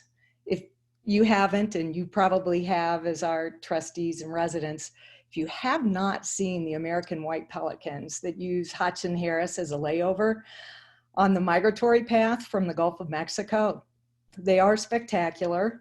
We literally go out in our backyard and sometimes see as many as 20 pelicans flying overhead. It is really glorious. I just want to say I really hope this conversation continues. I want to better understand the ongoing process here, what the town's position is for the consideration of a nature preserve for the Zaharias property.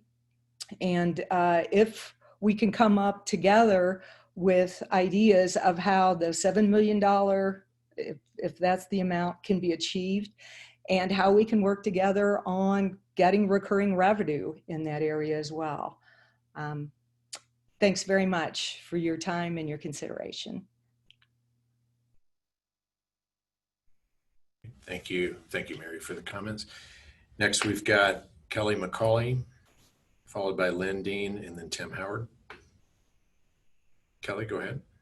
Hi, Kelly McCauley, 1950 Shamrock Drive. Just want to say thank you for, listening, and please make wise decisions.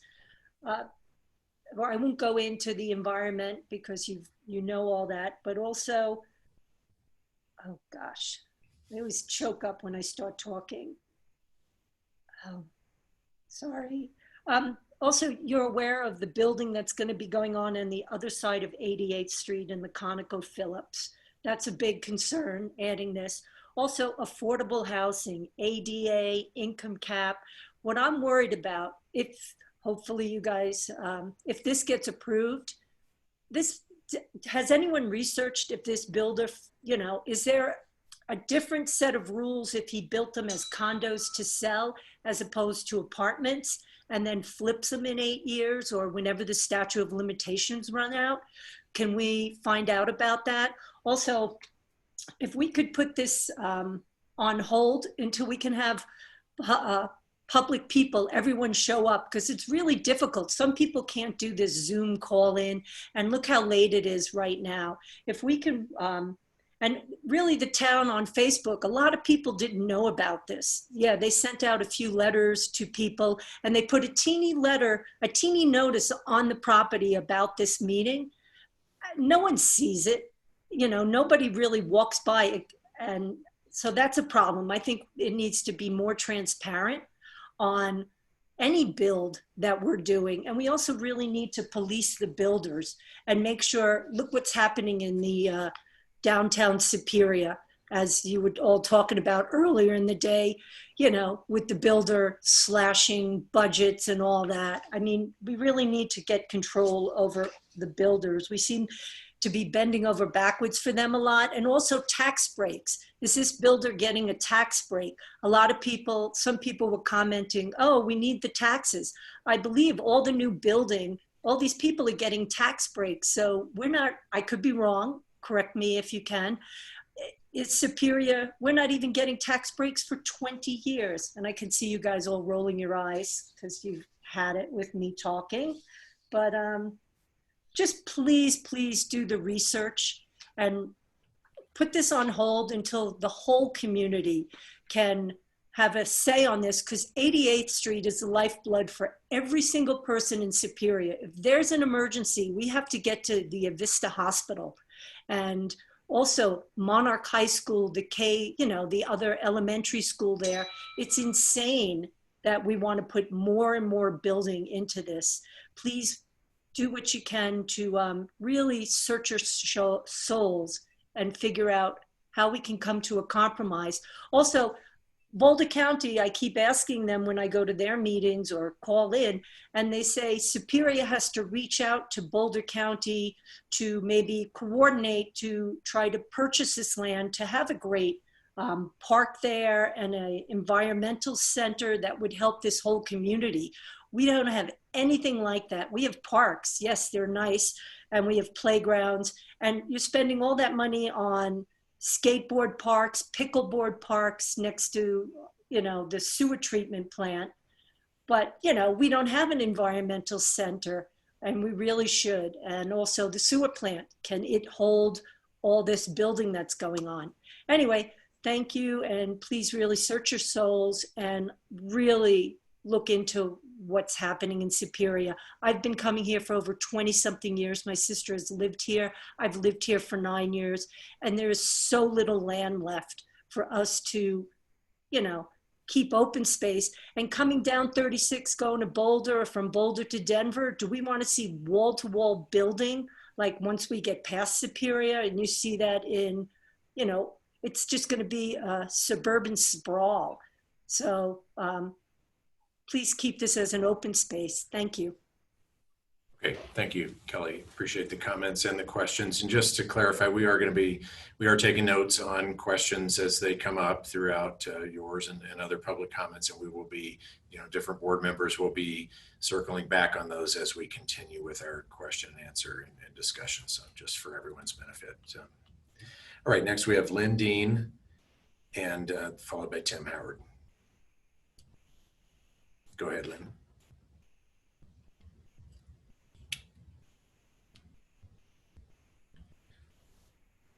Just need to unmute bottom left of your screen.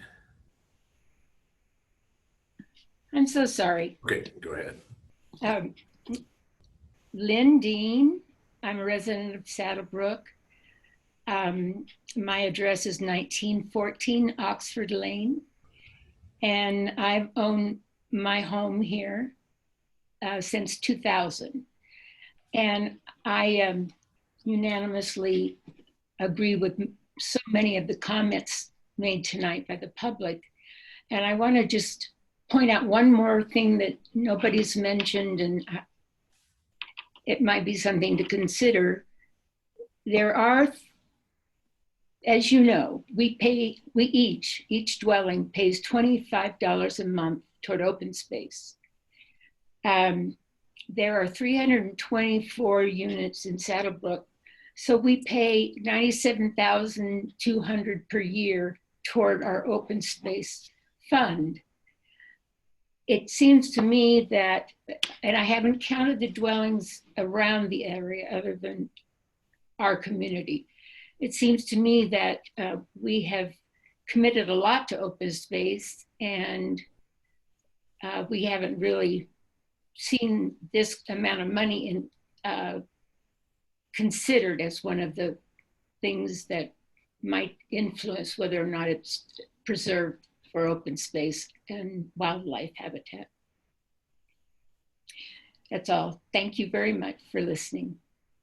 Thank you for the comments. I think what you may be referring to is the landscape fee that you pay, we all pay.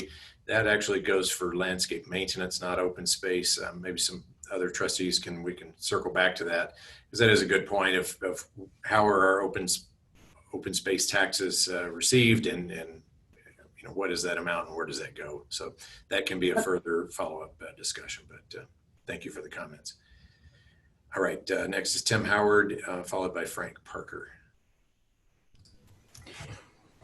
Hello, my name is Tim Howard, 2733 Slate Court. I'm an 8-year resident of Superior with my wife Heidi, our 3 daughters, Skylar, Maya, and Haley. Thank you, Mayor and trustees and fellow residents, for all your comments. I was heartened by the opening comments by you, Mayor, and all the trustees regarding the importance of examining our collective racial biases and the importance of Superior proactively addressing systemic racism. I'm here to voice my support for affordable multifamily apartment development in our town.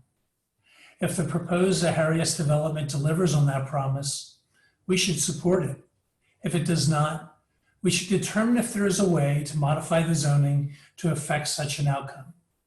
As I read it, it looks like the average rental price is expected to be $3,000 a month. That's about double what the definition of affordable would be for a first responder's family. Unless there are adequate affordable units set aside or some other mechanism to guarantee affordable units, the project does not meet the affordable housing standard. You know, a little over 100 years ago, government instituted racial zoning policies were deemed unconstitutional as the Supreme Court ruled on Buchanan v. Warley. As with all forms of systemic racism, those who hold power and wealth are willing to exhaust every avenue to maintain the status quo and frame diversity as bad for business. This is often taken the form of zoning laws which prohibit multifamily dwellings or fail to demand affordable housing accommodations, and other laws which result in high uniform housing costs. In other instances, it takes the form of local governments succumbing to citizen pressure not to allow the character of the town to be changed and thereby rejecting affordable housing options that could lead to an increase in the diversity of the community. Today, Superior is the epitome of the affluent suburban bubble community. 76% of the residents are white, like my family. 95% of the residents are white or Asian. The average household income is approaching $150,000. Our community effectively is not available to anyone who is not affluent due to the housing costs. Who are we choosing to exclude? Those who make less than six figures, which disproportionately affects Blacks and Hispanic families. Many of our children's teachers need to tack on a couple hours to their days commuting. Many of our first responders, they are vital in protecting our community, but can't afford to live here. How about the nurses who could have a 5-minute ride home from Vista Hospital, but instead need to drive 45 minutes after working 12 to 14-hour shifts battling COVID-19? How about young professionals who have student debt to pay and can't afford $3,000 a month for a rental? Yes, those same young people will be key to making downtown Superior and the planned restaurants and shops an economic success for the town. If we don't work to embrace diversity in our community, we're shortchanging our children. Lack of familiarity and friendship with others who look differently from oneself is what has driven the polarization in our country and the rise of xenophobia and racism. As you watched your TV this past weekend, have you noticed the diversity and youth of the protests? That should be our hope. We need to give our kids in Superior an opportunity to build empathy, compassion, and friendship across the racial and socioeconomic spectrum. An argument I have heard voiced is the impact on the Reservoir Reserve. I'll leave that discussion for others. What we are left with is what I believe should be the real determinant of approval or disapproval. Does the proposed high-density development make affordable housing more available in Superior, or doesn't it? I'm here to fight against the not in my backyard mindset, which is one of the primary enablers of discrimination and racism in our country and in our town. As a co-founder of Safe Superior, a husband and father, I urge the Board of Trustees to disapprove the planned development unless there are an adequate number of affordable units and a mechanism for enforcement. I urge this board to take proactive measures, maybe through zoning, to increase the affordable housing options in Superior and thereby promote greater diversity at every opportunity. We will all benefit. Thank you. Thanks, Tim. Appreciate the comments. And next we've got Frank Parker, followed by Matthew Koshman. Thank you, Mayor Folsom. Frank Parker here. I live with my wife, Britt Parker, and our child, Kai, at 2946 Castle Peak Avenue. Tim, what a hard act to follow. Well done, sir. That was a very compelling argument, and I'd like to echo and amplify everything that guy said. That said, I actually was going to come at this from a slightly different point of view, but I think his point of view carries a lot of water.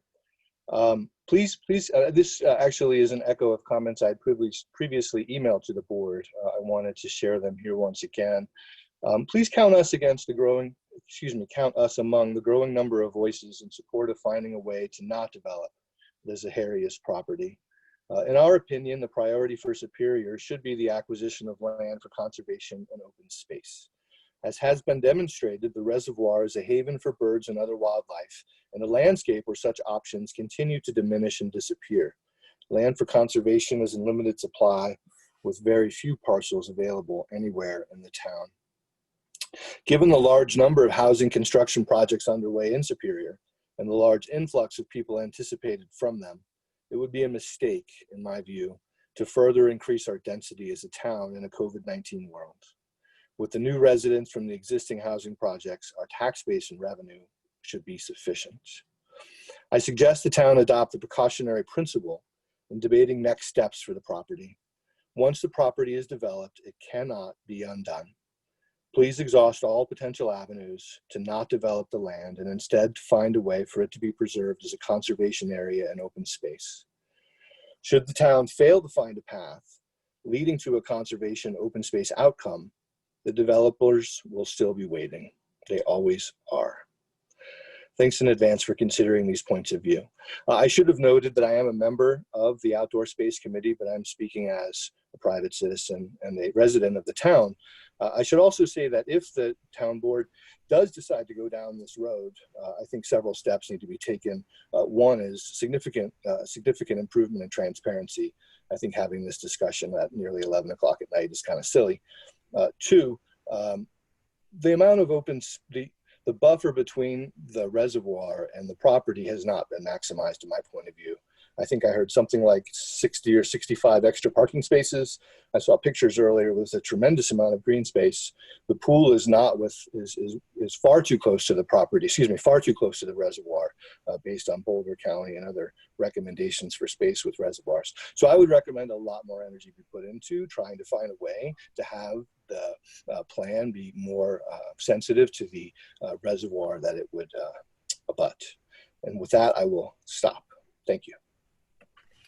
Thank you, Frank. Appreciate your comments. Next, we have Matthew Koshman, and no one else has raised hands. So if you'd like to speak, we've got another couple of minutes to speak. Okay, I see a couple more hands coming up.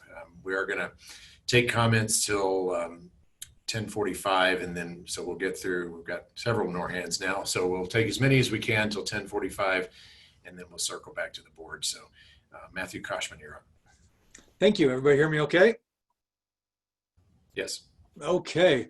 Good evening. This is Matt Koshman, 1549 Ivy Place. My wife and kids, we've been living here since 2008.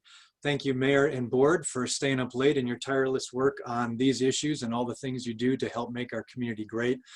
I am here to also echo and support the recent comments that Tim Howard made in light of affordable housing. And my comments presume a huge assumption, and that assumption is that we will have bona fide, legitimate, sustainable housing, affordable housing units in this development. Assuming that is the case, I want to voice my support for this project. You know, when we have a rare opportunity like this for expansion and development, I feel strongly that we should be considering how others could join and participate in our fantastic community. We've all been paying attention to the national conversations we've been having these days on race, equality, and justice, and this is exactly the kind of thing that people like us need to consider if we are going to make tangible differences in terms of societal structures and systems. For decades, people of color and other people of lower socioeconomic status have been systematically excluded from communities just like ours through a variety of unspoken norms and euphemistic laws and codes like redlining and zoning restrictions and exclusionary lending practices. Now, in no way do I think that's what's going on here, but this is the kind of mundane municipal work that does in fact underwrite so many of the systemic and structural issues of inequality and injustice. And we have a chance to do something different. This is about people being able to be part of our community, not just commute in, first responders, teachers, service workers. So much of what we've been learning about the recent issues in our society is the way in which our communities have been apart from each other, that we're not integrated, that the people who work in the communities are not part of the communities. This is what people are talking about. And we have to work at this. It doesn't happen naturally. We have to do something different beyond following the predictable script, because this is how it happens. We convince ourselves that we're being responsible, we're being patient, we're being wise, we're taking our time, but that's the script of the status quo. And of course, one relatively small housing project is not going to solve inequality and injustice in our society, but that's not the point. We don't want to reject something just because there's not a direct cause and effect relationship to an obvious solution.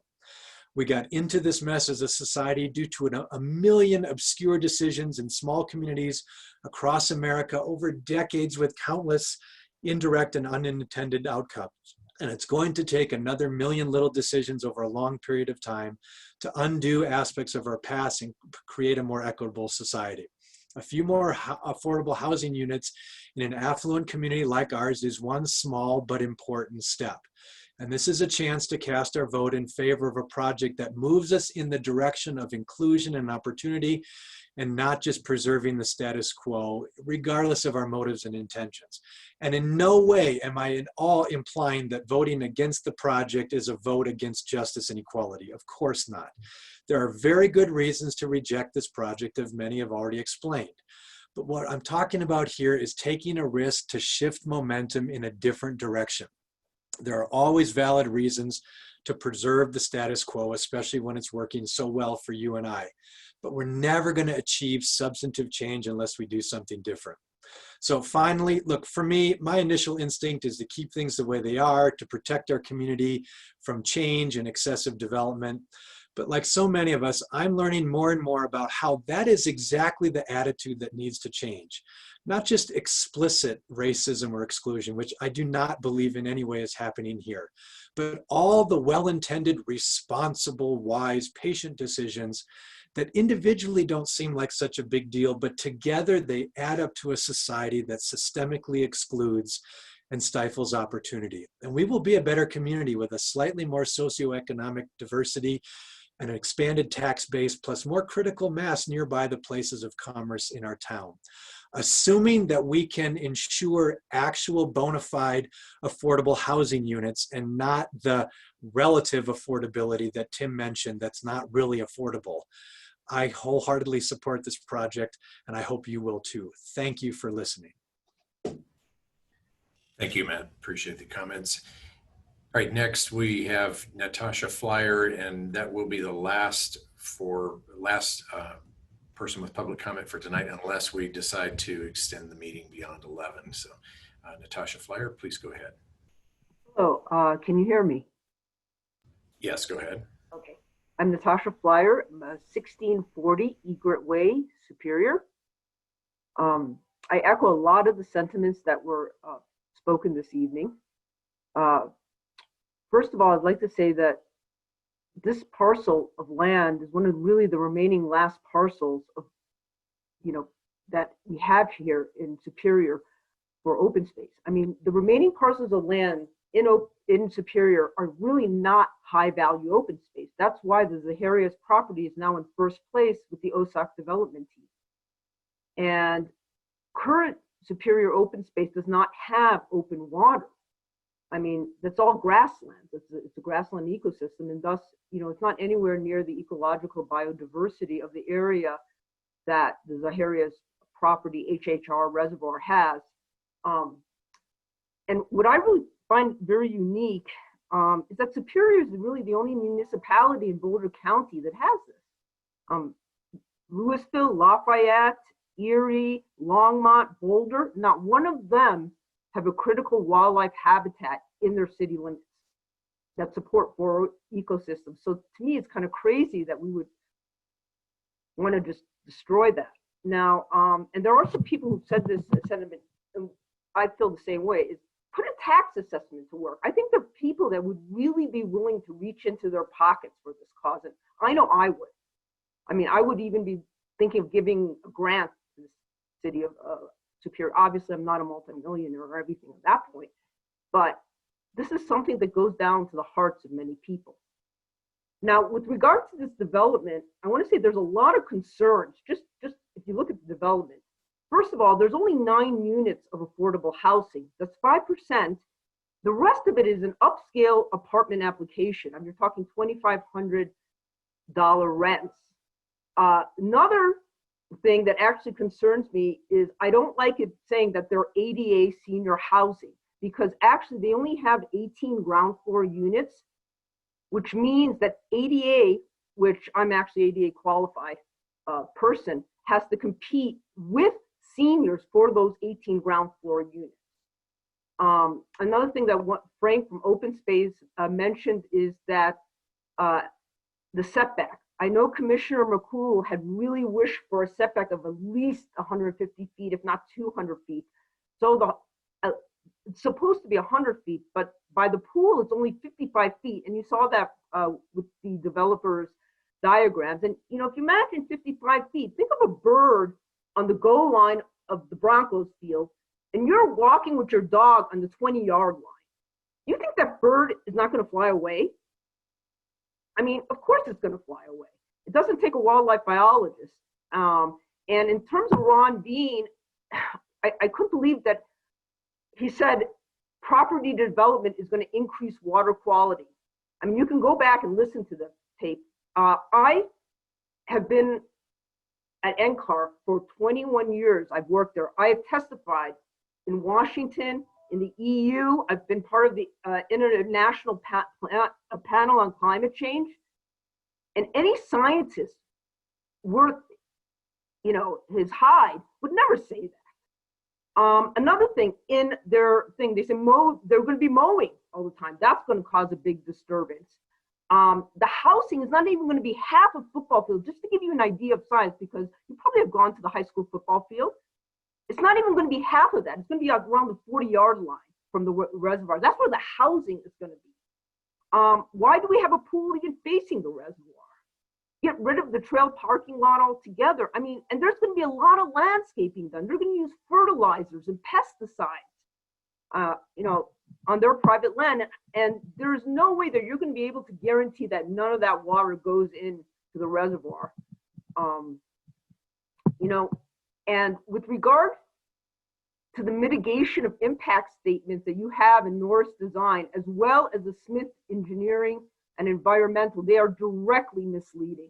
I mean, I was absolutely appalled as a scientist myself that they would write like that. They don't mention whatsoever the 130 plus species of birds. In fact, they don't mention any species of bird except for a diving duck, which the pond isn't even, or pond, the reservoir is not even known for. Smith Environmental and Engineering did the survey in January. So what do? They then take Ron Bean on May 27th of this year and tell him, okay, go out there for 2 hours and do a site survey.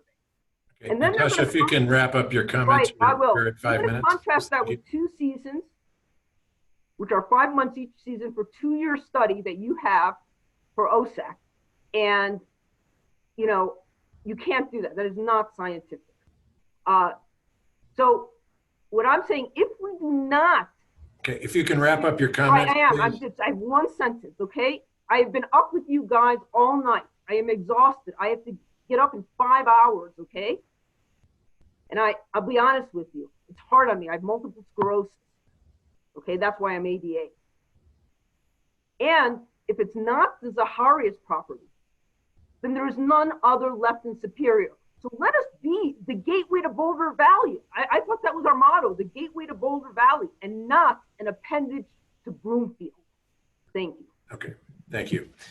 All right, we are at the point where we need to make a decision as a board. Do we continue past 11 o'clock with additional public comment? We do have a couple of hands raised. I imagine there'll be some more if we decided to continue past 11.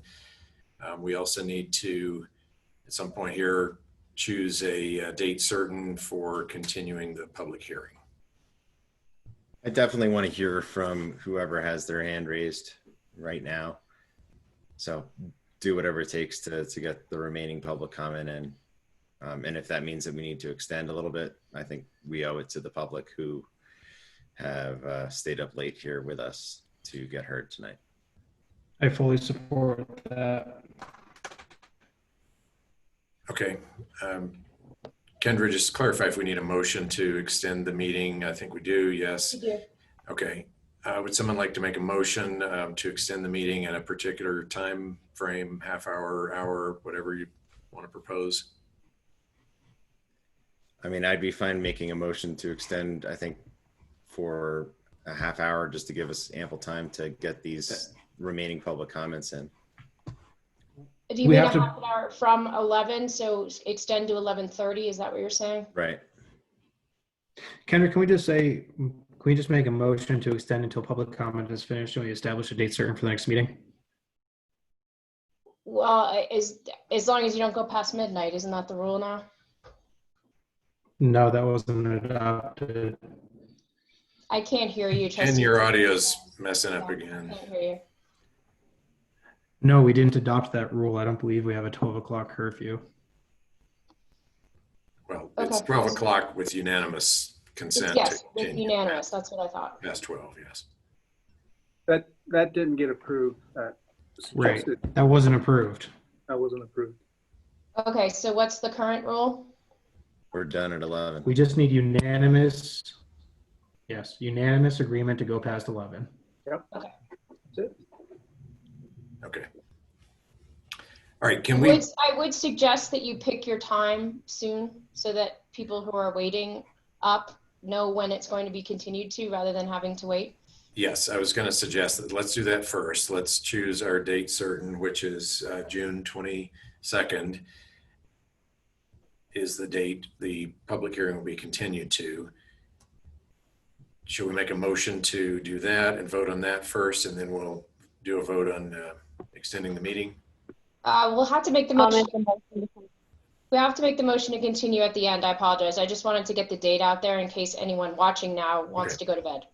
All right, thank you. All right, go ahead with the motion to extend the meeting then. So I'll make a motion to extend until 11:30. Second.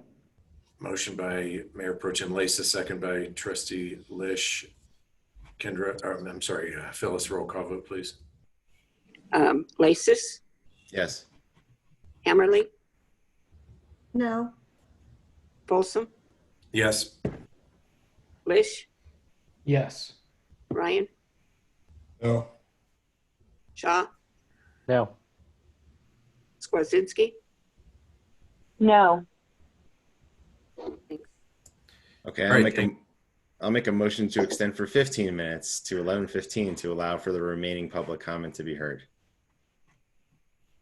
All right, well, I'm seeing heads shaking, so Are we seriously not going to hear the Yeah. floor people here? How disrespectful is that of our residents who have stayed up until 11 o'clock on a Monday night to come speak at public comment, and we can't even give them the respect of an audience? This is disgusting. Mark, Being called from our residents. Yeah, Mark, I tolerated being called un-American about 4 hours ago. I'm not going to tolerate being called disrespectful to support our colleagues who've been out here for 5 or 6 hours. And come on, we're going to extend this meeting. There are multiple mechanisms. I'm sympathetic, but it's disrespectful to have somebody speak without physically being able to hear somebody. And that's what we're hearing from our colleagues. And we need to respect our colleagues who are done. And we're going to continue hearing these public comments until we've exhausted the public comment process. That's not disrespectful. That's just government. So let's not use inflammatory words, please. okay, let's go ahead with a motion to continue the public hearing to a date certain. All right. I'll make a motion to continue the public hearing to our next board meeting on the 22nd. 22nd. All right, motion to continue to June 22nd by Trustee Skwarczynski, second by Mayor Folsom. Phyllis, go ahead with the roll call vote, please. Skwazinski, Yes. Shaw, Yes. Ryan, Yes. Lish, Yes. Lasis, No. Hammerly, Yes. Folsom. Yes. Thanks. All right, thanks, everyone. Motion passes. We are going to continue this public hearing to June 22nd. We will offer an opportunity for public comment during that session. We'll ask everyone to, of course, tune in at that time. And thanks to everyone for your participation and interest this evening. And with that, unless there's any further final comments, we will adjourn. All right.